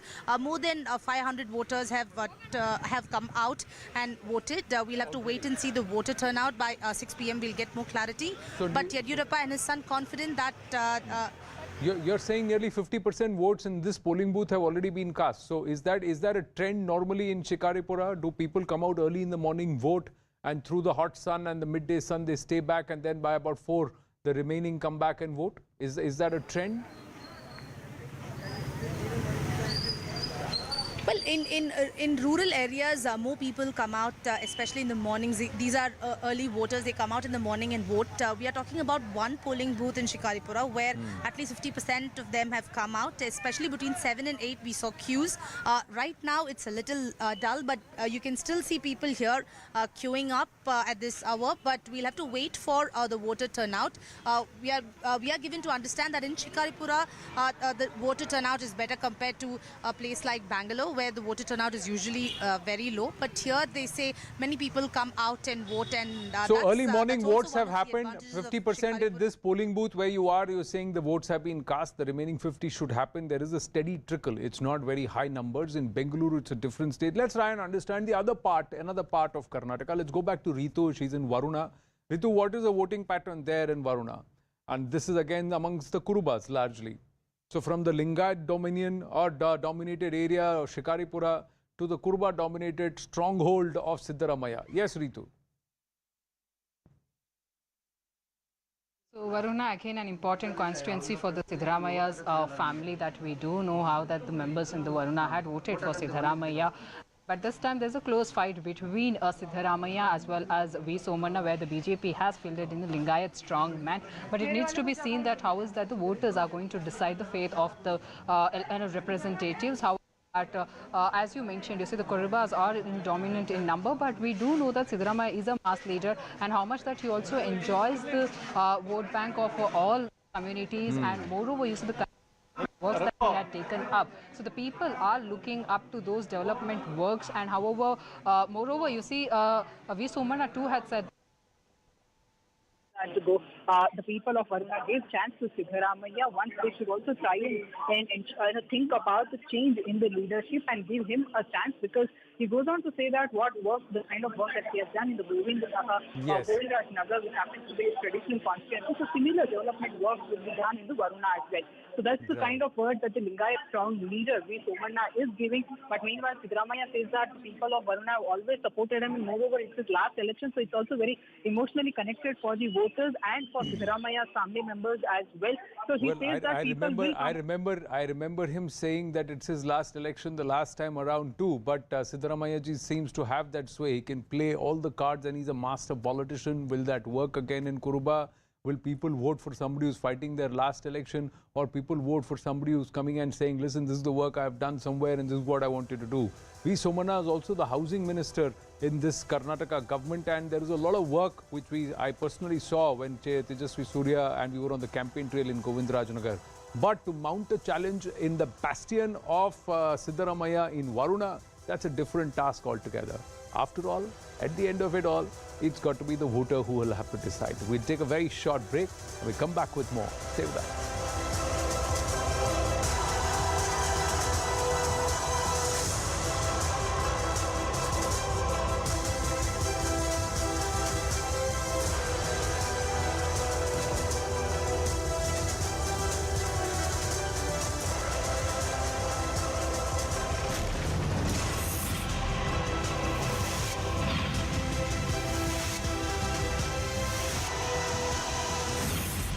And now again he felt that this is his safe seat and he should be getting back to Varuna. So that's the reason Siddaramaiah will be contesting from this constituency. But in the visual that you can see, people all showing their ID cards and all set to vote for their representatives. So as you said, the Karnataka is all set to vote for its representatives. Absolutely, 5.3 crore people eligible to vote this time round. Purnima, coming back to you, Shikaripura, a bastion of B.S. Yediyurappa, has won it multiple times now. It's almost a passing on of the baton to his son, B.Y. Vijendra, who's contesting from there. We've seen protests just before the elections were announced because of the internal reservation, but a heated political campaign too has taken place in Shikaripura. Well, absolutely. Ever since the BJP started its elections in Karnataka, it was only Yediyurappa's bastion, except for once in 1999 when he lost, and of course in 2013 the BJP lost when Yediyurappa floated his own party and Yediyurappa won. So now he's passed on the mantle to Vijendra. But as you said, there has been resistance in terms of protests against government's recommendation for internal reservation. But Vijendra in his campaign has time and again said and addressed this particular issue and has promised them that they will definitely consider the protesters' voice will be heard, is something that Vijendra has assured during his campaign. And many say it's Yediyurappa's bastion. This is the first time his son is making his electoral debut. Aggressive campaigns, but it's going to be a tough fight because there has been resistance, and now the Lingayat community, while Yediyurappa says, is 101%.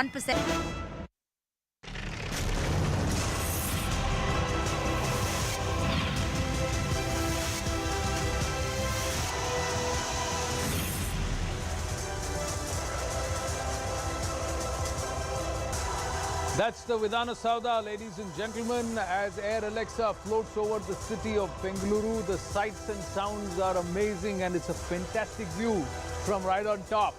But we're going to keep the focus on what's happening on ground zero. That is polling day. It's the time for people to go out and cast their ballot.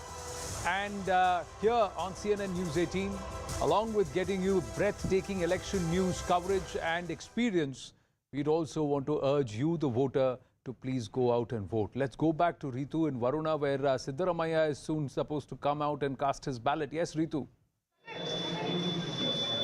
What? Yeah, visual. Can you hear me? Yes, Ritu, go ahead, please. How? So when see now we can see to cast his vote, where his father Siddaramaiah too will be here shortly, any moment now. It's an important conference that we're talking about the song of Siddaramaiah, where now Siddaramaiah, the former chief minister, have arrived here at Karnataka Assembly to cast his vote. Now this is an important constituency for this family who has gone on to win from the in 2013 and also in 2018. And now again in 2023, he decided to contest from Varuna after the High Command told him to be here to stick around the Varuna constituency.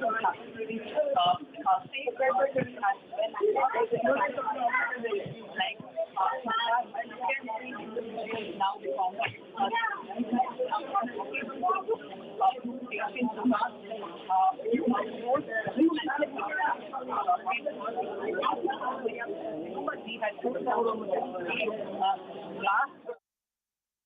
Well, we try and sort the audio with you, Ritu, because the audio not very clear, because she has tried to make her way inside into that area where Siddaramaiah will be coming in very soon with his family to cast the ballot.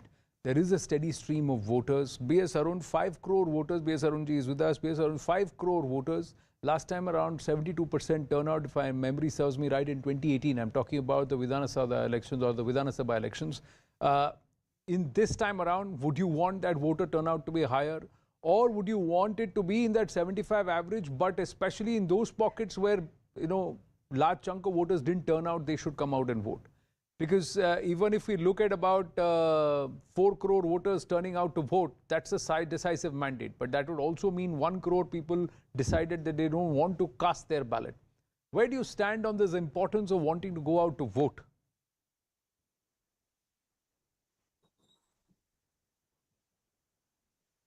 B.S. Arun, can you hear me?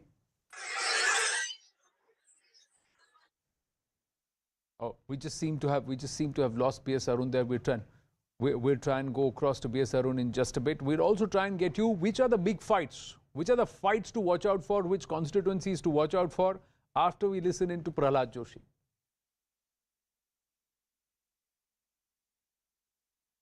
I have come here to cast the vote now, and I am collecting the information from the beginning. Everywhere it is peaceful.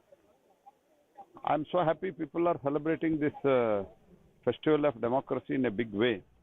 Morning itself, wherever I have called, there is a good number of voters. They are coming out and coming to the polling stations, and this shows that people are interested to bring again double engine Sarkar under the leadership of Prime Minister Shri Narendra Modi. BJP will form the government on its own. Very good response from the people. People support is always, I am telling, there is undercurrent is there. And a lot of people, all caste people, all classes people, everybody is working for me and voting for the Congress and Jagdish Shettar. With a huge margin, I will get elected. People have decided to vote for the Jagdish Shettar, who developed this area, and he is pro people, and always he is working for the welfare of this region. Former Karnataka Chief Minister Jagdish Shettar there speaking with CNN News 18, and here is a former Chief Minister who hopes to be Chief Minister again. Siddaramaiah there getting his finger inked and then walking across to cast his ballot. And he's been followed by his son Yatindra, who's also present. So as Siddaramaiah goes in to cast his vote.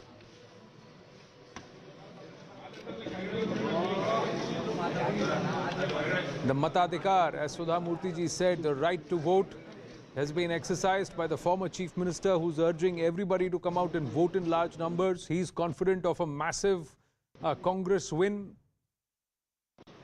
Has been saying right since the beginning that the Congress will breach the 125 number and will be in pole position comfortably, will not have to lean on the JDS like it had to last time to form a government.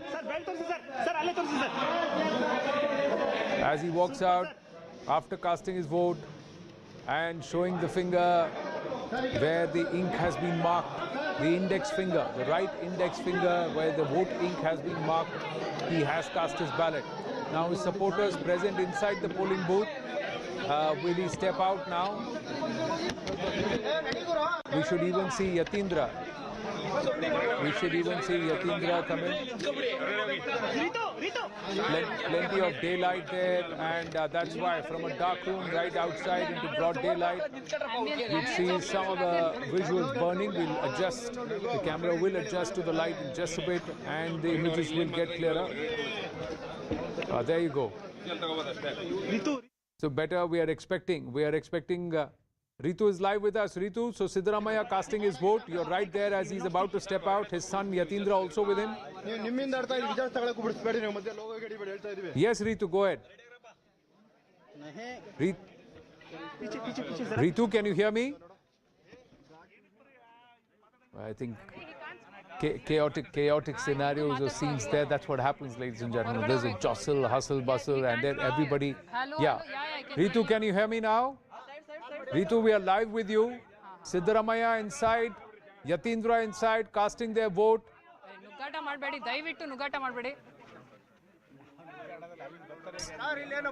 Ritu, can you hear me? Yeah. Ritu, if you can hear me, take us through what's going on. There seems to be a bit of a chaos outside. People are waiting for Siddaramaiah to step out and speak. There he steps out. Well, exactly. You can see now the former Chief Minister Siddaramaiah, after casting his vote, is coming out, stepping out of the polling station here that you can see in the visual. Now this again, you see finally that Varuna constituency,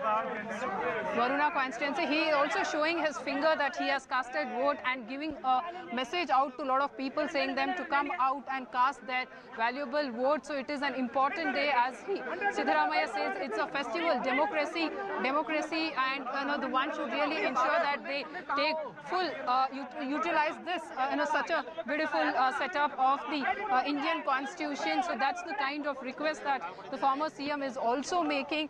Now you see, after casting his vote along with his now what we are given to understand is that Yatindra is still casting his vote inside in the booth, while former Chief Minister Siddaramaiah is walking out of this booth. But yes, we do know that how close this constituency is to his family members. Every time Varuna has given him full support with a huge majority as well. He there you can see in the visual, he is showing his finger that the ink in basically that one can really see on his finger, showing that how important it is for more and more people to come out along with his along with their family members, and the first time voters should come out and vote. Moreover, remember what Siddaramaiah also said, that the people should vote for those who saves the constitution, and also the development should be the key focus for one while casting the vote.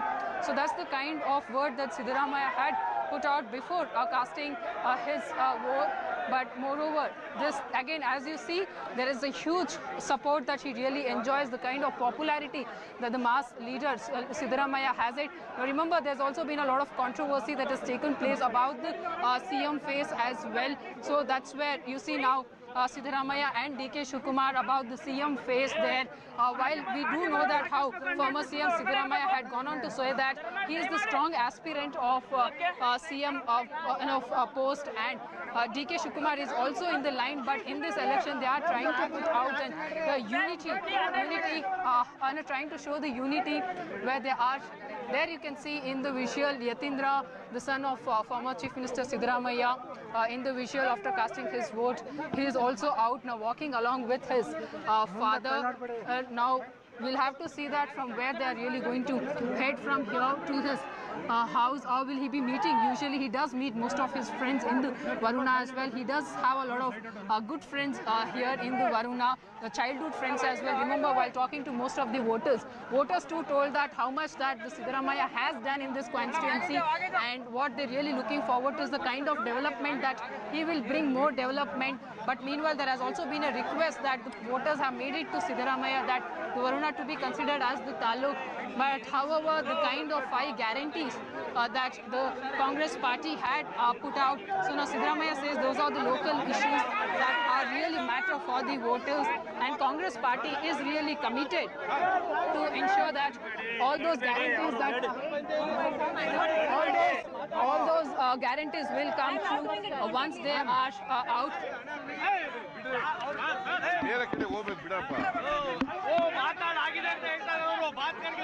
Well, that's there.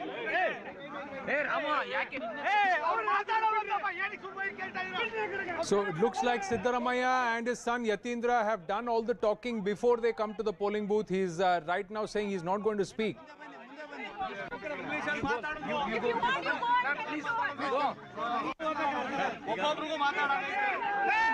The media waiting there, wanting to get a word in from Siddaramaiah, who has actually told his constituency that this is his last election. He wants to win and he wants to be Chief Minister one more time.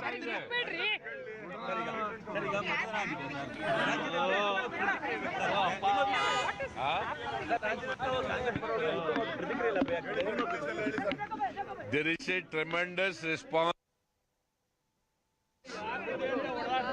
Tremendous response from the voters. Unexpected response from the voters.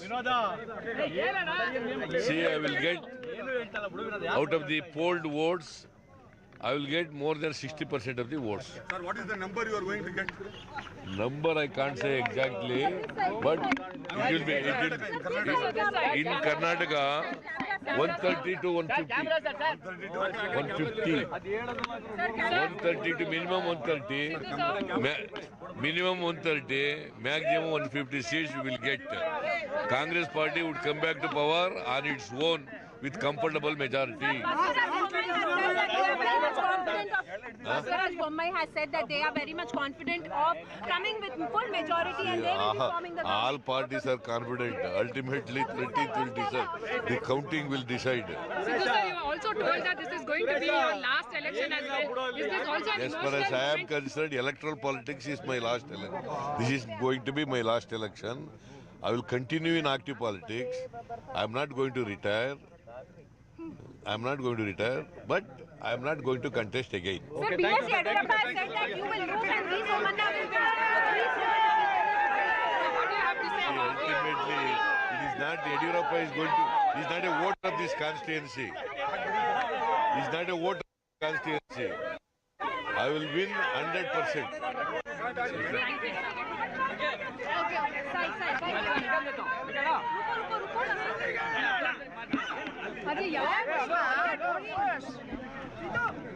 So madam, 1 minute. Madam, aitala madam.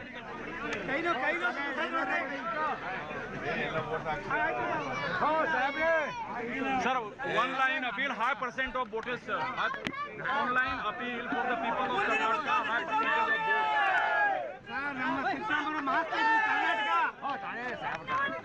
voters.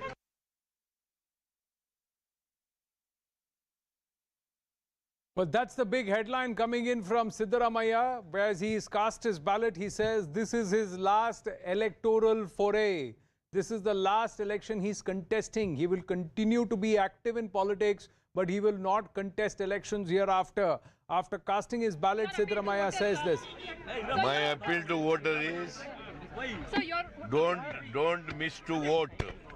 Please don't miss to vote. And vote the political party which having concerns for the poor and downtrodden of the people. Vote for the party that has concerns for the poor and downtrodden. This is my last electoral foray. I will not contest elections after this. Ritu in the thick of all the action, but she was the one, I believe, who asked this question, will you contest again? And he said no.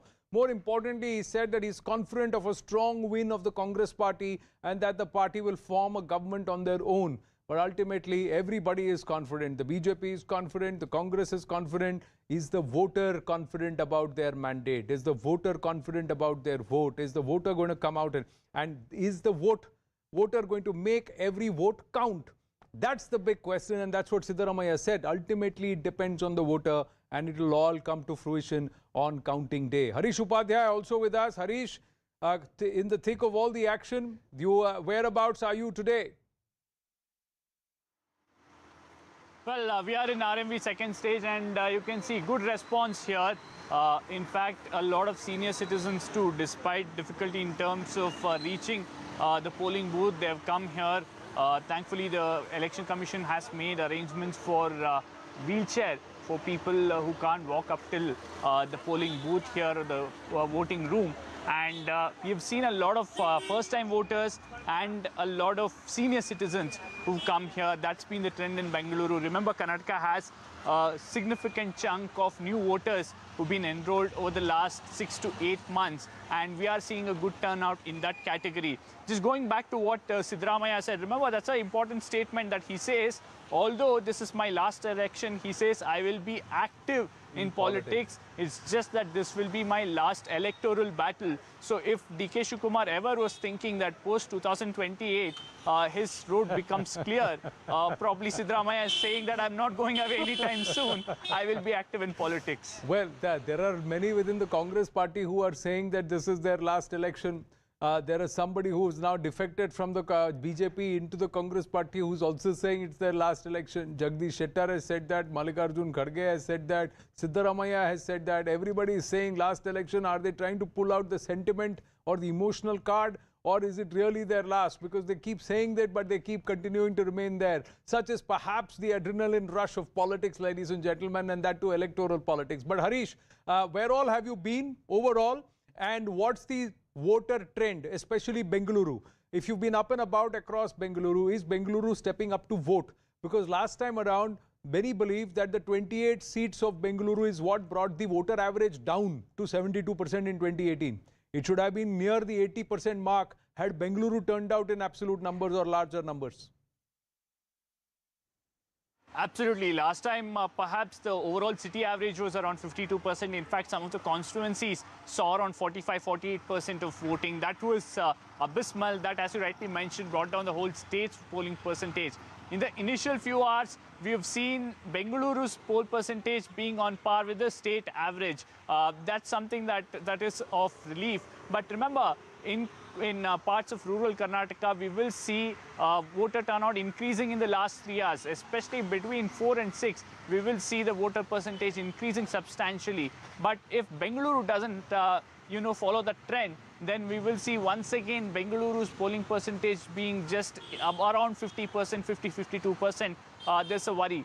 Also, the other important point is the BJP wants the Bengaluru's polling percentage to increase. They have 2 points here. They are saying we have a huge support base in Bengaluru, but a substantial of them are just supporting us online. We want them to hit the ground, come to the polling station and vote, and only then will our vote share increase and our chances in certain seats will increase in Bengaluru. And they're hoping Prime Minister's rally over the weekend is something that will really force some of these people to actually come out and vote. Remember, there was a huge turnout for the Prime Minister's rally on Saturday and Sunday, and the BJP hoping that will push some people to come and vote. Well, Harish, just moving away from you because we've got visuals from Ramanagara. H.D. Kumaraswamy has now stepped out along with Nikhil Kumaraswamy to cast his vote. The JDS, is it an active player this time? Because the last time around, they were also largely silent, but they walked away. There was an erosion in their hold, and there has been a steady erosion in the JDS foothold across in Karnataka politics. But H.D. Kumaraswamy did turn kingmaker. Those 10, 15, 20 seats, if they swing H.D. Kumaraswamy's way, then he can sit there pretty and say, whoever is the first party, but not past the post, will have to come to me. And then H.D. Kumaraswamy then had his say at that time. Let's go across to Neetu Raghukumar joining us from Ramanagara. Yes, Neetu. So Kumaraswamy, along with his family, Anita Kumaraswamy, Nikhil Kumaraswamy, and Nikhil Kumaraswamy's wife is here at this polling booth in Ramanagara district. This is in this constituency here. They are about to cast their vote. The entire family is here. They are waiting at the polling booth, and they will be entering soon to cast their vote. This is actually the Mandi constituency, though this is in Ramanagara district. So Nikhil Kumaraswamy is not actually the candidate here, but the entire family has their vote in this polling booth here in Ramanagara. Well, what is the mood? Is Mr. Kumaraswamy inclined to speak? Nikhil inclined to speak right now? What are their chances of the JDS? Have they showed? Is there any outpouring of support where they have campaigned? Will they do better than 2018 this time, Neetu? What's the mood on ground? See, they are hoping that they will do better than 2018. Actually taken out an entire yatra. Even now, from early morning, if you look at this booth where we are standing, this booth has only about 700 voters, but people were only coming in ones and twos. But right now, when the family has reached, we can see that people have come around here. They have come to see him. He stays very close by, in the sense his family's farmhouse is very close by to this place, but still people have come here. Now, on the ground, if you look at it, for JDS, this is a make or break situation, because from 2004, if you look at, their numbers have been reducing. So Kumaraswamy has also campaigned extensively. He has taken out that entire yatra, and they are saying that not just in their traditional vote bank, be it the Old Mysore region, or appealing to the traditional community, the Vokkaligas community, which has been their traditional vote base, they are trying to expand it further, and that is a hope that they are showing at this time. If you look at Ramanagara, this has been a bastion for the JDS and for the Kumaraswamy family himself, right from H.D. Devagowda to Kumaraswamy to Anita Kumaraswamy, and now Nikhil Kumaraswamy contesting from this constituency. Yes, they are stepping in, going in to cast their ballot. Very quiet, not wanting to speak with the media. Nikhil Kumaraswamy there along with Anita Kumaraswamy and H.D. Kumaraswamy going in to cast their vote in Ramanagara. Largely very quiet, but are they playing a silent game, or is there going to be an erosion in the JDS votes for the benefit of the Congress or the BJP? Remains a question. Neetu, you've been up and about in and you have come in largely, you ply your wares in Kerala, but in Karnataka this time around, what has been the mood on ground? Have you been able to interact? And even at this constituency, has there been a steady inflow of voters since morning? See, here, as we said, when we look at it, the number of people coming into vote has been in ones and twos. There has never been a large queue during this time, and it's mostly elderly that we are seeing here in the constituency that we have seen. We saw a young voter who has come from Bangalore to just cast her vote. She said that it is everybody's responsibility. Well, so, even as H.D. Kumaraswamy is casting his ballot, Prime Minister Narendra Modi is in Rajasthan. He is in Sirohi in Rajasthan. He is also scheduled to. He's also scheduled to launch a development project of the railways that is redoing the entire Udaipur railway station today. So Prime Minister Narendra Modi in Sirohi in Rajasthan right now. He is going to spend quite some time in Rajasthan today. He will be addressing this rally in Sirohi, where he will be addressing a roadshow. He will be holding a roadshow, addressing a rally, and also dedicating several projects, committing several projects, along with the inauguration of projects. Earlier, he was scheduled to also visit the Srinathji temple. So, this is Abu Road in Sirohi, and then he was also supposed to be going to Nathdwara to offer his respects at the Srinathji temple. He will dedicate and lay the foundation stone of infrastructure projects worth over 5,500 crores during this visit. There are multiple road and rail sector projects which are now going to be launched to boost connectivity. He will be laying the foundation stone, like I said, for the redevelopment of the Udaipur railway station. He is scheduled to visit the Shantivan complex of the Brahma Kumaris on Abu Road and lay the foundation stone for the super speciality charitable global hospital.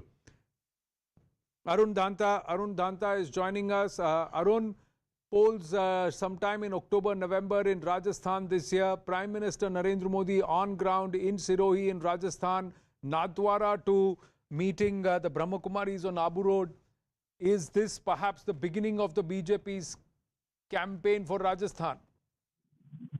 Absolutely, Anand, absolutely. Prime Minister Modi, without wasting any time, we've seen him continuously in Karnataka in the past couple of days, and now on today he is on the soil of Rajasthan, and he has a very jam-packed schedule, Anand, there in Rajasthan. Of course, he will be laying foundation stone for various projects, which of course includes the road construction projects and upgradation of two-lane projects from in Udaipur.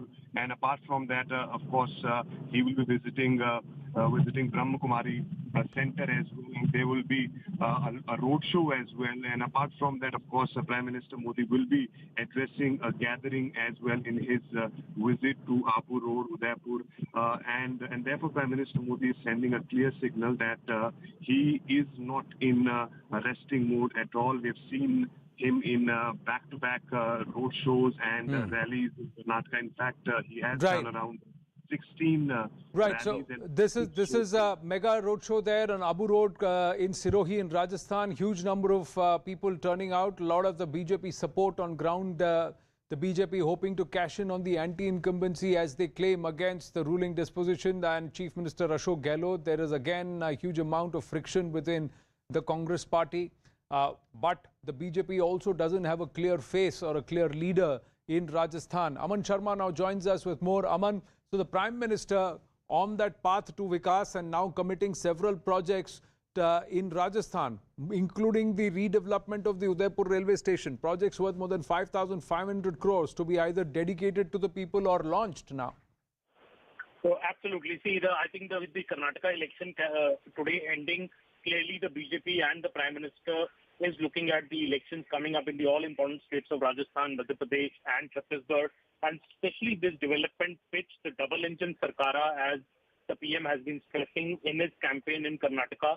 The same issue is there in Rajasthan. BJP leaders have been saying earlier that if the same government is in power in the center and in the state, which is the BJP, the development of the state is faster, the development of the state is without any hurdles, and otherwise the opposition ruled states keep on arguing with the center. So all these development, I think there's a clear pattern now that before an important state election, all these development schemes are showcased, all the development schemes in a poll-bound state are fast-tracked, and the Prime Minister himself leading the charge. We see him as this roadshow in Rajasthan, and these roadshows have also become a part of every PM's campaign. We have seen that in Karnataka. They have become central to all campaign plans, and even post PM visits now to various states. We saw that earlier in Tamil Nadu. Now we are seeing it today in Rajasthan. The popularity of the PM and this personal connect, the people can see the PM up close in a roadshow, which is not going to be possible in a rally. So both the development push and the PM's personal connect with the people, the BJP going fast-tracking it and BJP going all ahead with it, and we are seeing these pictures here from Rajasthan. Well, the state and the centre have been at loggerheads. Now, is there going to be this entire case made? Because time and again, the BJP has said a lot of the projects, welfare schemes that have been launched by the centre, the state in Rajasthan under the leadership of Ashok Gehlot have not actively cooperated. Meanwhile, Ashok Gehlot and the Congress have turned around and said, no, we are doing significant work in Rajasthan. It's the centre which has been unable to make any inroads or do anything, contribute positively towards the cause of Rajasthan. Absolutely. See, the BJP has been making this case in various states, not just Rajasthan, even Telangana for that matter, or other states which are ruled by the opposition, be it even in Tamil Nadu, that, the parties which are not, the other parties which are in power, be it the DMK or be it the Congress, do not implement central schemes properly in those states because they don't want the center and Mr. Modi to get the credit of those schemes. We have seen a number of welfare schemes, in fact, being launched by Ashok Gehlot in Rajasthan in the last 2 months.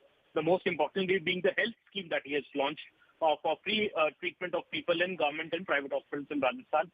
Private hospital part had to be rolled back later after protest, but this has been a regular scheme, and the BJP, I think in his address, we should wait for it. But the PM is going to stress very importantly that it is important to have a BJP government in a state because then the development is fast-tracked, the schemes are fast-tracked. In fact, the schemes reach the last mile, and beneficiaries are actually get that scheme in their bank account. That money which is coming, and we have seen that in example in Karnataka, for example, where he said that the PM Kisan Nidhi scheme, for example, 6,000 rupees is sent by the centre, but the BJP government in Karnataka was adding rupees 4,000 above that, and every farmer effectively was getting 10,000 rupees in Karnataka. Same kind of pitches can be done by the BJP government in Rajasthan if it is comes to power next year. The schemes will be more properly implemented. That is expected to be the PM's pitch in Rajasthan as well. Yes. Now, but with Rajasthan, is this also the Prime Minister's effort to shift the focus away from the regional satraps and the regional faces even within the BJP? Is this to try and say that the BJP will fight a faceless campaign this time around and that Rani Sahiba will not actually be the face of the BJP? Well, that's $1 million question, and BJP has not played its cards out yet on it because there is still some time to go for the Rajasthan election, about 5 months. But clearly, the BJP does suffer the crisis of having a strong face in Rajasthan. In the Congress, the crisis is of having maybe too many faces. Ashok Gehlot and Sachin Pilot fight is playing out in the open now in Rajasthan. And I think the Prime Minister and the BJP is also pointing out to the voters in Rajasthan that look at the infighting in the Congress in Rajasthan. That is because the development in Rajasthan is suffering. The former Deputy CM and the PCC chief of the Congress in Rajasthan, Mr. Sachin Pilot, is openly attacking the Chief Minister. And how will a state be governed if the top 2 leaders of the state of the Congress party are bitterly fighting with each other? In that way, I think the BJP is trying to put up a cohesive house, that it is a party led by the Prime Minister and will obviously decide on its fate. After the election, who the CM will be? Will it be Rani Well, Sahiba, now we have the exclusive pictures, Aman, of the Prime Minister praying at Nadwara at Srinathji. So this is not so far away from Udaipur, and this was the schedule. These are pictures from earlier in the day. So even as he touched down in Rajasthan this time around, he has made sure he first goes to Srinathji, This is a revered temple and there is crores of devotees who throng towards Srinath ji. Frankly, for me, it brings back memories because I did my early schooling in Udaipur and Srinath ji was a regular visit. And this is one of the biggest temples for those Krishna Bhakts in all of Rajasthan and across the country. So the Prime Minister at this Srinath ji, before he makes his way towards Sirohi Abu Road, and where again he is going to be visiting the Brahmakumari ashram, which is there in Mount Abu. This entire region, this pocket, the difference between Marwar and Mewar, that comes to the fore. Udaipur and this entire region, development of this region, taking the discourse beyond Jaipur, significant. Pallavi Ghosh also with us, Aman Sharma still with us. Pictures at Srinath ji and Prime Minister Narendra Modi paying his respects at Srinath ji. Pallavi. Very, very pertinent and significant, I would say. One, the Prime Minister's visit and also visiting the temple, which is considered to be one of the most devout deities really in Rajasthan and elsewhere as well. But this is all coming at a time when we are going to see elections in the state in a couple of months' time. But more importantly, just yesterday, we saw that the knives were out, gloves were off. The Congress Party's massive infighting completely came out to the fore. Sachin Pilot versus Ashok Gehlot. Accompanying the Prime Minister, of course, as per protocol, is the Rajasthan Chief Minister, Mr. Ashok Gehlot.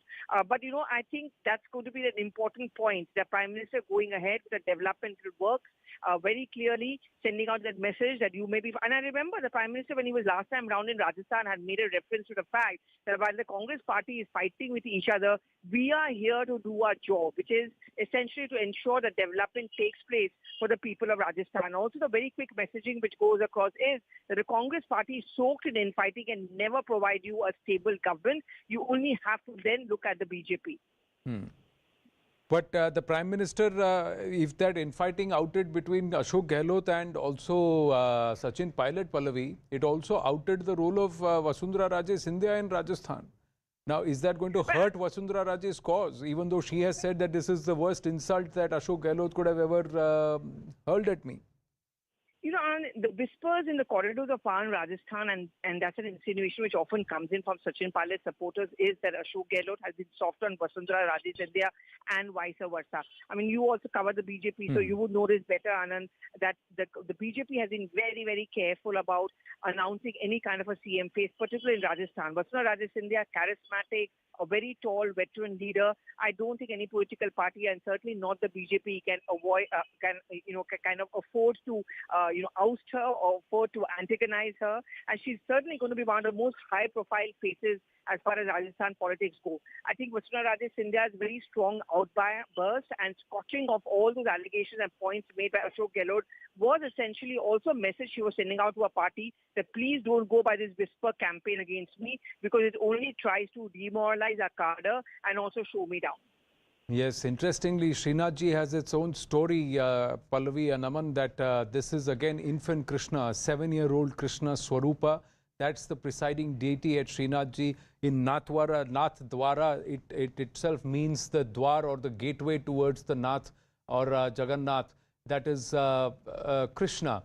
So a similar Swarupa is found in Karnataka, in Udupi Sri Krishna, in Kerala, as far as Guruvayur temple is concerned. But interestingly, Aman, the story of Nathdwara itself is that this deity was shifted from Jatpura in Mathura near the Govardhan hill. From there in 1672, it was shifted out because of the Akrantas at that time and to protect the deity, and the deity was shifted to Rajasthan. Many believe that also the presiding deity in Mathura was also shifted and is currently resides somewhere in Jaipur. So there is a lot of history also with Srinath ji, but Prime Minister making his visit to Srinath ji also underlying his commitment. Absolutely. It's a strong message of both devotion as well as development. As we know, after visiting the temple, he's going to inaugurate and lay foundation stone of projects worth over rupees 5,500 crores. But I would find also the images of Mr. Ashok Gehlot receiving him in Nathdwara very interesting. I think that picture where Mr. Ashok Gehlot is smiling at Mr. Modi, the detractors and Mr. Ashok Gehlot, especially the Sachin Pilot camp, may prop up this picture as well.